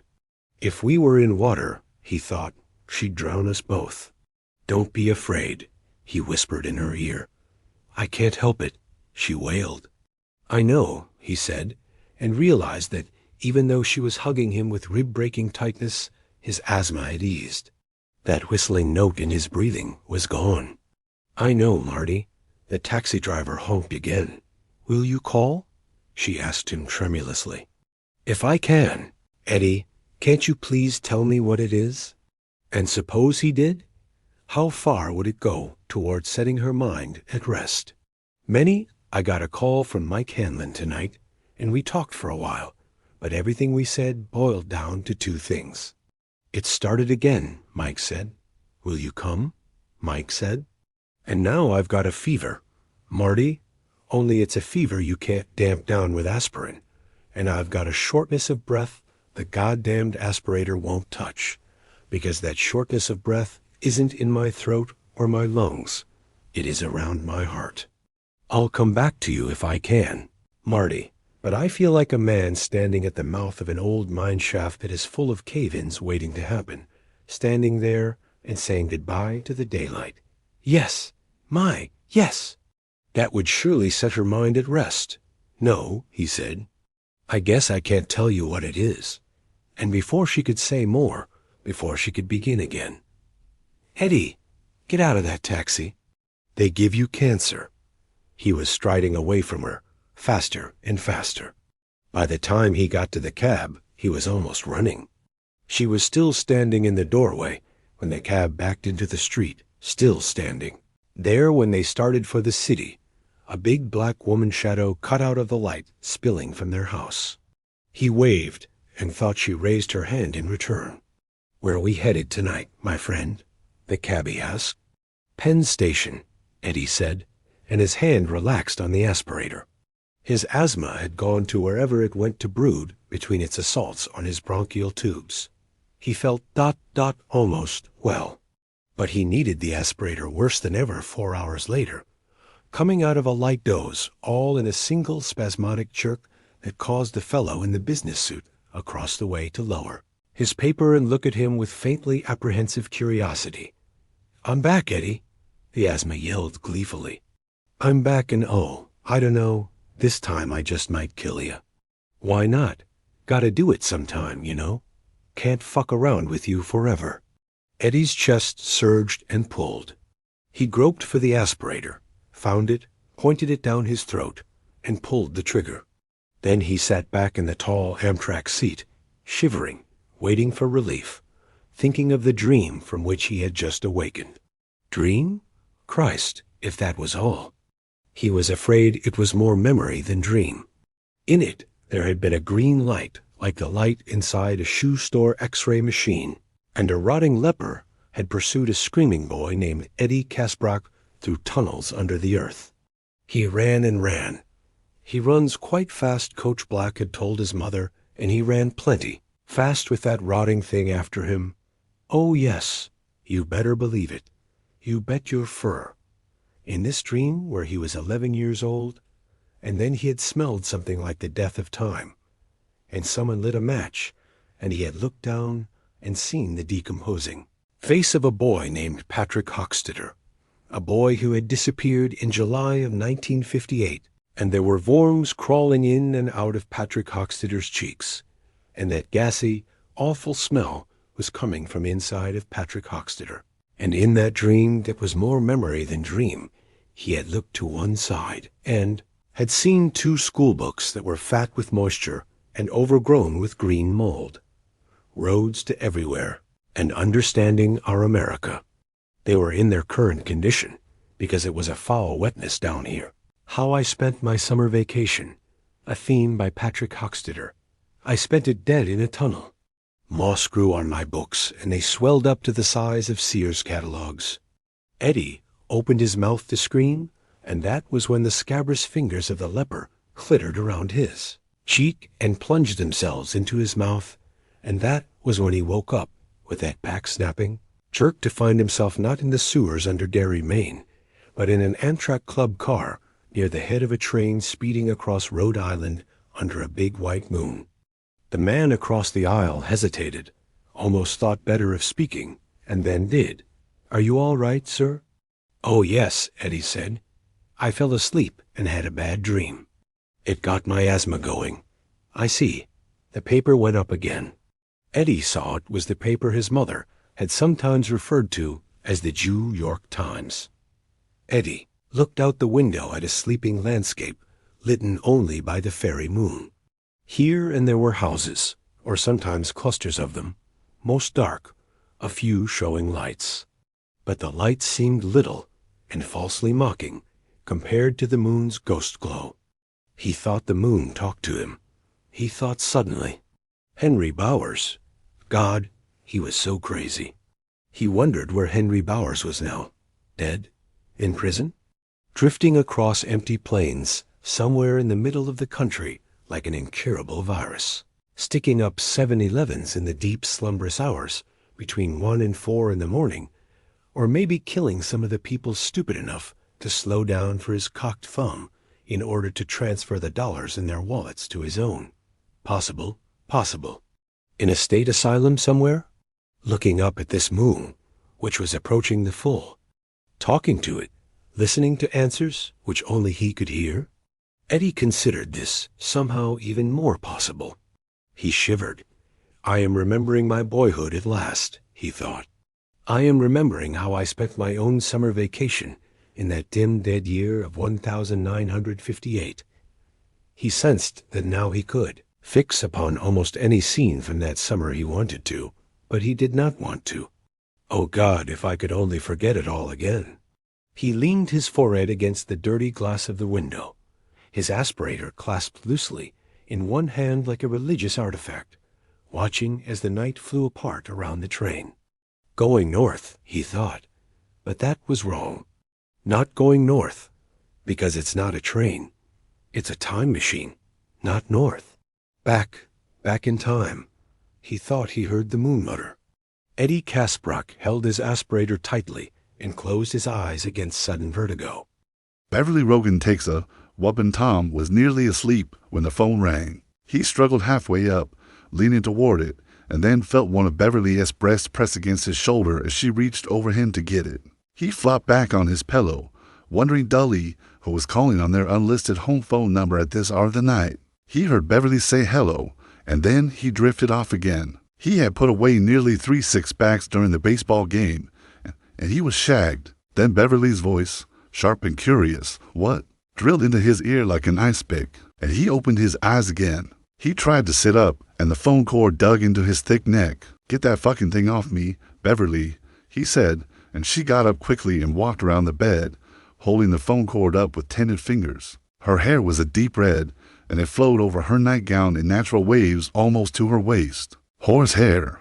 Her eyes did not stutter to his face to read the emotional weather there, and Tom Rogan didn't like that. He sat up. His head was starting to ache. Shit, it had probably already been aching, but when you were asleep you didn't know it. He went into the bathroom, urinated for what felt like 3 hours, and then decided that as long as he was up he ought to get another beer and try to take the curse off the impending hangover. Passing back through the bedroom on his way to the stairs, a man in white boxer shorts that flapped like sails below his considerable belly, his arms like slabs, he looked more like a dock walloper than the president and general manager of Beverly Fashions, Inc. He looked over his shoulder and yelled crossly, "If it's that bull dyke Leslie, tell her to go eat out a model and let us sleep." Beverly glanced up briefly, shook her head to indicate it wasn't Leslie, and then looked back at the phone. Tom felt the muscles at the back of his neck tighten up. It felt like a dismissal. Dismissed by Melody. Miffican lady.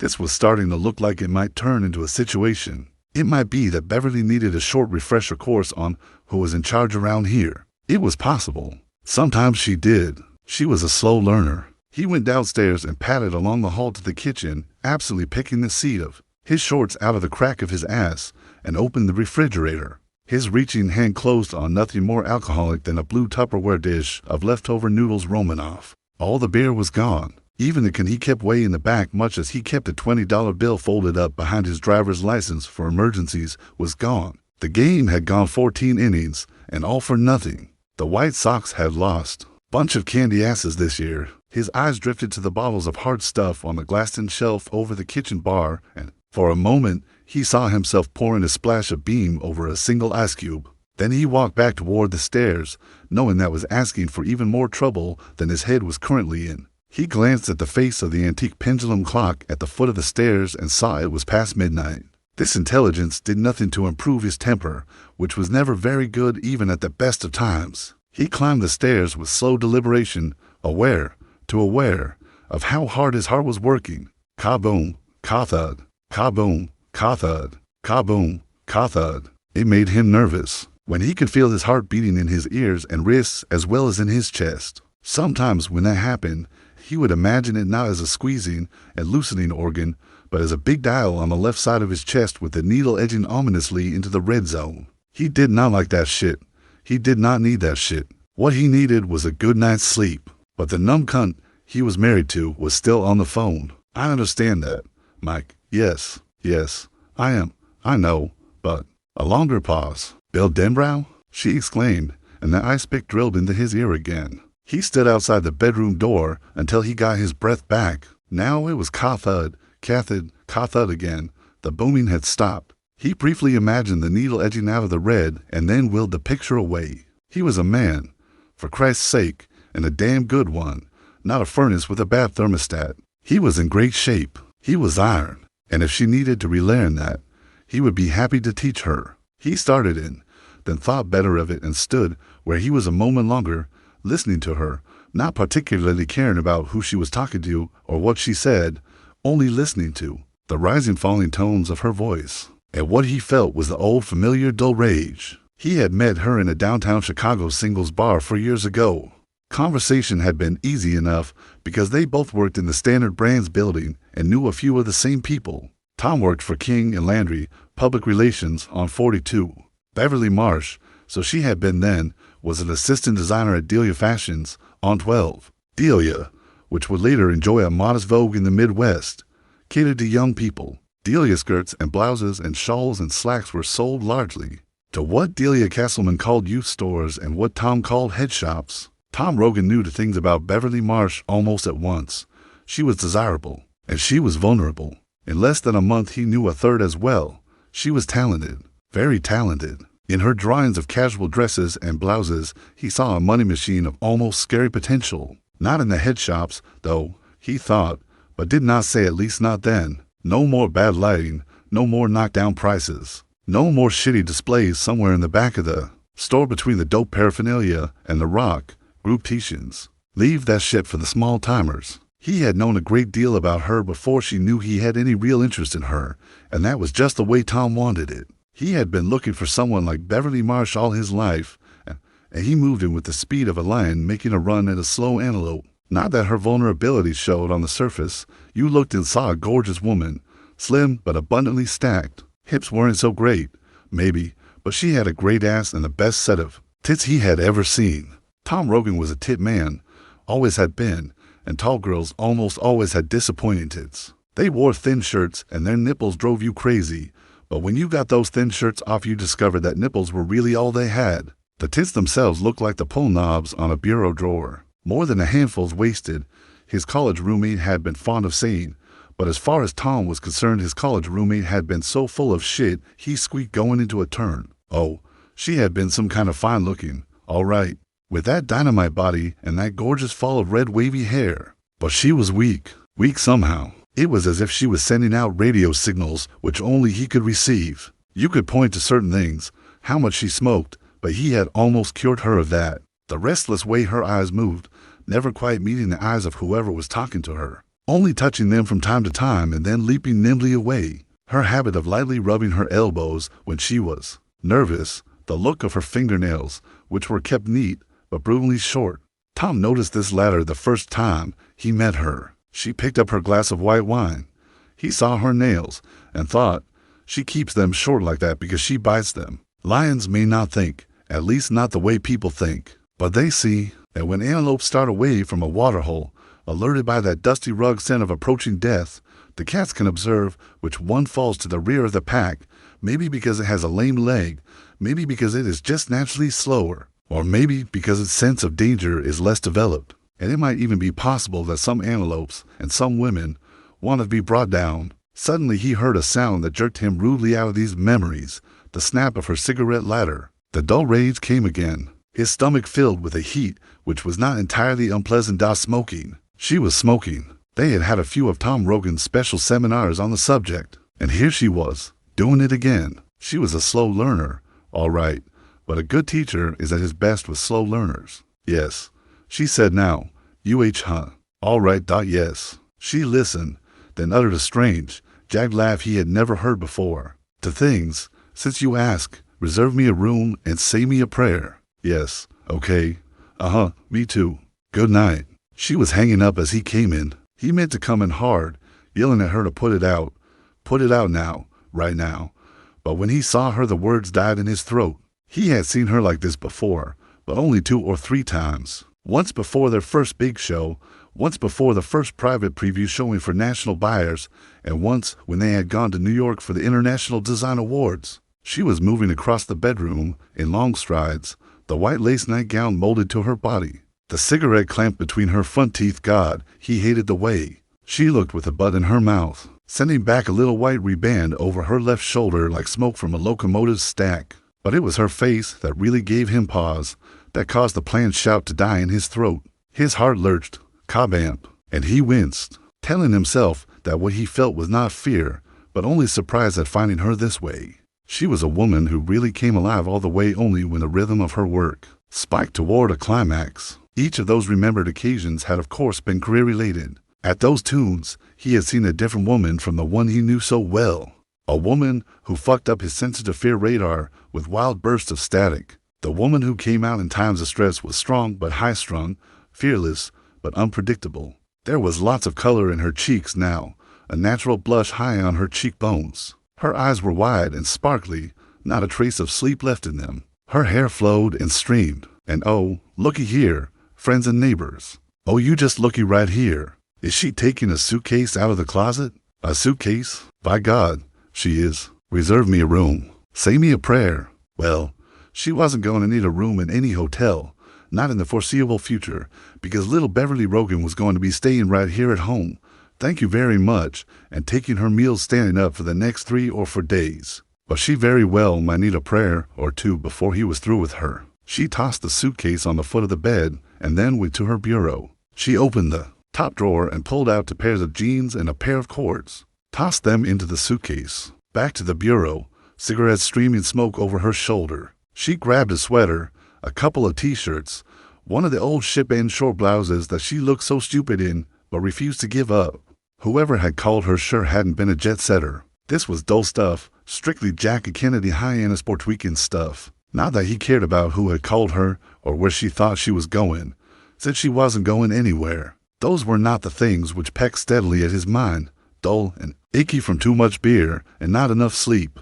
It was that cigarette. Supposedly she had thrown them all out, but she had held out on him.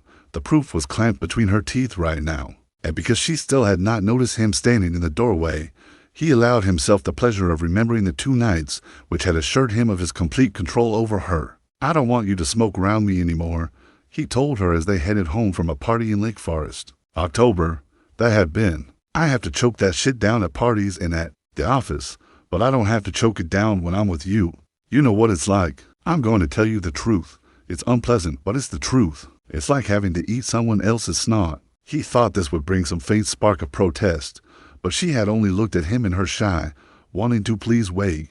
Her voice had been low and meek and obedient. All tight, Tom. Pitch it then. She pitched it. Tom had been in a good humor for the rest of that night. A few weeks later, coming out of a movie, she unthinkingly lit a cigarette in the lobby and puffed it as they walked across the parking lot to the car. It had been a bitter November night, the wind chopping like a maniac at any exposed square inch of flesh it could find. Tom remembered he had been able to smell the lake, as you sometimes could on cold nights, a flat smell that was both fishy and somehow empty. He let her smoke the cigarette. He even opened her door for her when they got to the car. He got in behind the wheel, closed his own door, and then said, "Bev." She took the cigarette out of her mouth, turned toward him, inquiring, and he unloaded on her pretty good, his heart-open hand stroking across her cheek hard enough to make his palm tingle, hard enough to rock her head back against the headrest. Her eyes widened with surprise and pain, and something else as well.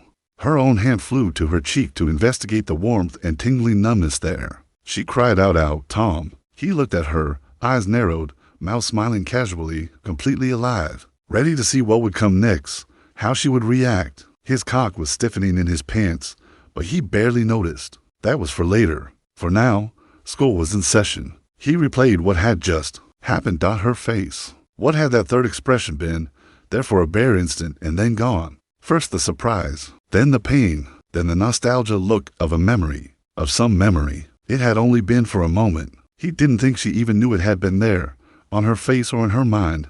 Now, it would all be in the first thing she didn't say. He knew that as well as his own name. It wasn't "you son of a bitch." It wasn't "see you later," Macho City. It wasn't "we're through," Tom. She only looked at him with her wounded, brimming hazel eyes and said, "Why did you do that?"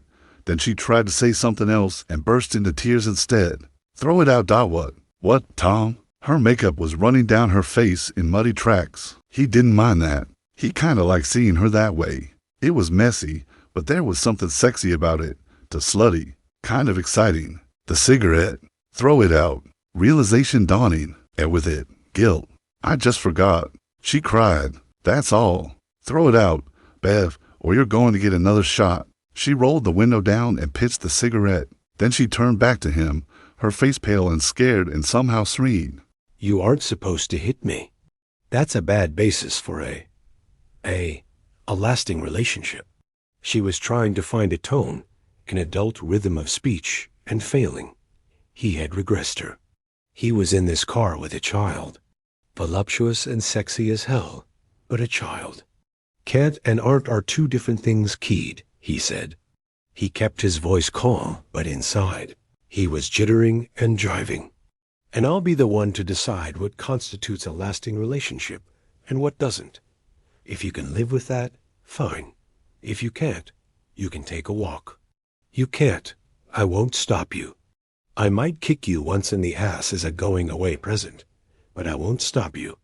It's a free country. What more can I say?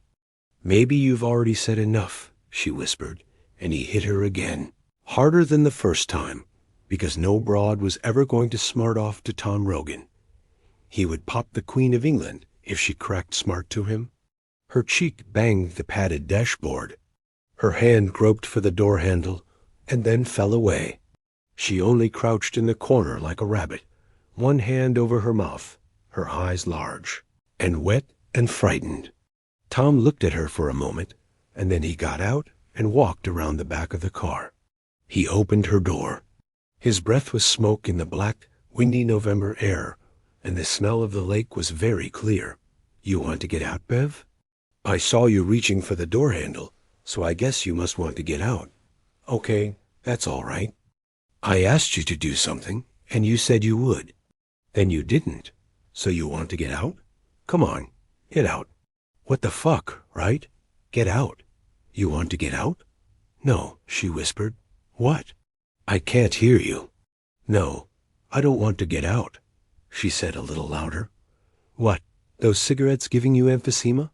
If you can't talk, I'll get you a fucking megaphone. This is your last chance, Beverly. You speak up so I can hear you. Do you want to get out of this car, or do you want to come back with me? Want to come back with you, she said, and clasped her hands on her skirt like a little girl. She wouldn't look at him. Tears slipped down her cheeks. All right, he said. Fine. But first you say this for me, Bev. You say, I forgot about smoking. In front of you, Tom. Now she looked at him, her eyes wounded, pleading, inarticulate. You can make me do this, her eyes said, but please don't. Don't. I love you. Can't it be over? No, it could not. Because that was not the bottom of her wanting, and both of them knew it. Say it. I forgot about smoking in front of you, Tom. Good. Now say, I'm sorry, she repeated dully. A cigarette lay smoking on the pavement like a cut piece of fuse. People leaving the theater glanced over at them. The man standing by the open passenger door of a late model fade into the woodwork Vega. The woman sitting inside, her hands clasped primly in her lap, her head down, the dome light outlining the soft fall of her hair in gold. He crushed the cigarette out. He smeared it against the blacktop. Now say, I'll never do it again without your permission. I'll never... Her voice began to hitch. Never. And, honey, say it, Bev. Never do it again. Without your permission. So he had slammed the door and gone back around to the driver's seat. He got behind the wheel and drove them back to his downtown apartment. Neither of them said a word. Ha-0, the relationship had been set in the parking lot. The second half was set 40 minutes later, in Tom's bed. She didn't want to make love, she said. He saw a different truth in her eyes, and the strutty cock of her legs, however, and when he got her blouse off her nipples, had been rock hard. She moaned when he brushed them, and cried out softly when he suckled first one and then the other, kneading them restlessly as he did so. She grabbed his hand and thrust it between her legs. "I thought you didn't want to," he said, and she had turned her face away. But she did not. Let go of his hand, and the rocking motion of her hips actually speeded up. He pushed her back on the bed. And now he was gentle, not ripping her underwear, but removing it with a careful consideration that was almost prissy. Sliding into her was like sliding into some exquisite oil. He moved with her, using her but letting her use him as well, as she came the first time, almost at once, crying out and digging her nails into his back. Then they rocked together in long, slow strokes, and somewhere in there he thought she came again. Tom would get close, and then he would think of White Sox, batting averages, or who was trying to undercut him for the Chesley account at work, and he would be okay again. Then she began to speed up, her rhythm finally dissolving into an excited bucking. He looked at her face, the raccoon ringlets of mascara, the smeared lipstick, and he felt himself suddenly shooting deliriously toward the edge. She jerked her hips up harder and harder. There had been no beer gut between them in those days, and their bellies clapped hands in a quickening beat. Near the end she screamed, and then bit his shoulder with her small, even teeth. "How many times did you come?" he asked her after they had showered. She turned her face away, and when she spoke, her voice was so low he almost couldn't hear her. "That isn't something you're supposed to ask." "No? Who told you that? Miss Tridgers?" He took her face in one hand, thumb pressing deep into one cheek, fingers pressing into the other, palm cupping her chin in between. "You talk to Tom," he said. "You hear me, Bev?" "Talk to Papa." "3," she said reluctantly. "Good," he said. "You can have a cigarette." She looked at him distrustfully, her red hair spread over the pillows, wearing nothing but a pair of hip-hugger panties. Just looking at her that way got his motor turning over again. He nodded. "Go on," he said. "That's all right." They had been married in a civil ceremony 3 months later. 2 of his friends had come. The only friend of hers to attend had been Kay McCall, whom Tom called that titsy women's lib bitch. All of these memories went through Tom's mind in a space of seconds, like a speeded-up piece of film, as he stood in the doorway watching her. She had gone on to the bottom drawer of what she sometimes called her weekend bureau, and now she was tossing underwear into the suitcase, not the sort of stuff he liked, the slippery satins and smooth silks. This was cotton stuff, little girl stuff, most of it faded and with little puffs of popped elastic on the waistbands. A cotton nightie that looked like something out of Little House on the Prairie. She poked in the back of this bottom drawer to see what else might be lurking in there. Tom Rogan, meanwhile, moved across the shag rug toward his wardrobe. His feet were bare and his passage noiseless as a puff of breeze. It was the cigarette. That was what had really gotten him mad. It had been a long time since she had forgotten that first lesson. There had been other lessons to learn since, a great many, and there had been hot days when she had worn long-sleeved bosses or even cardigan sweaters buttoned all the way to the neck. Gray days when she had worn sunglasses. But that first lesson had been so sudden and fundamental. He had forgotten the telephone call that had wakened him out of his deepening sleep. It was the cigarette. If she was smoking now, then she had forgotten Tom Rogan. Temporarily. Of course, only temporarily. But even temporarily was too damned long. What might have caused her to forget didn't matter. Such things were not to happen in his house for any reason. There was a wide black strip of leather hanging from a hook inside the closet door. There was no buckle on it. He had removed that long ago. It was doubled over at one end where a buckle would have gone, and this doubled-over section formed a loop into which Tom Rogan now slipped his hand. "Tom, you been bad." His mother had sometimes said, well, sometimes was maybe not such a good word. Maybe often would have been a better one. "You come here, Tommy. I got to give you a whopping." His life as a child had been punctuated by whoppings. He had finally escaped to Wichita State College. But apparently there was no such thing as a complete escape. because he continued to hear her voice in dreams.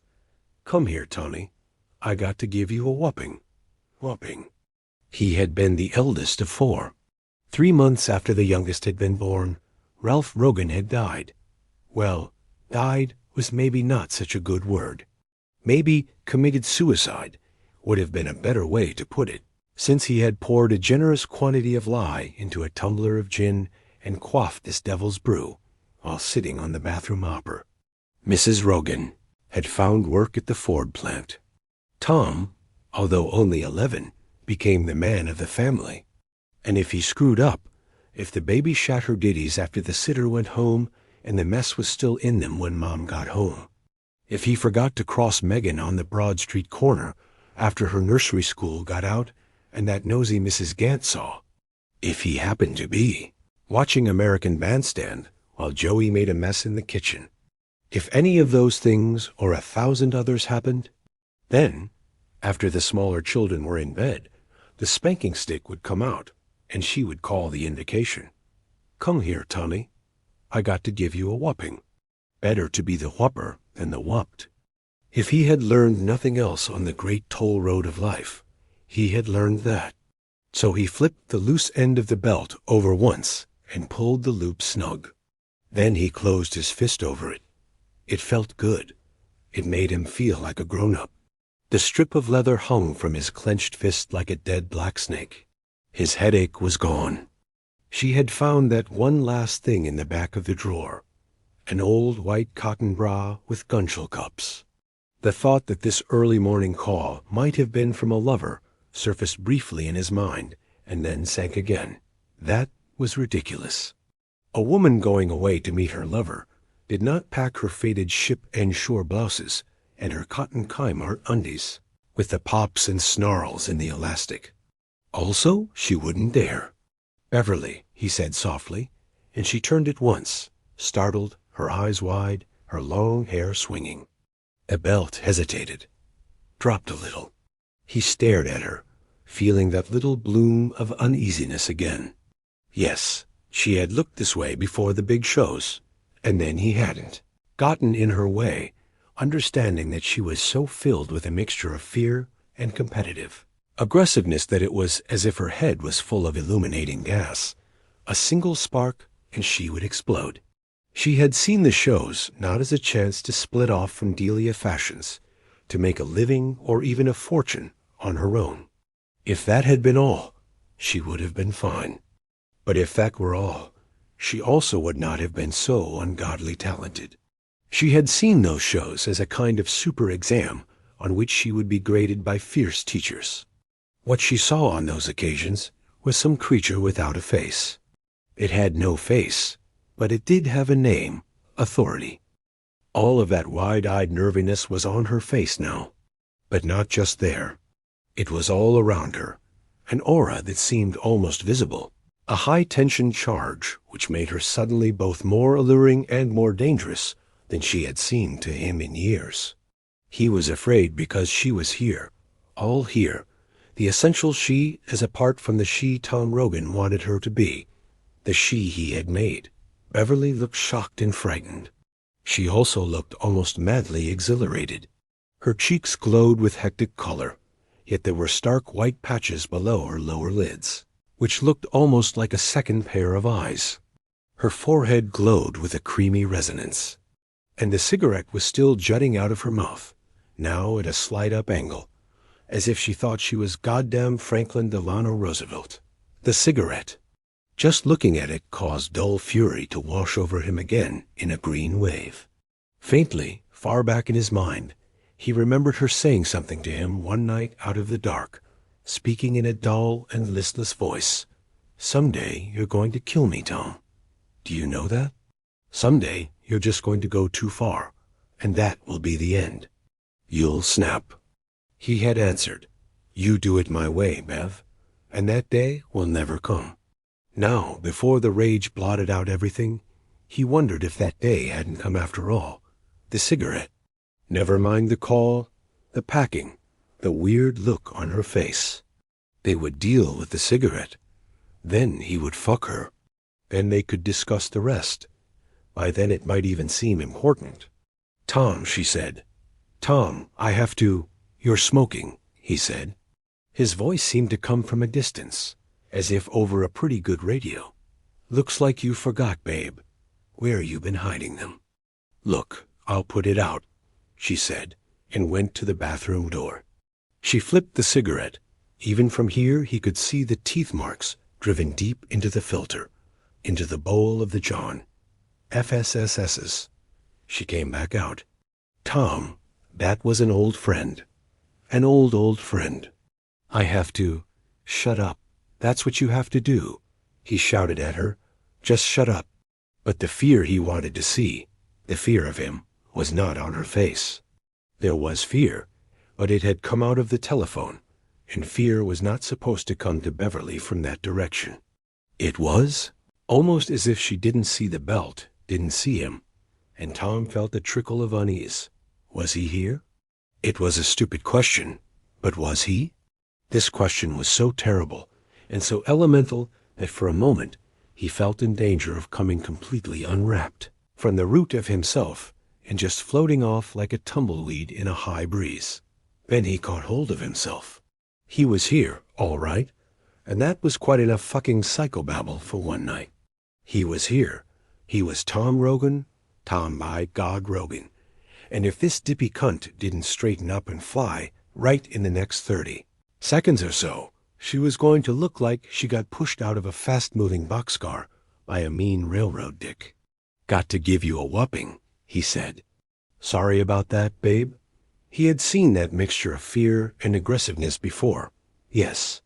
Now, for the first time ever, it flashed out at him. "Put that thing down," she said. "I have to get out to O'Hare as fast as I can. Are you here, Tom? Are you?" He pushed the thought away. The strip of leather, which had once been a belt, swung slowly before him like a pendulum. His eyes flickered and then held fast to her face. "Listen to me, Tom. There's been some trouble back in my hometown. Very bad trouble. I had a friend in those days. I guess he would have been my boyfriend, except we weren't quite old enough for that. He was only an 11-year-old kid with a bad stutter back then. He's a novelist now. You even read one of his books. I think, The Black Rapids?" She searched his face, but his face gave no sign. There was only the belt penduluming back and forth, back and forth. He stood with his head lowered and his stocky legs slightly apart. Then she ran her hand restlessly through her hair, distractedly, as if she had many important things to think of and hadn't seen the belt at all. And that haunting, awful question resurfaced in his head again. "Are you there? Are you sure? That book laid around here for weeks, and I never made the connection. Maybe I should have, but we're all older, and I haven't even thought about Derry in a long, long time.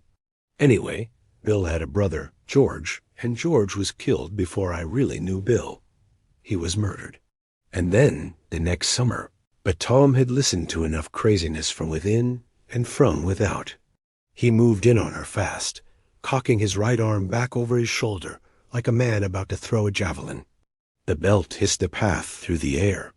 Beverly saw it coming and tried to duck away, but her right shoulder struck the bathroom doorway, and there was a meaty wapple as the belt struck her left forearm, leaving a red wheal.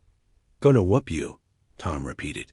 His voice was saying, even regretful, but his teeth showed in a white and frozen smile. He wanted to see that look in her eyes, that look of fear and terror and shame. That look that said, "Yes, you're right. I deserved it." That look that said, "Yes, you're there. All right. I feel your presence." Then love could come back, and that was right and good, because he did love her. They could even have a discussion, if she wanted it, of exactly who had called and what all this was about. But that must come later. For now, school was in session, the old one too. First the whopping, then the fucking. "Sorry, babe." "Tom, don't do tea." He swung the belt sidearm and saw it lick around her hip. There was a satisfying snap as it finished on her buttock. And Jesus, she was grabbing at it. She was grabbing at the belt. For a moment, Tom Rogan was so astounded by this unexpected act of insubordination that he almost lost his Punisher, would have lost it except for the loop, which was tucked securely into his fist. He jerked it back. "Don't you ever try to grab something away from me?" he said hoarsely. "You hear me? You ever do that again, and you'll spend a month pissing raspberry juice." "Tom, stop it," she said, and her very tone infuriated him. She sounded like a playground monitor talking down to a tantrumy 6-year-old. "I have to go. This is no joke. People are dead, and I made a promise a long time ago." Tom heard little of this. He bellowed and ran at her with his head down, the belt swinging blindly. He hit her with it, driving her away from the doorway and along the bedroom wall. He cocked his arm back, hit her, cocked his arm back, hit her, cocked his arm back, hit her. Later that morning, he would not be able to raise the arm above eye level until he had swallowed 3 codeine tablets. But for now, he was aware of nothing but the fact that she was defying him. She had not only been smoking, she had tried to grab the belt away from him. And oh folks, oh friends and neighbors, she had asked for it, and he would testify before the throne of God Almighty that she was going to get it. He drove her along the wall, swinging the belt, raining blows on her. Her hands were up to protect her face, but he had a clear shot at the rest of her. The belt made thick bull-whip cracks in the quiet room. But she did not scream, as she sometimes did, and she did not beg him to stop, as she usually did. Worst of all, she did not cry, as she always did. The only sounds were the belt and their breathing, his heavy and hoarse, hers quick and light. She broke for the bed and the vanity table on her side of it. Her shoulders were red from the belt's blows. Her hair streamed fire.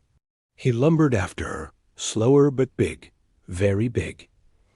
He had played squash until he had popped an Achilles tendon 2 years ago, and since then his weight had gotten out of hand a little bit, or maybe a lot would have been a better way to put it, but the muscle was still there, firm cordage sheathed in the fat. Still, he was a little alarmed at how out of breath he was. She reached the vanity, and he thought she would crouch there, or maybe try to crawl under it. Instead she groped, turned, and suddenly the air was full of flying missiles. She was throwing cosmetics at him.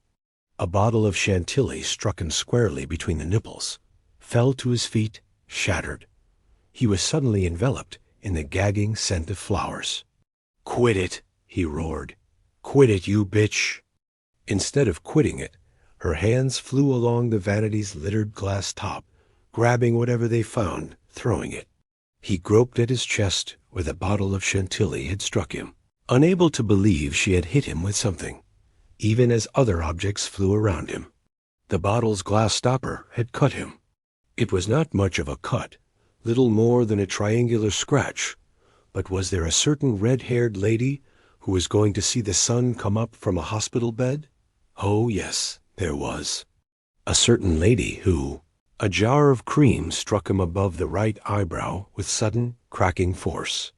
He heard a dull thud seemingly inside his head. White light exploded over that eye's field of vision, and he fell back a step, mouth dropping open. Now a tube of Nivea cream struck his belly with a small slapping sound, and she was she? Was it possible? Yes. She was yelling at him. "I'm going to the airport. You son of a bitch. Do you hear me? I have business, and I'm going. You want to get out of my way because I'm going." Blood ran into his right eye, stinging and hot. He knuckled it away. He stood there for a moment, staring at her as if he had never seen her before. In a way he never had. Her breasts heaved rapidly. Her face, all flush and livid pallor, blazed. Her lips were drawn back from her teeth in a snarl. She had, however, denuded the top of the vanity table. The missile silo was empty. He could still read the fear in her eyes. But it was still not fear of him. "You put those clothes back," he said, struggling not to pant as he spoke. "That would not sound good." That would sound weak. Then you put the suitcase back and get into bed. And if you do those things, maybe I won't beat you up too bad. Maybe you'll be able to go out of the house in 2 days instead of 2 weeks. Tom, listen to me. She spoke slowly. Her gaze was very clear. If you come near me again, I'll kill you. Do you understand that, you tub of guts? I'll kill you. And suddenly, maybe it was because of the utter loathing on her face, the contempt, maybe because she had called him a tub of guts, or maybe only because of the rebellious way her breasts rose and fell. The fear was suffocating him. It was not a bud or a bloom, but a whole goddamn garden, the fear, the horrible fear that he was not here. Tom Rogan rushed at his wife, not bellowing this time. He came as silently as a torpedo cutting through the water. His intent now was probably not merely to beat and subjugate, but to do to her what she had so rashly said she would do to him.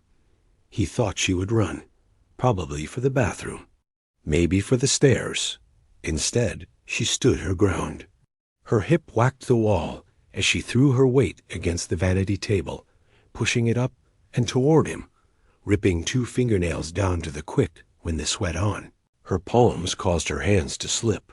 For a moment, the table tottered on an angle, and then she shoved herself forward again. The vanity waltzed on one leg, mirror, catching the light and reflecting a brief swimmy aquarium shadow across the ceiling, and then it tilted forward and outward. Its leading edge slammed into Tom's upper thighs and knocked him over. There was a musical jingle as bottles tipped over and shattered inside. He saw the mirror strike the floor on his left and threw an arm up to shield his eyes, losing the belt. Glass coughed across the floor, silver on. The back. He felt some of it sting him, drawing blood. Now she was crying, her breath coming in high, screamy sobs. Time after time she had seen herself leading him, leaving Tom's tyranny as she had left that of her father, stealing away in the night, bags piled in the trunk of her cutlass. She was not a stupid woman, certainly not stupid enough even now, standing on the rim of this incredible shambles, to believe that she had not loved Tom and did not in some way love him still. But that did not preclude her fear of him, her hate of him, and her contempt of herself for choosing him for dim reasons buried in the times that should be over. Her heart was not breaking. It seemed rather to be broiling in her chest, melting. She was afraid the heat from her heart might soon destroy her sanity and fire. But above all this, yammering steadily in the back of her mind, she could hear Mike Hanlon's dry, steady voice. "It's come back, Beverly. It's come back. And you promised." The vanity heaved up and down. Once, twice, a third time. It looked as if it were breathing. Moving with careful agility, her mouth turned down at the corners and jerking as if in prelude to some sort of convulsion, she skirted the vanity, toe-stepping through the broken glass, and grabbed the belt just as Tom heaved the vanity off to one side. Then she backed up, sliding her hand into the loop. She shook her hair out of her eyes and watched to see what he would do. Tom got up. Some of the mirror glass had cut one of his cheeks. A diagonal cut traced a line as fine as thread across his brow. He squinted at her as he rose slowly to his feet, and she saw drops of blood on his boxer shorts. "You just give me that belt," he said. Instead, she took 2 turns of it around her hand and looked at him defiantly. "Quit it, Bev, right now. If you come for me, I'm going to strap the shit out of you." The words were coming out of her mouth, but she couldn't believe it was her saying them. And just who was this caveman in the bloody undershorts, anyway? Her husband? Her father? The lover she had taken in college who had broken her nose one night, apparently on a whim? Oh, God help me, she thought. God help me now. And still her mouth went on. "I can do it too. You're fat and slow, Tom. I'm going, and I think maybe I'll stay gone. I think maybe it's over. Who's this guy Denbrough? Forget it." She realized almost too late that the question had been a distraction. He was coming for her before the last word was out of his mouth. She wickered the belt through the air in an arc, and the sound it made when it smashed across his mouth was the sound of a stubborn cork coming out of a bottle. He squealed and clapped his hands to his mouth, his eyes huge, hurt, and shocked. Blood began to pour between his fingers and over the backs of his hands. "You broke my mouth, you bitch!" He screamed, muffled. "Ah, God, you broke my mouth!" He came at her again, hands reaching, his mouth a wet red smear. His lips appeared to have burst in 2 places. The crown had been knocked from one of his front teeth. As she watched, he spit it to one side. Part of her was backing away from this scene, sick and moaning, wanting to shut her eyes. But that other Beverly felt the exultation of a death row convict freed in a freak earthquake. That Beverly liked all of this just fine. "I wish you'd swallowed it." That one thought. Wish you'd choked on it? It was this latter Beverly who swung the belt for the last time, the belt he had used on her buttocks, her legs, her breasts. The belt he had used on her times without number over the last 4 years. How many strokes you got depended on how badly you'd screwed up. Tom comes home and dinner is cold? 2 with the belt. Bev's working late at the studio and forgets to call home? 3 with the belt. Oh, hey, look at this. Beverly got another Perkin ticket. 1 with the belt. Across the breasts. He was good. He rarely bruised. It didn't even hurt that much, except for the humiliation. That hurt. And what hurt worse was knowing that part of her craved the hurt, craved the humiliation. Last time pays for all, she thought, and swung.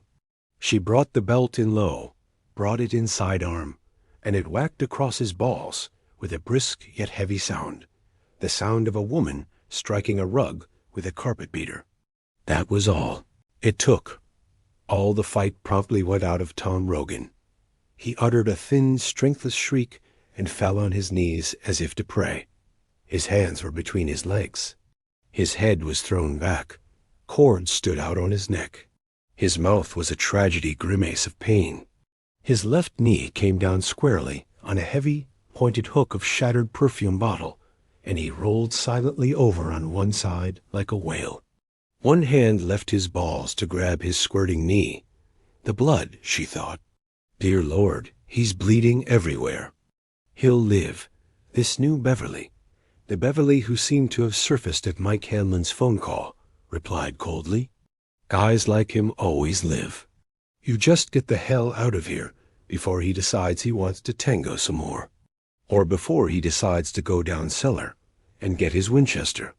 She backed away and felt pain stab her foot as she stepped on a chunk of glass from the broken vanity mirror. She bent down to grab the handle of her suitcase. She never took her eyes off him. She backed out the door, and she backed down the hall.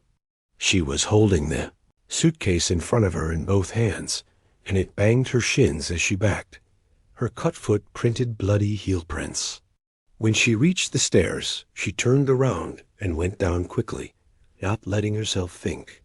She suspected she had no coherent thoughts left inside anyway, at least for the time being. She felt a light pawing against her leg and screamed. She looked down and saw it was the end of the belt. It was still wrapped around her hand. In this dim light, it looked more like a dead snake than ever. She threw it over the banister, her face a wince of disgust, and saw it land in an S on the rug of the downstairs hallway. At the foot of the stairs, she grasped the hem of her white lace nightgown cross-handed and pulled it over her head. It was bloody, and she would not wear it 1 second longer, no matter what. She tossed it aside, and it billowed onto the rubber plant by the doorway to the living room like a lacy parachute. She bent, naked, to the suitcase. Her nipples were cold, hard as bullets. Beverly, you get your ass upstairs. She gasped, jerked, then bent back to the suitcase. If he was strong enough to scream that loud, her time was a good deal shorter than she had thought. She opened the case and pawed out panties, a blouse, an old pair of Levi's. She jerked these on standing by the door, her eyes never leaving the stairs. But Tom did not appear at the top of them. He bawled her name twice more, and each time she flinched away from that sound, her eyes hunted, her lips pulling back from her teeth in an unconscious snarl. She jabbed the buttons of the blouse, through the holes as fast as she could. The top, too, buttons were gone. It was ironic how little of her own sewing ever got done. And she supposed she looked quite a bit like a part-time hooker looking for one last quickie before calling it a night. But it would have to do. I'll kill you, you bitch. You fucking bitch. She slammed the suitcase closed and latched it. The arm of a blouse poked out like a tongue. She looked around once, quickly, suspecting that she would never see this house again. She discovered only relief in the idea, and so opened the door and let herself out. She was 3 blocks away, walking with no clear sense of where she was going, when she realized her feet were still bare. The one she had cut, the left, throbbed dully. She had to get something on her feet, and it was nearly 2 o'clock in the morning. Her wallet and credit cards were at home. She felt in the pockets of the jeans and came up with nothing but a few puffs of lint. She didn't have a dime, not so much as a red penny. She looked around at the residential neighborhood she was in. Nice homes, manicured lawns and plantings, dark windows. And suddenly she began to laugh. Beverly Rogan sat on a low stone wall, her suitcase between her dirty feet, and laughed. The stars were out, and how bright they were. She tilted her head back and laughed at them, that wild exhilaration washing through her again like a tidal wave that lifted and carried and cleansed, a force so powerful that any conscious thought was lost. Only her blood thought, and its one powerful voice spoke to her in some inarticulate way of desire, although what it was, it desired she neither knew nor cared. It was enough to feel that warmth filling her up with its insistence. Desire, she thought, and inside her that tidal wave of exhilaration seemed to gather speed, rushing her onward toward some inevitable crash. She laughed at the stars, frightened but free, her terror as sharp as pain and as sweet as a ripe October apple. And when a light came on in an upstairs bedroom of the house this stone wall belonged to, she grabbed the handle of her suitcase and fled off into the night, still laughing. Leave? Audra repeated. She looked at him, puzzled, a bit afraid, and then tucked her bare, feet up and under her. The floor was cold. The whole cottage was cold. Come to that. The south of England had been experiencing an exceptionally dank spring, and more than once, on his regular morning and evening walks, Bill Denbrow had found himself thinking of Maine, thinking in a surprised, vague way of Derry. The cottage was supposed to have central heating. The ad had said so, and there certainly was a furnace down there in the tidy little basement, tucked away in what had once been a coal bin. But he and Audra had discovered early on in the shoot that the British idea of central heating was not at all the same as the American one. It seemed the Brits believed you had central heating as long as you didn't have to piss away a scrim of ice in the toilet bowl when you got up in the morning. It was morning now, just 7:15. Bill had hung the phone up 5 minutes ago. Bill, you can't just leave. You know that. I have to, he said. There was a hutch on the far side of the room. He went to it, took a bottle of Glenfiddich from the top shelf, and poured himself a drink. Some of it slopped over the side of the glass. Tuck, he muttered. Who was that on the telephone? What are you scared of, Bill? I'm not scared. Oh? Your hands always shake like that? You always have your first drink before breakfast? He came back to his chair, robe flapping around his ankles, and sat down. He tried to smile, but it was a poor effort, and he gave it up. On the telly, the BBC announcer was wrapping up this morning's batch of bad news before going on to last evening's football scores. When they had arrived in the small suburban village of Fleet, a month before the shoot was scheduled to begin, they had both marveled over the technical quality of British television. On a good pie color set, It really did look as though you could climb right inside. More lines or something, Bill had said. I don't know what it is, but it's great, Audra had replied. That was before they discovered that much of the programming consisted of American shows, such as Dallas and endless British sports events, ranging from the arcane and boring champion darts throwing, in which all the participants looked like hypertensive sumo wrestlers, to the simply boring British football was bad. Cricket was even worse. I've been thinking about home a lot lately, Bill said, and sipped his drink. Home? She said, and looked so honestly puzzled that he laughed. Poor Audra. Married almost 11 years to the guy, and you don't know doodly squat about him. What do you know about that? He laughed again and swallowed the rest of his drink. His laughter had a quality she cared for, as little as seeing him with a glass of scotch in his hand at this hour of the morning. The laugh sounded like something that really wanted to be a howl of pain. I wonder if any of the others have got husbands and wives, who are just finding out how little they know. I suppose they must. Billy, I know that I love you, she said. For 11 years that's been enough. I know. He smiled at her. The smile was sweet, tired, and scared. Please, please tell me what this is about. She looked at him with her lovely gray eyes, sitting there in a tatty leased house chair with her feet curled beneath the hem of her nightgown. A woman he had loved, married, and still loved. He tried to see through her eyes, to see what she knew. He tried to see it as a story. He could, but he knew it would never sell. Here is a poor boy from the state of Maine who goes to the university on a scholarship. All his life he has wanted to be a writer, but when he enrolls in the writing courses, he finds himself lost without a compass in a strange and frightening land. There's one guy who wants to be Updike. There's another one who wants to be a New England version of Faulkner, only he wants to write novels about the grim lives of the poor in blank verse. There's a girl who admires Joyce Carol Gates, but feels that because Oates was nurtured in a sexist society, she is radioactive in a literary sense. Oates is unable to be clean, this girl says. She will be cleaner. There's the short, fat grad student who can't or won't speak above a mutter. This guy has written a play in which there are 9 characters. Each of them says only a single word. Little by little, the playgoers realize that when you put the single words together, you come out with war is the tool of the sexist death merchants. This fellow's play receives an A from the man who teaches EH 141, Creative Writing Honor Seminar. This instructor has published 4 books of poetry and his master's thesis, all with the university press. He smokes pot and wears a peace medallion. The Fat Mutterer's play is produced by a guerrilla theater group during the strike to end the war, which shuts down the campus in May of 1970. Instructor plays one of the characters.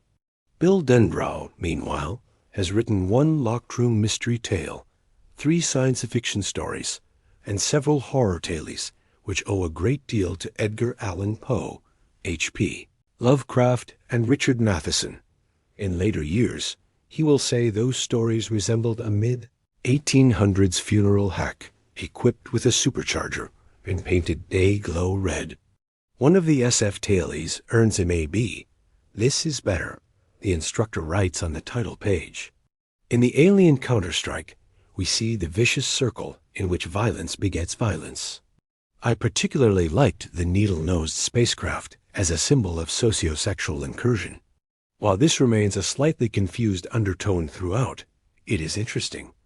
All the others do no better than a C. Finally, he stands up in class one day, after the discussion of a sallow young woman's vignette about a cow's examination of a discarded engine block in a deserted field. This may or may not be after a nuclear war has gone on for 70 minutes or so.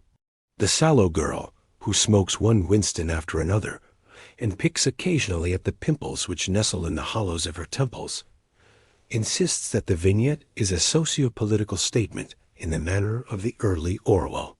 Most of the class and the instructor agree, but still the discussion drones on. When Bill stands up, the class looks at him. He is tail and has a certain presence. Speaking carefully, not stuttering, he has not stuttered in better than 5 years. He says, "I don't understand this at all. I don't understand any of this. Why does a story have to be such anything? Politics, culture, history. Aren't those natural ingredients in any story, if it's told well? I mean," he looks around, sees hostile eyes, and realizes dimly that they see this as some sort of attack. Maybe it even is. They are thinking, he realizes, that maybe there is a sexist death merchant in their midst. I mean, can't you guys just let a story be a story? No one replies. Silence spins out. He stands there, looking from one cool set of eyes to the next. The sallow girl chuffs out smoke and snubs her cigarette in an ashtray she has brought along in her backpack. Finally, the instructor says softly, as if to a child having an inexplicable tantrum, "Do you believe William Faulkner was just telling stories? Do you believe Shakespeare was just interested in making a buck? Come now, Bill. Tell us what you think." "I think that's pretty close to the truth," Bill says, after a long moment in which he honestly considers the question, and in their eyes he reads a kind of damnation. "I suggest," the instructor says, toying with his pen and smiling at Bill with half-lidded eyes, "that you have a great deal to learn." The applause starts somewhere in the back of the room. Bill leaves, but returns the next week, determined to stick with it. In the time between, he has written a story called The Dark, a tale about a small boy who discovers a monster in the cellar of his house. The little boy faces it, battles it, finally kills it. He feels a land of holy exaltation as he goes about the business of writing the story. He even feels that he is not so much telling the story as he is allowing the story to flow through him. At one point, he puts his pen down and takes his hot and aching hand out into 10-degree December cold, where it nearly smokes from the temperature change. He walks around, green cut-off boots squeaking in the snow like tiny shutter hinges which need oil, and his head seems to bulge with the story. It is a little scary, the way it needs to get out. He feels that if it cannot escape by way of his racing hand, that it will pop his eyes out in its urgency to escape and be concrete. Going to knock the shit out of it, he confides to the blowing winter dark and laughs a shaky laugh. He is aware that he has finally discovered how to do just that. After 10 years of trying, he has suddenly found the starter button on the vast dead bulldozer taking up so much space inside his head. It has started up. It is revving. It is nothing pretty, this big machine. It was not made for taking pretty girls to proms. It is not a status symbol. It means business. It can knock things down. If he isn't careful, it will knock him down. He rushes inside and finishes The Dark at white heat, writing until 4 o'clock in the morning, and finally falling asleep over his ring binder. If someone had suggested to him that he was really writing about his brother George, he would have been surprised. He has not thought about George in years, or so he honestly believes. The story comes back from the instructor with an F slashed into the tied page. 2 words are scrawled beneath in capital letters. PULP screams one. CRAP screams the other. Bill takes the 15-page sheaf of manuscript over to the wood stove and opens the door. He is within a bare inch of tossing it in when the absurdity of what he is doing strikes him. He sits down in his rocking chair, looks at a Grateful Dead poster, and starts to laugh. Pulp? Fine. Let it be pulp. The woods were full of it. Let them fucking trees fall. Bill exclaims and laughs until tears spurt from his eyes and roll down his face. He retypes the title page, the one with the instructor's judgment on it, and sends it off to a men's magazine named White Tie, although from what Bill can see, it really should be titled Naked Girls Who Look Like Drug Users. Yet his battered writer's market says they buy horror stories, and the 2 issues he has bought down at the local mom-and-pop store have, Indeed contained 4 horror stories sandwiched between the naked girls and the ads for dirty movies and potency pills. One of them, by a man named Dennis Etchison, is actually quite good. He sends the dark off with no real hopes. He has submitted a good many stories to magazines before with nothing to show for it, but rejection slips, and is flabbergasted and delighted when the fiction editor of White Tie buys it for $200, payment on publication. The assistant editor adds a short note which calls it the best damned horror story since Ray Bradbury's The Jar. He adds, too bad only about 70 people coast to coast will read it, but Bill Denbrough does not care. $200. He goes to his advisor with a drop card for A141. His advisor initials it. Bill Denbrough staples the drop card to the assistant fiction editor's congratulatory note and tacks both to the bulletin board on the creative writing instructor's door. In the corner of the bulletin board, he sees an anti-war cartoon. And suddenly, as if moving of its own accord, his fingers pluck his pen from his breast pocket, and across the cartoon he writes this: if fiction and politics ever really do become interchangeable, I'm going to kill myself because I won't know what else to do. You see, politics always change. Stories never do. He pauses, and then, feeling a bit small, but unable to help himself, he adds, I suggest you have a lot to learn. His drop card comes back to him in the campus mail 3 days later. The instructor has initialed it. On the space marked grade at time of drop, the instructor has not given him an incomplete or the low C to which his run of grades at that time would have entitled him. Instead, another F is slashed angrily across the grade line. Below it, the instructor has written, do you think money proves anything about anything, Denbrough? Well, actually, yes, Bill Denbrough says to his empty apartment, and once more begins to laugh crazily. In his senior year of college, he dares to write a novel because he has no idea what he's getting into. He escapes the experience scratched and frightened, but alive and with a manuscript nearly 500 pages long. He sends it out to the Viking press, knowing that it will be the first of many stops for his book, which is about ghosts. But he likes Viking's ship logo, and that makes it as good a place to start as any. As it turns out, the first stop is also the last stop. Viking purchases the book, and for Bill Denbrough, the fairy tale begins. The man who was once known as Stuttering Bill has become a success at the age of 23. 3 years later, and 3,000 miles from northern New England, he attains a queer kind of celebrity by marrying a woman who is a movie star and 5 years his senior at Hollywood's Church in the Pines. The gossip columnists give it 7 months. The only bet, they say, is whether the end will come in a divorce or an annulment. Friends and enemies on both sides of the match feel about the same. The age difference apart, the disparities are startling. He is tall, already, balding, already inclining a bit toward fat. He speaks slowly in company, and at times seems nearly inarticulate. Audra, on the other hand, is auburn-haired, statuesque, and gorgeous.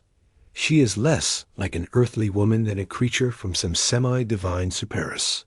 He has been hired to do the screenplay of his second novel, The Black Rapids, mostly because the right to do at least the first draft of the screenplay was an immutable condition of sale, in spite of his agent's moans that he was insane, and his draft has actually turned out pretty well.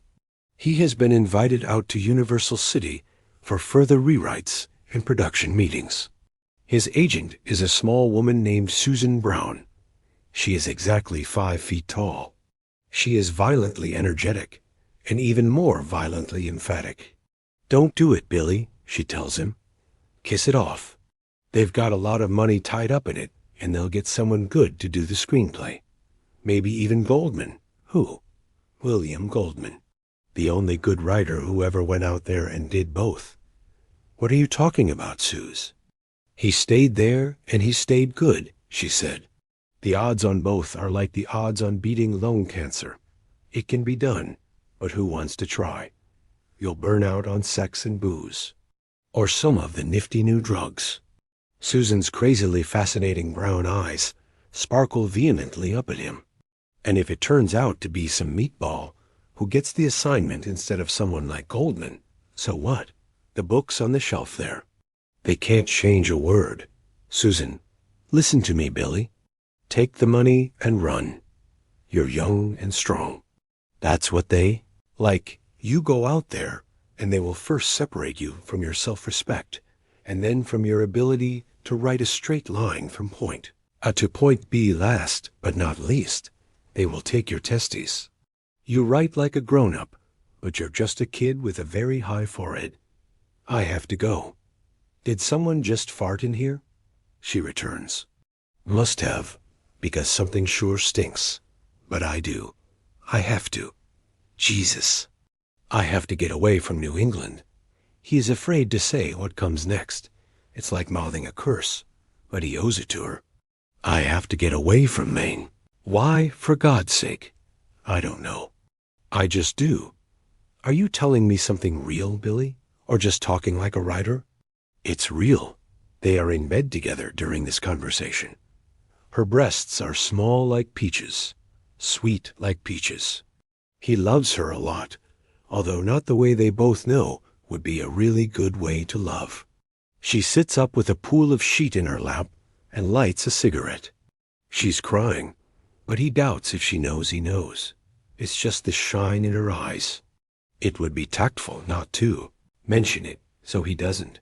He doesn't love her in that really good way, but he cares a mountain for her. Go on, then, she says in a dry, businesslike voice as she turns back to him. Give me a call when you're ready, and if you still have the strength, I'll come and pick up the pieces. If there are any left. The film version of The Black Rapids is called Pit of the Black Demon, and Audra Phillips is cast as the lead. The title is horrible, but the movie turns out to be quite good.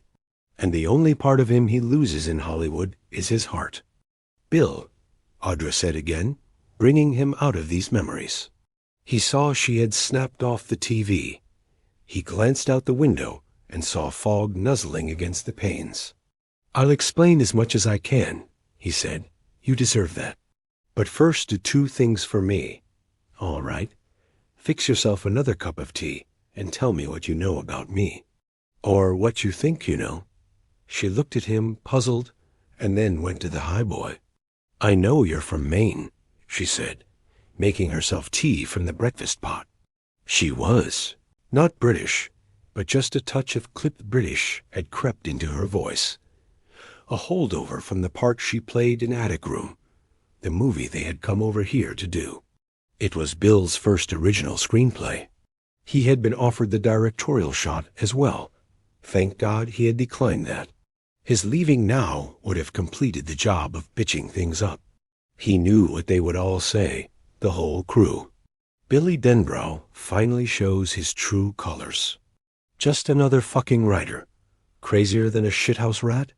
God knew he felt crazy right about now. I know you had a brother, and that you loved him very much, and that he died, Audra went on. I know that you grew up in a town called Derry, moved to Bangor about 2 years after your brother died, and moved to Portland when you were 14.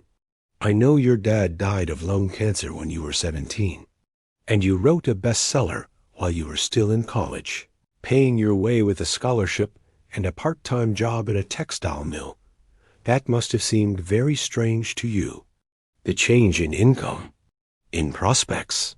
She returned to his side of the room, and he saw it in her face then. The realization of the hidden spaces between them. I know that you wrote The Black Rapids a year later and came out to Hollywood. And the week before shooting started on the movie, you met a very mixed-up woman named Audra Phillips, who knew a little bit about what you must have been through. The crazy decompression, because she had been plain old Audrey Philpott 5 years before. And this woman was drowning. Audra, don't. Her eyes were steady, holding his. Oh, why not? Let us tell the truth and shame the devil. I was drowning. I discovered poppers 2 years before I met you, And then a year later I discovered Coke, and that was even better. A popper in the morning, Coke in the afternoon, wine at night, a Valium at bedtime. Audra's vitamins. Too many important interviews, too many good parts. I was so much like a character in a Jacqueline Suzanne novel, it was hilarious. Do you know how I think about that time now, Bill? No. She sipped her tea, her eyes never leaving his, and grinned. It was like running on the walkway at L.A. International. You get it? Not exactly, no. It's a moving belt, she said. About 1/4 of a mile long. I know the walkway, he said, but I don't see what You just stand there, and it carries you all the way to the baggage claim area. But if you want, you don't have to just stand there. You can walk on it or run.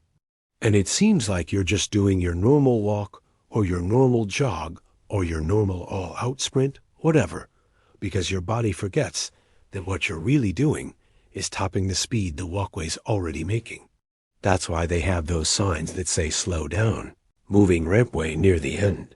When I met you, I felt as if I'd run right off the end of that thing onto a floor that didn't move anymore. There I was, my body 9 miles ahead of my feet. You can't keep your balance. Sooner or later, you fall right on your face. Except I didn't, because you caught me. She put her tea aside and lit a cigarette, her eyes never leaving him. He could only see that her hands were shaking in the minute jitter of the lighter flame, which darted first to the right of the cigarette end, and then to the left before finding it. She drew deep, blew out a fast jet of smoke. What do I know about you? I know you seem to have it all under control. I know that. You never seem to be in a hurry to get to the next drink, or the next meeting, or the next party. You seemed confident that all those things would be there. If you wanted them, you talked slow. Part of it was the main drawl, I guess, but most of it was just you. You were the first man I ever met out there who dared to talk slow. I had to slow down to listen. I looked at you, Bill, and I saw someone who never ran on the walkway, because he knew it would get him there.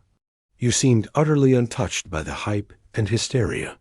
You didn't lease a Rolls so you could drive down Rodeo Drive on Saturday afternoon with your own vanity plates on some glitzy rental company's car. You didn't have a press agent to plant items in Variety or the Hollywood Reporter. You'd never done the Carson Show. Writers can't unless they also do card tricks or bend spoons, he said, smiling. It's like a national law. He thought she would smile, but she didn't. I know you were there when I needed you. When I came flying off the end of the walkway, like O.J. Simpson in that old Hertz ad, maybe you saved me from eating the wrong pill on top of too much booze. Or maybe I would have made it out the other side on my own, and it's all a big dramatization on my part. But it doesn't feel like that. Not inside, where I am. She snuffed the cigarette, only 2 puffs gone. I know you've been there ever since. And I've been there for you. We're good in bed. That used to seem like a big deal to me. But we're also good out of it. And now that seems like a bigger deal. I feel as if I could grow old with you and still be brave. I know you drink too much beer and don't get enough exercise. I know that some nights you dream badly. He was startled, nastily startled, almost frightened. I never dream, she smiled. So you tell the interviewers when they ask where you get your ideas. But it's not true. Unless it's just indigestion when you start groaning in the night. And I don't believe that, Billy. Do I talk? He asked cautiously. He could remember no dreams. No dreams at all, good or bad. Audra nodded. Sometimes. But I can never make out what it is you say. And on a couple of occasions, you have wept. He looked at her blankly. There was a bad taste in his mouth. It trailed back along his tongue and down his throat like the taste of melted aspirin. So now you know how fear tastes, he thought. Time you found out, considering all you've written on the subject. He supposed it was a taste he would get used to. If he lived long enough, memories were suddenly trying to crowd in. It was as if a black sack in his mind were bulging threatening to spew noxious dreams, images up from his subconscious and into the mental field of vision commanded by his rational waking mind. And if that happened all at once, it would drive him mad. He tried to push them back and succeeded, but not before he heard a voice. It was as if someone buried alive had cried out from the ground. It was Eddie Kasprak's voice. "You saved my life, Bill. Those big boys, they drive me bugshit. Sometimes I think they really want to kill me." "Your arms," Audra said. Bill looked down at them. The flesh there had humped into goose flesh. Not little bumps, but huge white knobs, like insect eggs. They both stared, saying nothing, as if looking at an interesting museum exhibit. The goosebumps slowly melted away. In the silence that followed, Audra said, "And I know one other thing. Someone called you this morning from the States and said you have to leave me." He got up, looked briefly at the liquor bottles, then went into the kitchen and came back with a glass of orange juice. He said, "You know I had a brother, and you know he died, but you don't know he was murdered." Audra took in a quick snatch of breath. "Murdered? Oh, Bill, why didn't you ever tell you?" He laughed, that barking sound again. "I don't know. What happened? We were living in Derry then. There had been a flood, but it was mostly over, and George was bored. I was sick in bed with the flu. He wanted me to make him a boat out of a sheet of newspaper. I knew how from day camp the year before. He said he was going to sail it down the gutters on Witcham Street and Jackson Street, because they were still full of water. So I made him the boat, and he thanked me and he went out, and that was the last time I ever saw my brother George alive. If I hadn't had the flu, maybe I could have saved him." He paused, right palm rubbing at his left cheek, as if testing for beard stubble. His eyes, magnified by the lenses of his glasses, looked thoughtful, but he was not looking at her. "It happened right there on Witcham Street, not too far from the intersection with Jackson. Whoever killed him pulled his left arm off the way a second grader would pull a wing off a fly. Medical examiner said he either died of shock or blood loss. Far as I could ever see, it didn't make a dime's worth of difference which it was. Christ, Bill, I imagine you wonder why I never told you. The truth is, I wonder myself. Here we've been married 11 years, and until today, you never knew what happened to Georgie. I know about your whole family, even your aunts and uncles. I know your grandfather died in his garage in Iowa City, frigging around with his chainsaw while he was drunk. I know those things because married people, no matter how busy they are, get to know almost everything after a while. And if they get really bored and stop listening, they pick it up anyway, by osmosis. Or do you think I'm wrong?" "No," she said faintly. "You're not wrong, Bill. And we've always been able to talk to each other, haven't we? I mean, neither of us got so bored, ever had to be osmosis, right?" "Well," she said, "until today, I always thought so. Come on, Audra. You know everything that's happened to me over the last 11 years of my life. Every deal, every idea, every cold, every friend, every guy that ever did me wrong or tried to. You know I slept with Susan Brown. You know that sometimes I get maudlin when I drink and play the records too loud. Especially the Grateful Dead," she said, and he laughed. This time she smiled back. "You know the most important stuff too, the things I hope for. Yes, I think so. But this—" She paused, shook her head, thought for a moment. "How much does this call have to do with your brother, Bill? Let me get to it my own way. Don't try to rush me into the center of it, or you'll have me committed.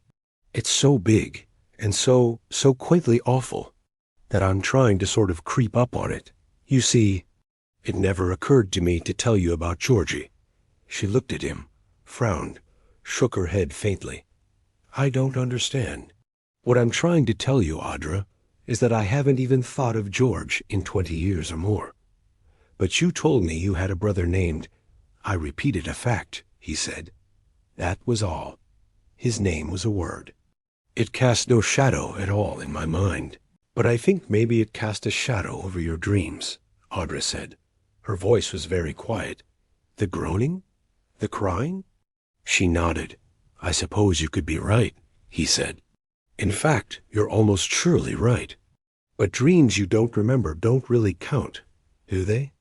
Are you really telling me you never thought of him at all? Yes, I am. She shook her head, frankly disbelieving. Not even the horrible way he died, Not until today, Audra. She looked at him and shook her head again. You asked me before we were married if I had any brothers or sisters, and I said I had a brother who died when I was a kid. You knew my parents were gone, and you've got so much family that it took up your entire field of attention. But that's not all. What do you mean? It isn't just George that's been in that black hole. I haven't thought of Derry itself in 20 years. Not the people I chummed with, Eddie Kasbrock and Richie the Mouth, Stan Uris, Bev Marsh. He ran his hands through his hair and laughed shakily. It's like having a case of amnesia, so bad you don't know you've got it. And when Mike Hanlon called, who's Mike Hanlon? Another kid that we chummed with, that I chummed with after Georgie died. Of course, he's no kid anymore. None of us are. That was Mike on the phone, transatlantic cable. He said, hello, have I reached the Denbrow residence? And I said yes, and he said, Bill, is that you? And I said yes, and he said, this is Mike Hanlon. It meant nothing to me, Audra. He might as well have been selling encyclopedias or Burl Ives records. Then he said, from Derry. And when he said that, it was like a door opened inside me and some horrible light shined out, and I remembered who he was. I remembered Georgie. I remembered all the others. All this happened. Bill snapped his fingers, like that. And I knew he was going to ask me to come. Come back to Derry? Yeah. He took his glasses off, rubbed his eyes, looked at her. Never in her life had she seen a man who looked so frightened. Back to Derry, because we promised, he said, and we did. We did. All of us. You's kids. We stood in the creek that ran through the barrens, and we held hands in a circle, and we had cut our palms with a piece of glass, so it was like a bunch of kids playing blood brothers, only it was real. He held his palms out to her, and in the center of each, she could see a close-set ladder of white lines that could have been scar tissue.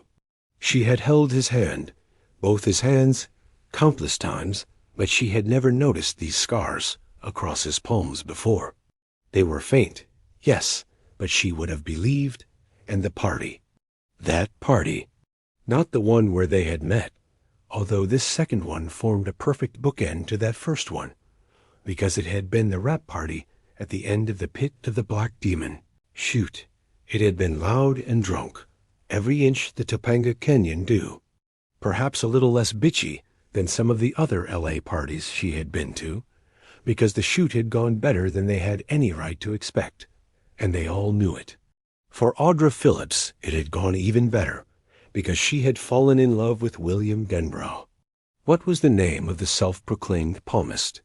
She couldn't remember now, only that she had been one of the makeup man's 2 assistants.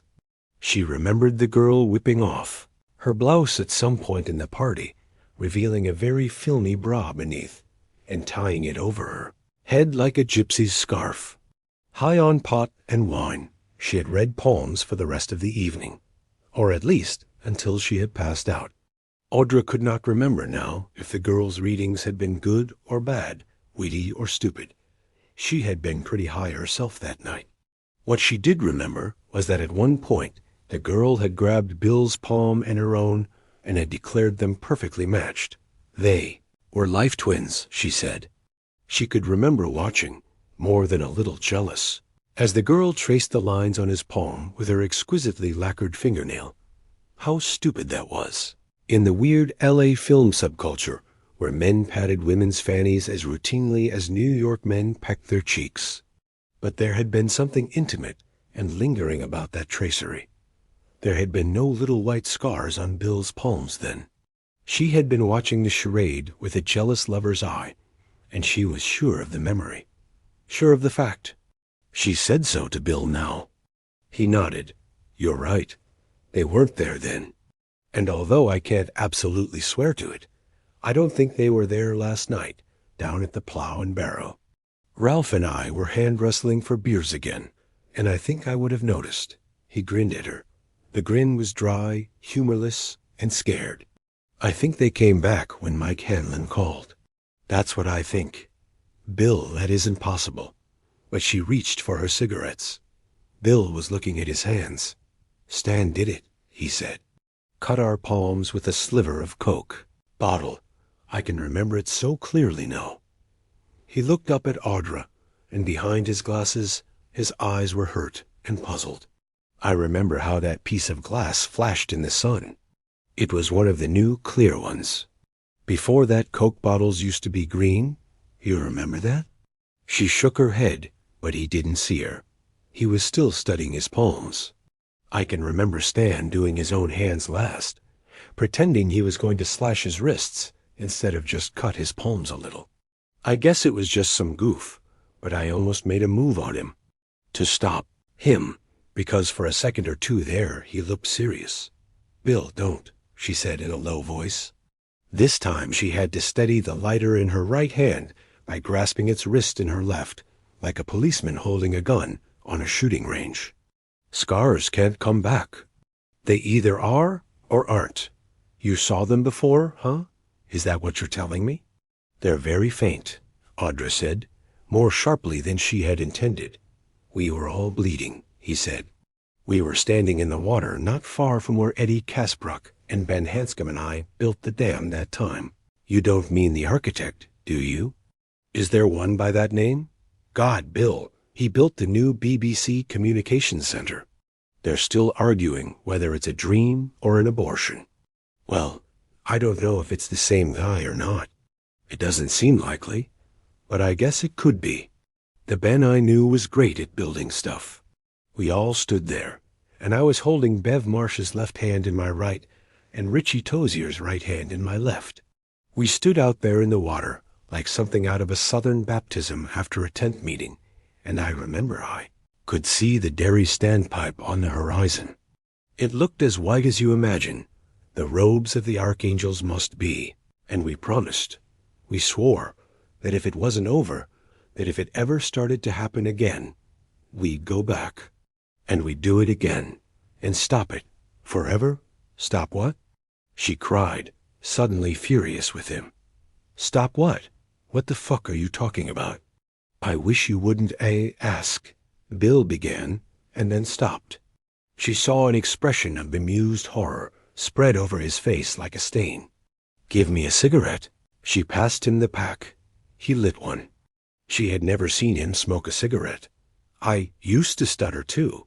You stuttered? Yes, back then. You said I was the only man in L.A. you ever knew who dared to speak slowly. The truth is, I didn't dare talk fast. It wasn't reflection. It wasn't deliberation. It wasn't wisdom. All reformed stutterers speak very slowly. It's one of the tricks you learn, like thinking of your middle name just before you introduce yourself, because stutterers have more trouble with nouns than with any other words. And the one word in all the world that gives them the most trouble is their own first name. Stuttered.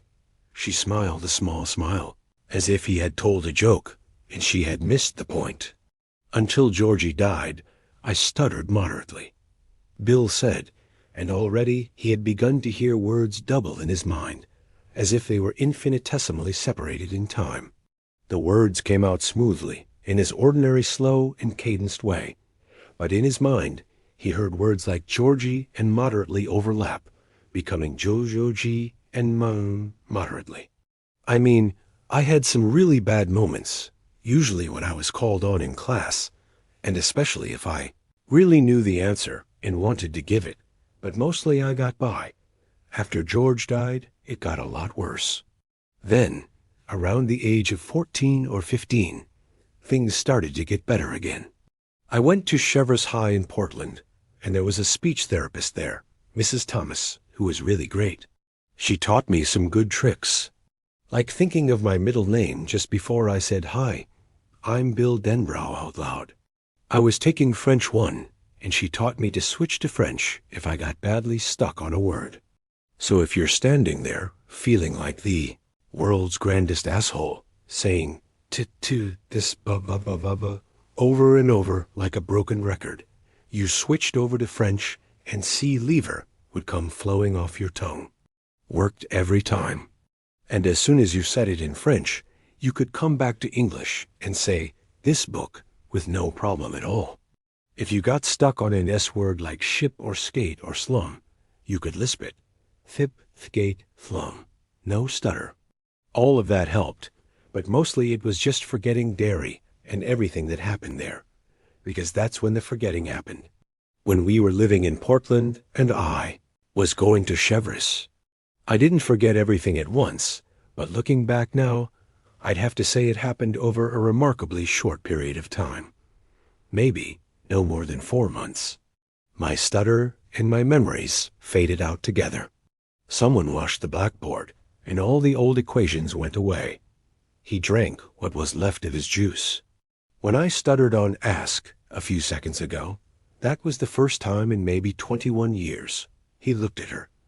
First the scars, then the stutter. "Do you hear it?" "You're doing that on purpose," she said, badly frightened. "No, I guess there's no way to convince a person of that, but it's true. Stuttering's funny, Audra. Spooky. On one level, you're not even aware it's happening. But it's also something you can hear in your mind. It's like part of your head is working an instant ahead of the rest.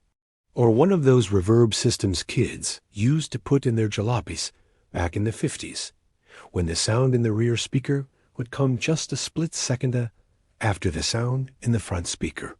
Bill looked down at them. The flesh there had humped into goose flesh. Not little bumps, but huge white knobs, like insect eggs. They both stared, saying nothing, as if looking at an interesting museum exhibit. The goosebumps slowly melted away. In the silence that followed, Audra said, "And I know one other thing. Someone called you this morning from the States and said you have to leave me."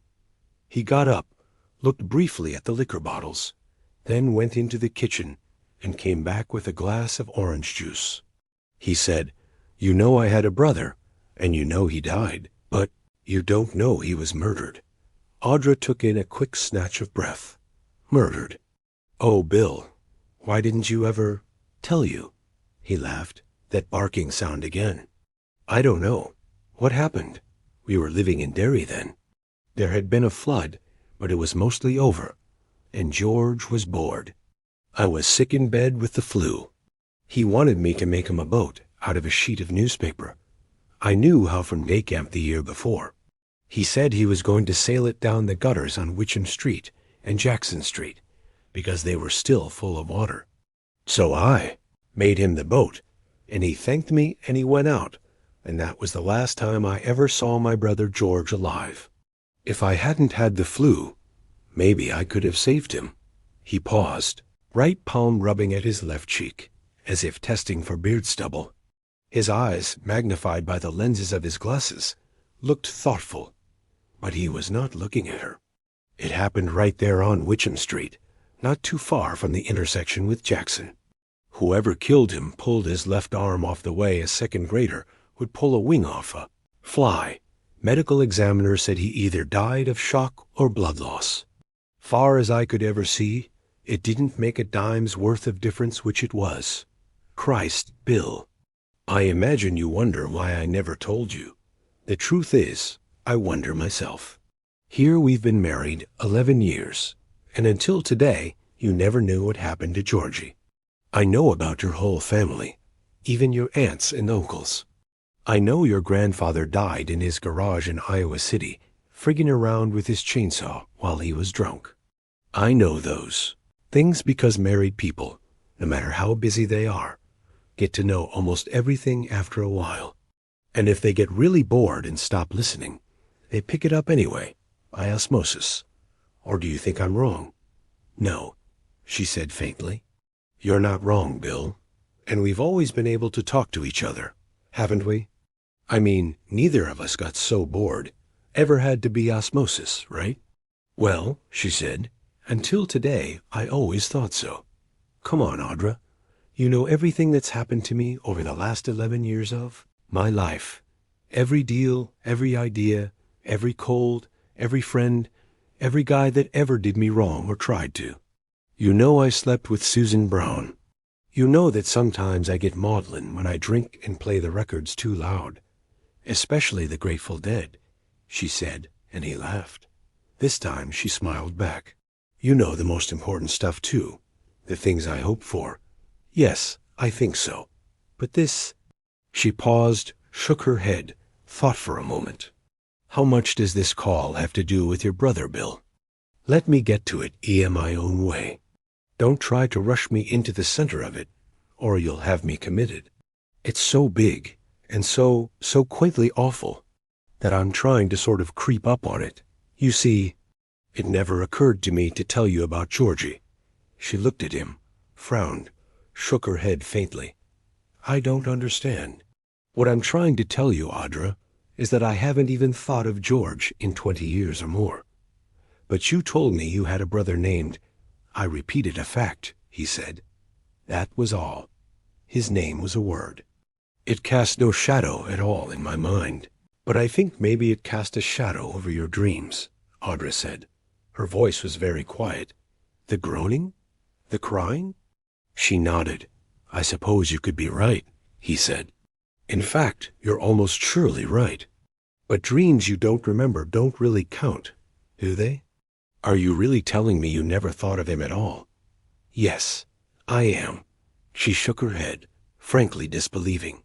Not even the horrible way he died, Dee? Not until today, Audra. She looked at him and shook her head again. You asked me before we were married if I had any brothers or sisters, and I said I had a brother who died when I was a kid. You knew my parents were gone, and you've got so much family that it took up your entire field of attention. But that's not all. What do you mean? It isn't just George that's been in that black hole. I haven't thought of Derry itself in 20 years. Not the people I chummed with. Eddie Kasbrock and Richie the Mouth, Stan Uris, Bev Marsh. He ran his hands through his hair and laughed shakily. It's like having a case of amnesia, so bad you don't know you've got it. And when Mike Hanlon called, who's Mike Hanlon? Another kid that we chummed with, that I chummed with after Georgie died. Of course, he's no kid anymore. None of us are. That was Mike on the phone, transatlantic cable. He said, hello, have I reached the Denbrow residence? And I said yes, and he said, Bill, is that you? And I said yes, and he said, this is Mike Hanlon. It meant nothing to me, Audra. He might as well have been selling encyclopedias or Burl Ives records. Then he said, from Derry. And when he said that, it was like a door opened inside me, and some horrible light shined out, and I remembered who he was. I remembered Georgie. I remembered all the others. All this happened. Bill snapped his fingers, like that. And I knew he was going to ask me to come. Come back to Derry? Yeah. He took his glasses off, rubbed his eyes, looked at her. Never in her life had she seen a man who looked so frightened. Back to Derry, because we promised, he said, and we did. We did. All of us. You's kids. We stood in the creek that ran through the barrens, and we held hands in a circle, and we had cut our palms with a piece of glass, so it was like a bunch of kids playing blood brothers, only it was real. He held his palms out to her, and in the center of each, she could see a close-set ladder of white lines that could have been scar tissue. She had held his hand, both his hands, countless times, but she had never noticed these scars across his palms before. They were faint, yes, but she would have believed, and the party. That party. Not the one where they had met, although this second one formed a perfect bookend to that first one, because it had been the rap party at the end of the pit of the Black Demon. Shoot, it had been loud and drunk, every inch the Topanga Canyon do. Perhaps a little less bitchy than some of the other LA parties she had been to, because the shoot had gone better than they had any right to expect, and they all knew it. For Audra Phillips, it had gone even better, because she had fallen in love with William Denbrough. What was the name of the self-proclaimed palmist? She couldn't remember now, only that she had been one of the makeup man's 2 assistants. She remembered the girl whipping off, her blouse at some point in the party, revealing a very filmy bra beneath, and tying it over her head like a gypsy's scarf. High on pot and wine, she had read poems for the rest of the evening, or at least until she had passed out. Audra could not remember now if the girl's readings had been good or bad, witty or stupid. She had been pretty high herself that night. What she did remember was that at one point the girl had grabbed Bill's palm and her own and had declared them perfectly matched. They were life twins, she said. She could remember watching, more than a little jealous, as the girl traced the lines on his palm with her exquisitely lacquered fingernail. How stupid that was. In the weird LA film subculture, where men patted women's fannies as routinely as New York men pecked their cheeks. But there had been something intimate and lingering about that tracery. There had been no little white scars on Bill's palms then. She had been watching the charade with a jealous lover's eye, and she was sure of the memory, sure of the fact. She said so to Bill now. He nodded. You're right. They weren't there then. And although I can't absolutely swear to it, I don't think they were there last night, down at the Plow and Barrow. Ralph and I were hand-wrestling for beers again, and I think I would have noticed. He grinned at her. The grin was dry, humorless, and scared. I think they came back when Mike Hanlon called. That's what I think. Bill, that isn't possible. But she reached for her cigarettes. Bill was looking at his hands. Stan did it, he said. Cut our palms with a sliver of Coke. Bottle. I can remember it so clearly now. He looked up at Audra, and behind his glasses, his eyes were hurt and puzzled. I remember how that piece of glass flashed in the sun. It was one of the new clear ones. Before that, Coke bottles used to be green. You remember that? She shook her head, but he didn't see her. He was still studying his palms. I can remember Stan doing his own hands last, pretending he was going to slash his wrists instead of just cut his palms a little. I guess it was just some goof, but I almost made a move on him. To stop him, because for a second or two there he looked serious. Bill, don't, she said in a low voice. This time she had to steady the lighter in her right hand by grasping its wrist in her left, like a policeman holding a gun on a shooting range. Scars can't come back. They either are or aren't. You saw them before, huh? Is that what you're telling me? They're very faint, Audra said, more sharply than she had intended. We were all bleeding, he said. We were standing in the water not far from where Eddie Kasbruck and Ben Hanscom and I built the dam that time. You don't mean the architect, do you? Is there one by that name? God, Bill, he built the new BBC Communications Center. They're still arguing whether it's a dream or an abortion. Well, I don't know if it's the same guy or not. It doesn't seem likely, but I guess it could be. The Ben I knew was great at building stuff.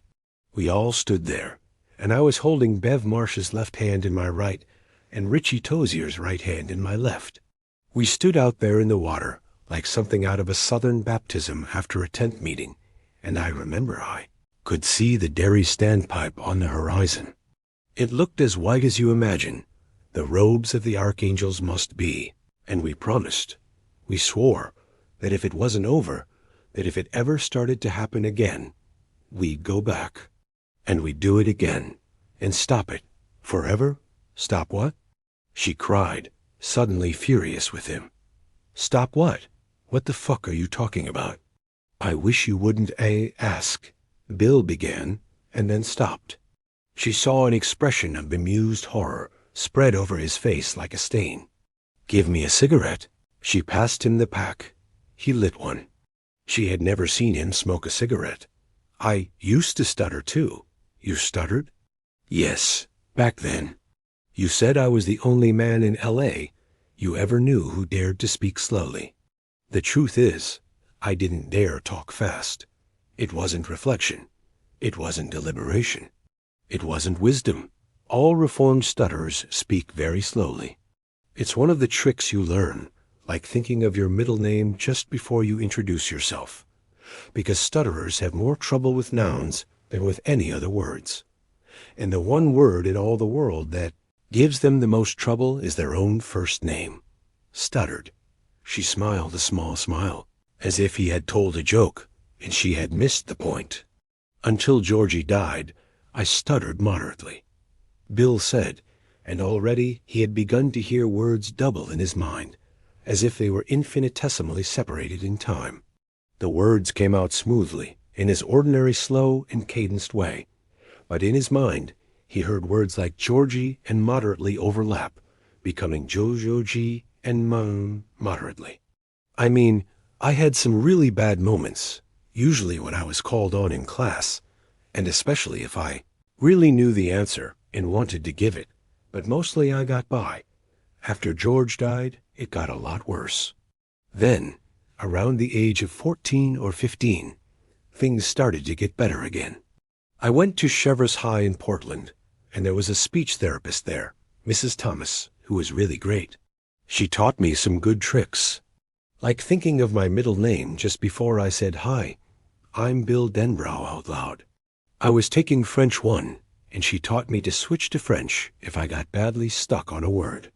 So if you're standing there, feeling like the world's grandest asshole, saying to this ba over and over like a broken record, you switched over to French and "see lever" would come flowing off your tongue. Worked every time. And as soon as you said it in French, you could come back to English and say "this book" with no problem at all. If you got stuck on an S word like ship or skate or slum, you could lisp it. Thip, thgate, flum. No stutter. All of that helped, but mostly it was just forgetting Derry and everything that happened there, because that's when the forgetting happened. When we were living in Portland and I was going to Cheverus. I didn't forget everything at once, but looking back now, I'd have to say it happened over a remarkably short period of time. Maybe no more than 4 months. My stutter and my memories faded out together. Someone washed the blackboard, and all the old equations went away. He drank what was left of his juice.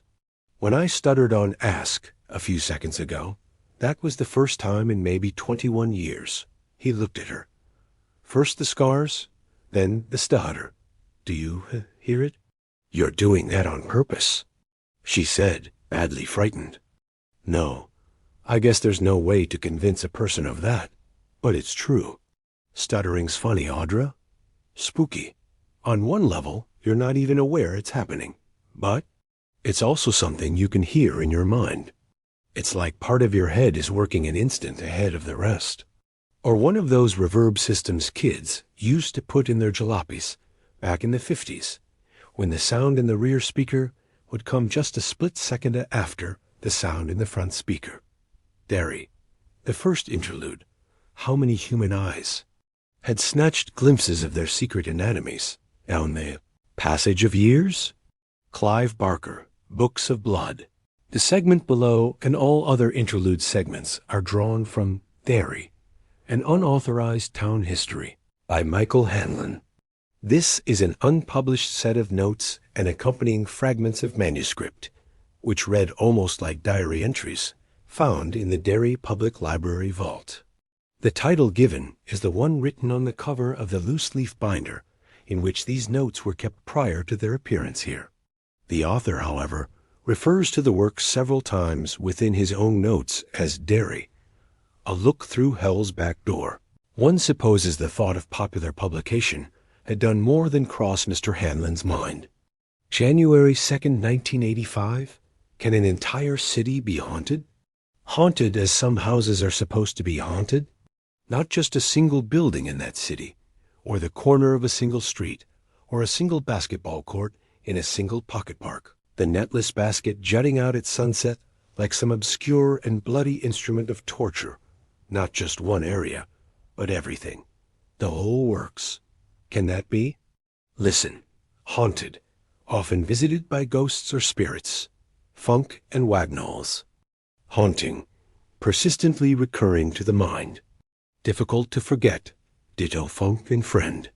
To haunt, to appear or recur often, especially as a ghost. But, and listen. A place often visited. Resort, den, hangout. Italics are of course mine. And one more. This one, like the last, is a definition of haunt as a noun, and it's the one that really scares me. A feeding place for animals. Like the animals that beat up Adrian Mellon and then threw him over the bridge. Like the animal that was waiting underneath the bridge. A feeding place for animals. What's feeding in Derry? What's feeding on Derry? You know, it's sort of interesting. I didn't know it was possible for a man to become as frightened as I have become since the Adrian Mellon business and still live, let alone function. It's as if I've fallen into a story. And everyone knows you're not supposed to feel this afraid until the end of the story, when the haunter of the dark finally comes out of the woodwork to feed. On you, of course, on you. But if this is a story, it's not one of those classic screamers by Lovecraft or Bradbury or Poe.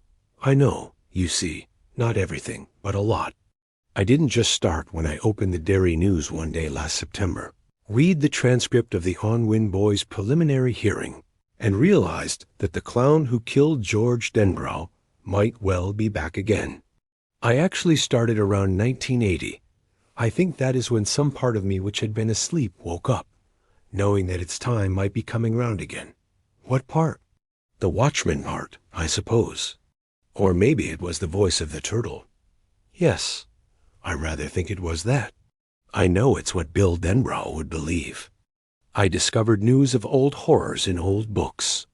Read intelligence of old atrocities in old periodicals.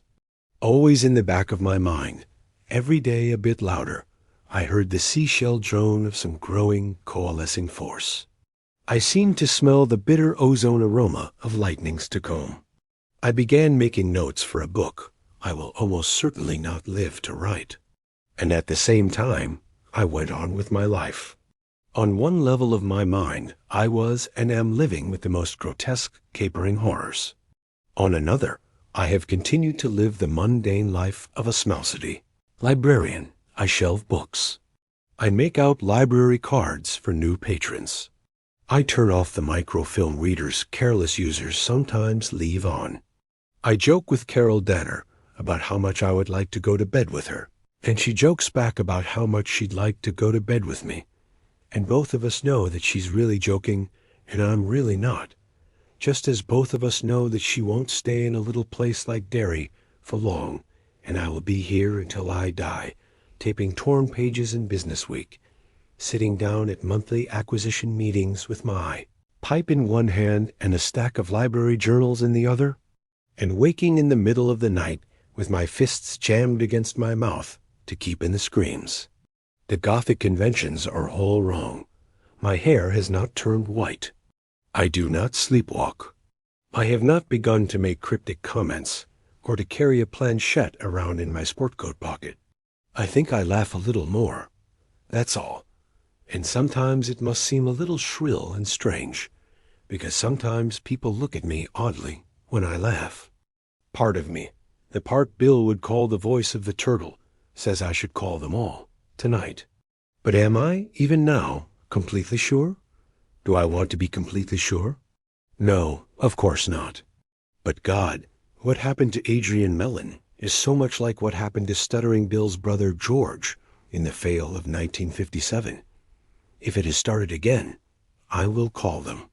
I'll have to, but not yet. It's too early anyway. Last time it began slowly, and didn't really get going until the summer of 1958. So, I wait, and fill up the waiting with words in this notebook, and long moments of looking into the mirror to see the stranger the boy became. The boy's face was bookish and timid. The man's face is the face of a bank teller in a Western movie, a fellow who never has any lines, the one who just gets to put his hands up and look scared when the robbers come in. And if the script calls for anyone to get shot by the bad guys, he's the one. Same old Mike, a little starey in the eyes maybe, and a little punchy from broken sleep, but not so's you'd notice without a good close look. Like kissing distance close, and I haven't been that close to anyone in a very long time. If you took a casual glance at me, you might think he's been reading too many books, but that's all. I doubt you'd guess how hard the man with the mild bank teller's face is now struggling just to hold on to his own mind. If I have to make those calls, it may kill some of them. That's one of the things I've had to face on the long nights when sleep won't come. Nights when I lie there in bed wearing my conservative blue pajamas, my spectacles neatly folded up and lying on the nightable next to the glass of water I always put there in case I wake up thirsty in the night. I lie there in the dark and I take small sips of the water, and I wonder how much or how little they remember. I am somehow convinced that they don't remember any of it, because they don't need to remember. I'm the only one that hears the voice of the turtle, the only one who remembers, because I'm the only one who stayed here in Derry. Because they're scattered to the four winds, they have no way of knowing the identical patterns their lives have taken. To bring them back, to show them that pattern. Yes, it might kill some of them. It might kill all of them. So I go over it and over it in my mind. I go over them, trying to recreate them as they were and as they might now be, trying to decide which of them is the most vulnerable. Richie Trashmouth Tozier. I think sometimes he was the one Chris, Huggins, and Bowers seemed to catch up with the most often, in spite of the fact that Ben was so fat. Bowers was the one Richie was the most scared of, the one we were all the most scared of, but the others used to really put the fear of God into him too. If I call him out there in California, would he see it as some horrible return of the big bullies, 2 from the grave and 1 from the madhouse in Juniper Hill, where he raves to this day? Sometimes I think Eddie was the weakest, Eddie with his domineering tank of a mother and his terrible case of asthma. Beverly? She always tried to talk so tough, but she was as scared as the rest of us. Stuttering. Bill, faced with a horror that won't go away when he puts the cover on his typewriter. Stan Uries? There's a guillotine blade hanging over their lives, razor sharp, but the more I think about it, the more I think they don't know that blade is there. I'm the one with my hand on the lever. I can pull it just by opening my telephone notebook and calling them, one after the other. Maybe I won't have to do it. I hold on to the waning hope that I've mistaken the rabbity cries of my own timid mind for the deeper, truer voice of the turtle. After all, what do I have? Melon in July. A child found dead on Neibolt Street last October.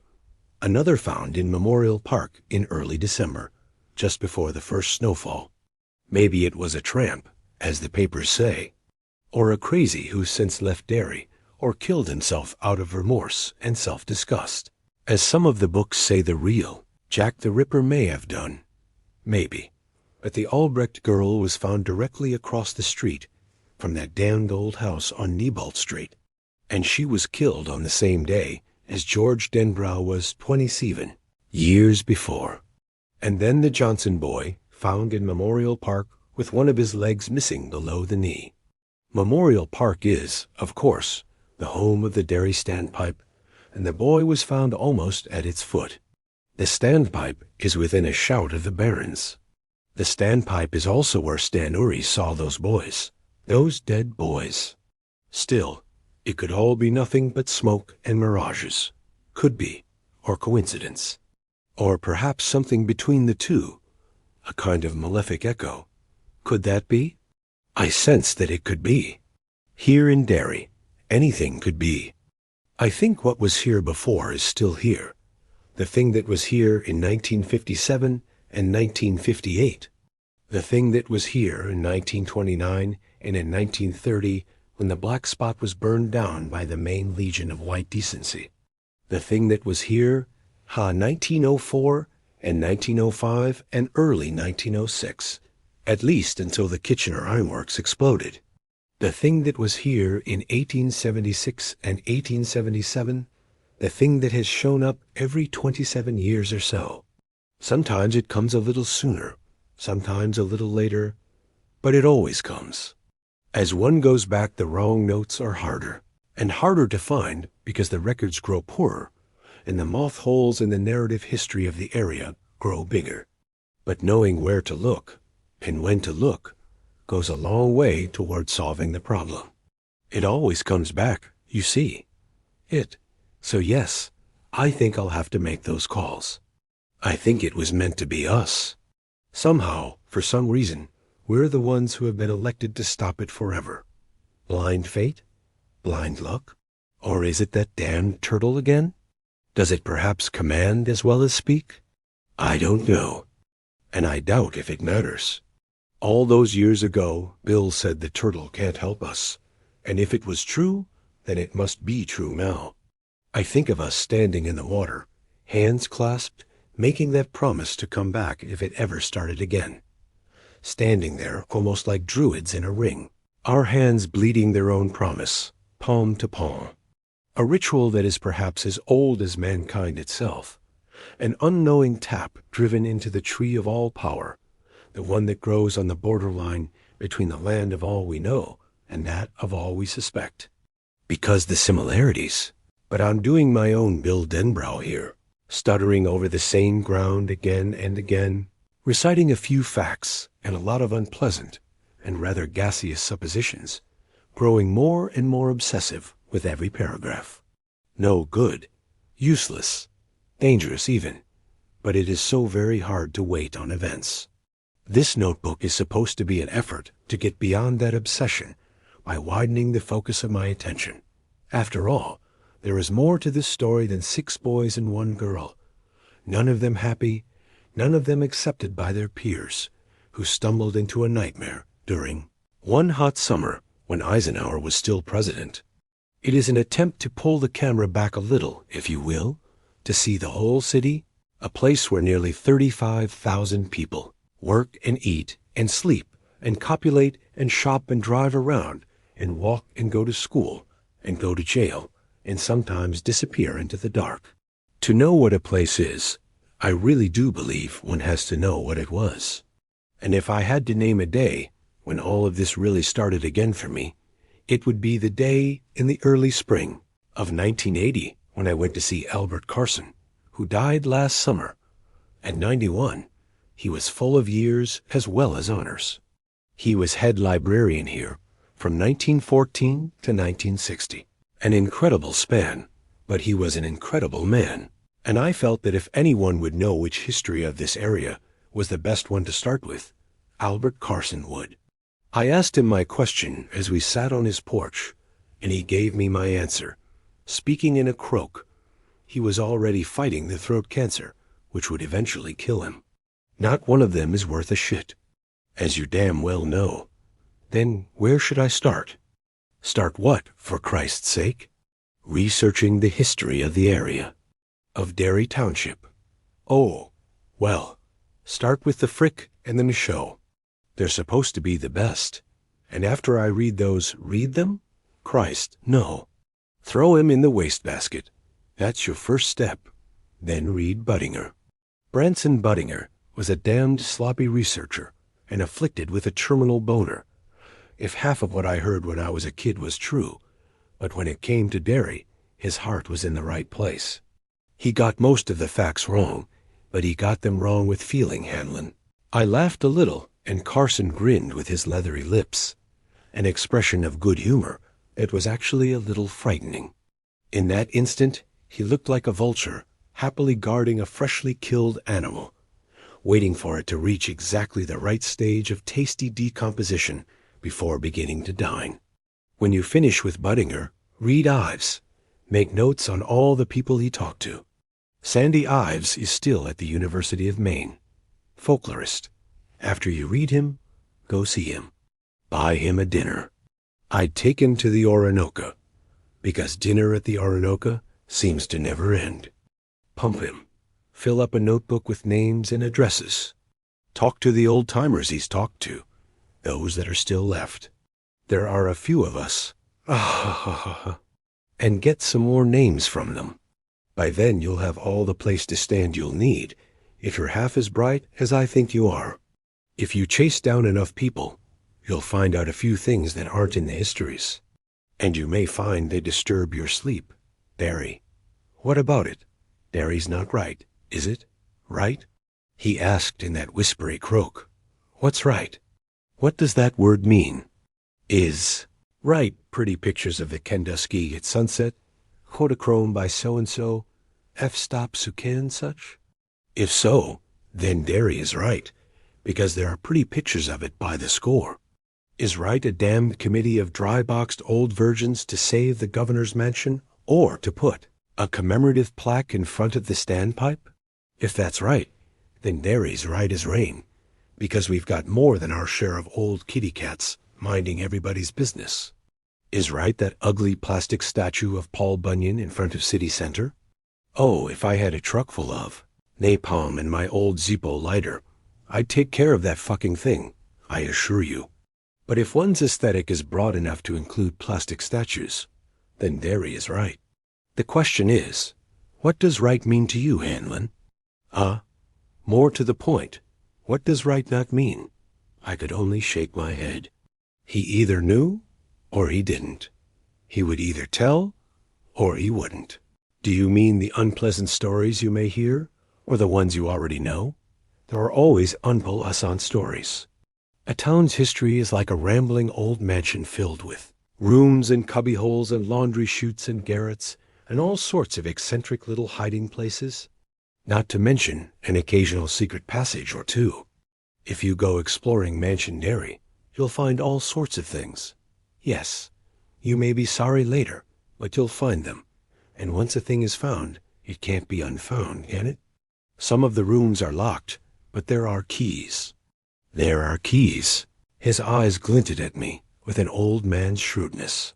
You may come to think you've stumbled on the worst of Derry's secrets, but there is always one more, and one more, and one more. Do you? I think I shall have to ask you to excuse me just now. My throat is very bad today. It's time for my medicine and my nap. In other words, here is a knife and a fork, my friend. Go see what you can cut with them. I started with the Frick history and the Michaud history. I followed Carson's advice and threw them in the wastebasket, but I read them first. They were as bad as he had suggested. Read the Budinger history, copy out the footnotes, and chase them down. That was more satisfactory. But footnotes are peculiar things, you know, like footpaths twisting through a wild and anarchic country. They split, then they split again. At any point you may take a wrong turn which leads you either to a bramble-choked dead end or into swampy quickwood. If you find a footnote, a library science professor once told a class of which I was a part, step on its head and kill it before it can breed. They do breed, and sometimes the breeding is a good thing. But I think that more often it is not. Those in Budinger's stiffly written A History of Old Derry, Orono, University of Maine Press. 1950. Wander through 100 years' worth of forgotten books and dusty masters. Dissertations in the fields of history and folklore, through articles in defunct magazines, and amid brain-numbing stacks of town reports and ledgers. My conversations with Sandy Ives were more interesting. His sources crossed Budinger's from time to time, but a crossing was all it ever was. Ives had spent a good part of his lifetime setting down oral histories, yarns, in other words, almost verbatim, a practice Branzon Budinger would undoubtedly have seen as taking the low road. Ives had written a cycle of articles on Derry during the years 1963 to 66. Most of the old timers he talked to then were dead by the time I started my own investigations, but they had sons, daughters, nephews, cousins.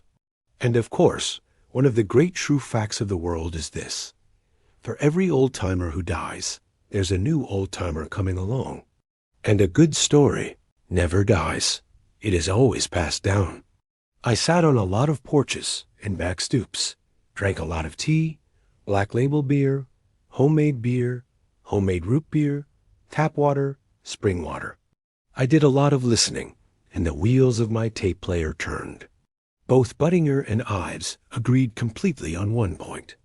The original party of white settlers numbered about 300. They were English. They had a charter and were formally known as the Derry Company. The land granted them covered what is today Derry, most of Newport, and little slices of the surrounding towns. And in the year 1741 everyone in Derry Township just disappeared. They were there in June of that year, a community which at that time numbered about 340 souls, but come October they were gone. The little village of wooden homes stood utterly deserted.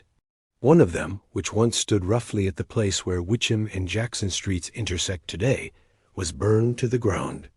The Michaud history states firmly that all of the villagers were slaughtered by Indians, but there is no basis, save the one burned house, for that idea. More likely, someone's stove just got too hot and the house went up in flames. Indian massacre? Doubtful. No bones, no bodies. Flood? Not that year. Disease?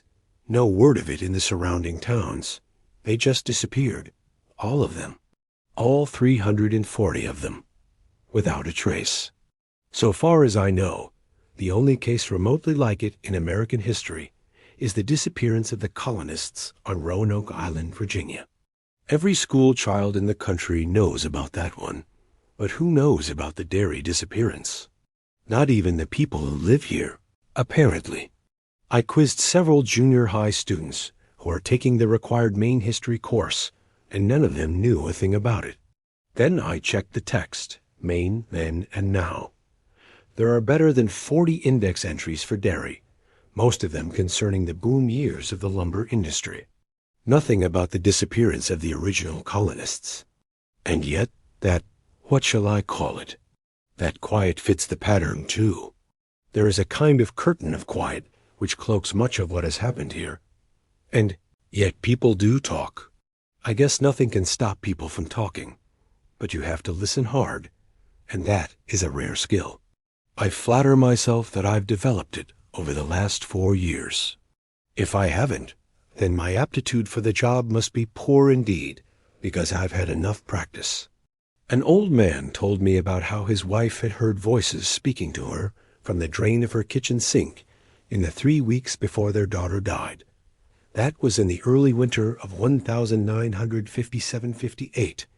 The girl he spoke of was one of the early victims in the murder spree, which began with George Denbrough and did not end until the following summer. A whole slew of voices, all of them babbling together, he told me. He owned a Gulf station on Kansas Street and talked in between slow, limping trips out to the pumps, where he filled gas tanks, checked oil levels, and wiped windshields. Said she spoke back once, even though she was scared. Leaned right over the dram, she did, and hollered down into it. "Who the hell are you?" she calls. "What's your name?" And all these voices answered back, she said. Grunts and babbles and howls and yips, screams and laughing, don't you know? And she said they were saying what the possessed man said to Jesus. "Our name is Legion," they said. She wouldn't go near that sink for 2 years. For them 2 years, I'd spend 12 hours a day down here, busting my hump, then have to go home and wash all the damn dishes. He was drinking a can of Pepsi from the machine outside the office door, a man of 72 or 3 in faded gray work fatigues, rivers of wrinkles flowing down from the corners of his eyes and mouth. "By now you probably think I'm as crazy as a bedbug," he said, "but I'll tell you something else. If you'll turn off Why Whirligig there." I turned off my tape recorder and smiled at him. "Considering some of the things I've heard over the last couple of years, you'd have to go a fair country distance to convince me you're crazy," I said. He smiled back, but there was no humor in it. I was doing the dishes one night, same as usual. This was in the fall of '58, after things had settled down again. My wife was upstairs, sleeping. Betty was the only kid God ever saw fit to give us, and after she was killed, My wife spent a lot of her time sleeping. Anyway, I pulled the plug, and the water started running out of the sink. You know the sound real soapy water makes when it goes down the drain? Kind of a sucking sound, it is. It was making that noise, but I wasn't thinking about it, only about going out and chopping some kindling in the shed. And just as that sound started to die off, I heard my daughter down in there. I heard Betty somewhere down in those friggin' pipes, laughing. She was somewheres down there in the dark, laughing. Only it sounded more like she was screaming, once you listened a bit. Or both, screaming and laughing down there in the pipes. That's the only time I ever heard anything like that. Maybe I just imagined it. But I don't think so. He looked at me, and I looked at him. The light falling through the dirty plate glass windows onto his face filled him up with years, made him look as ancient as Methuselah. I remember how cold I felt at that moment. How cold? You think I'm storying you along? The old man asked me, the old man who would have been just about 45 in 1957, the old man to whom God had given a single daughter, Betty Ripsom by name. Betty had been found on Outer Jackson Street, just after Christmas of that year, frozen, her remains ripped wide open. No, I said. I don't think you're just storying me along, Mr. Ripsom. And you're telling the truth, too, he said with a land of wonder. I can see it on your face. I think he meant to tell me something more then, but the bell behind us dinged sharply as a car rolled over the hose on the tarmac and pulled up to the pumps.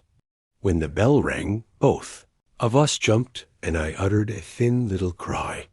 Ripsom got to his feet and limped out to the car, wiping his hands on a ball of waste.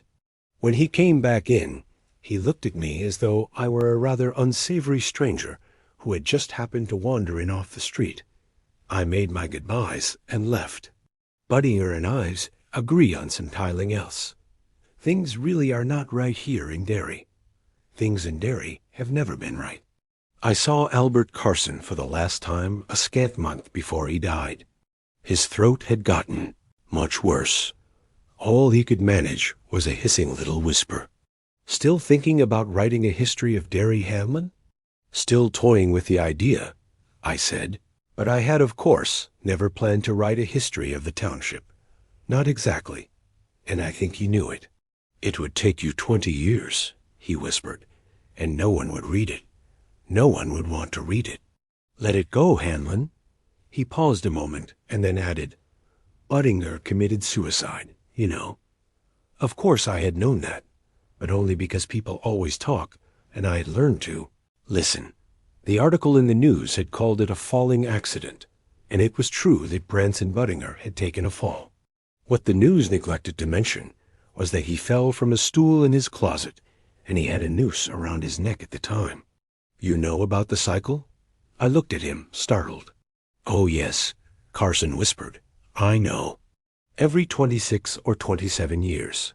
Buddinger knew, too. A lot of the old-timers do, although that is one thing they won't talk about, even if you load them up with booze. Let it go, Hanlon. He reached out with one bird-claw hand. He closed it around my wrist, and I could feel the hot cancer that was loose and raving through his body, eating anything and everything left that was still good to eat. Not that there could have been much by that time. Albert Carson's cupboards were almost bare. Michael, this is nothing you want to mess into. There are things here in Derry that bite. Let it go. Let it go. I can't. And beware, he said. Suddenly the huge and frightened eyes of a child were looking out of his dying old man's face. Beware. Derry, my hometown. Named after the county of the same name in Ireland. Derry. I was born here in Derry Home Hospital. Attended Derry Elementary School. Went to junior high at 9th Street Middle School. To high school at Derry High. I went to the University of Maine. Ain't in Derry, but it's just down the rud, the old-timers say, and then I came right back here. To the Derry Public Library. I am a small-town man living a small-town life, one among millions. But, In 1851, a crew of lumberjacks found the remains of another crew that had spent the winter snowed in at a camp on the upper Kenduskeag, at the tip of what the kids still call the Barrens. There were 9 of them in all 9 hacked to pieces. Heads had rolled, not to mention arms, a foot or two, and a man's penis had been nailed to one wall of the cabin. But in 1851, John Markson killed his entire family with poison, and then, sitting in the middle of the circle he had made with their corpses, he gobbled an entire white nightshade mushroom. His death agonies must have been intense. The town constable who found him wrote in his report that at first he believed the corpse was grinning at him. He wrote of Markson's awful white smile. The white smile was an entire mouthful of the killer mushroom. Markson had gone on eating even as the cramps and the excruciating muscle spasms must have been racking his dying body. But on Easter Sunday 1906, the owners of the Kitchener Ironworks, which stood where the brand spanking new Derry Mall now stands, held an Easter egg hunt for all the good children of Derry. The hunt took place in the huge ironworks building. Dangerous areas were closed off, and employees volunteered their time to stand guard and make sure no adventurous boy or girl decided to duck under the barriers and explore. 500 chocolate Easter eggs wrapped in gay ribbons were hidden about the rest of the works. According to Budinger, there was at least 1 child present for each of those eggs. They ran giggling and whooping and yelling through the Sunday silent ironworks, finding the eggs under the giant tipper vats, inside the desk drawers of the foreman, balanced between the great rusty teeth of gear wheels, inside the molds on the 3rd floor. In the old photographs, these molds look like cupcake tins from some giant's kitchen. 3 generations of Kitcheners were there to watch the gay riot and to award prizes at the end of the hunt, which was to come at 4 o'clock, whether all the eggs had been found or not. The end actually came 45 minutes early, at 3:15. That was when the ironworks exploded. 72 people were pulled dead from the wreckage before the sun went down. The final toll was 102. 88 of the dead were children. On the following Wednesday, while the city still lay in stunned, silent contemplation of the tragedy, a woman found the head of 9-year-old Robert Dohe caught in the limbs of her backyard apple tree. There was chocolate on the Dohe lad's teeth and blood in his hair. He was the last of the known dead. 8 children and 1 adult were never accounted for. It was the worst tragedy in Derry's history, even worse than the fire at the Black Spot in 1930, and it was never explained. All 4 of the ironworks boilers were shut down, not just banked. Shut down. But the murder rate in Derry is 6 times the murder rate of any other town of comparable size in New England. I found my tentative conclusions in this matter so difficult to believe that I turned my figures over to one of the high school hackers, who spends what time he doesn't spend in front of his Commodore here in the library. He went several steps further. Scratch a hacker, find an overachiever, by adding another dozen small cities to what he called the stack pool, and presenting me with a SILA, computer-generated bar graph where Derry slicks out like a sore thumb. "People must have wicked short tempers here, Mr. Hamlin," was his only comment. I didn't reply. If I had, I might have told him that something in Derry has a wicked short temper. Anyway, here in Derry children disappear unexplained and unfound at the rate of 40 to 60 a year. Most are teenagers. They are assumed to be runaways. I suppose some of them even are. And during what Albert Carson would undoubtedly have called the time of the cycle, the rate of disappearance shoots nearly out of sight. In the year 1930, for instance, the year the Black Spot burned, there were better than 170 child disappearances in Derry, and you must remember that these are only the disappearances which were reported to the police and thus documented. Nothing surprising about it. The current chief of police told me when I showed him the statistic. It was the Depression. Most of them probably got tired of eating potato soup or going flat hungry at home and went off riding the rods, looking for something better. During 1958, 127 children, ranging in age from 3 to 19, were reported missing in Derry. Was there a depression in 1958? I asked Chief Rademacher. No, he said. But people move around a lot, Hanlon. Kids in particular get itchy feet. Have a fight with the folks about coming in late after a date, and boom, they're gone. I showed Chief Rademacher the picture of Chad Lowe, which had appeared in the Derry News in April 1958. You think this one ran away after a fight with his folks about coming in late, Chief Rademacher? He was 3.5 when he dropped out of sight. Rademacher fixed me with a sour glance and told me it sure had been nice talking with me, but if there was nothing else, he was busy. I left, haunted, haunting, haunt, often visited by ghosts or spirits, as in the pipes under the sink, to appear or recur often, as every 25, 26, or 27 years.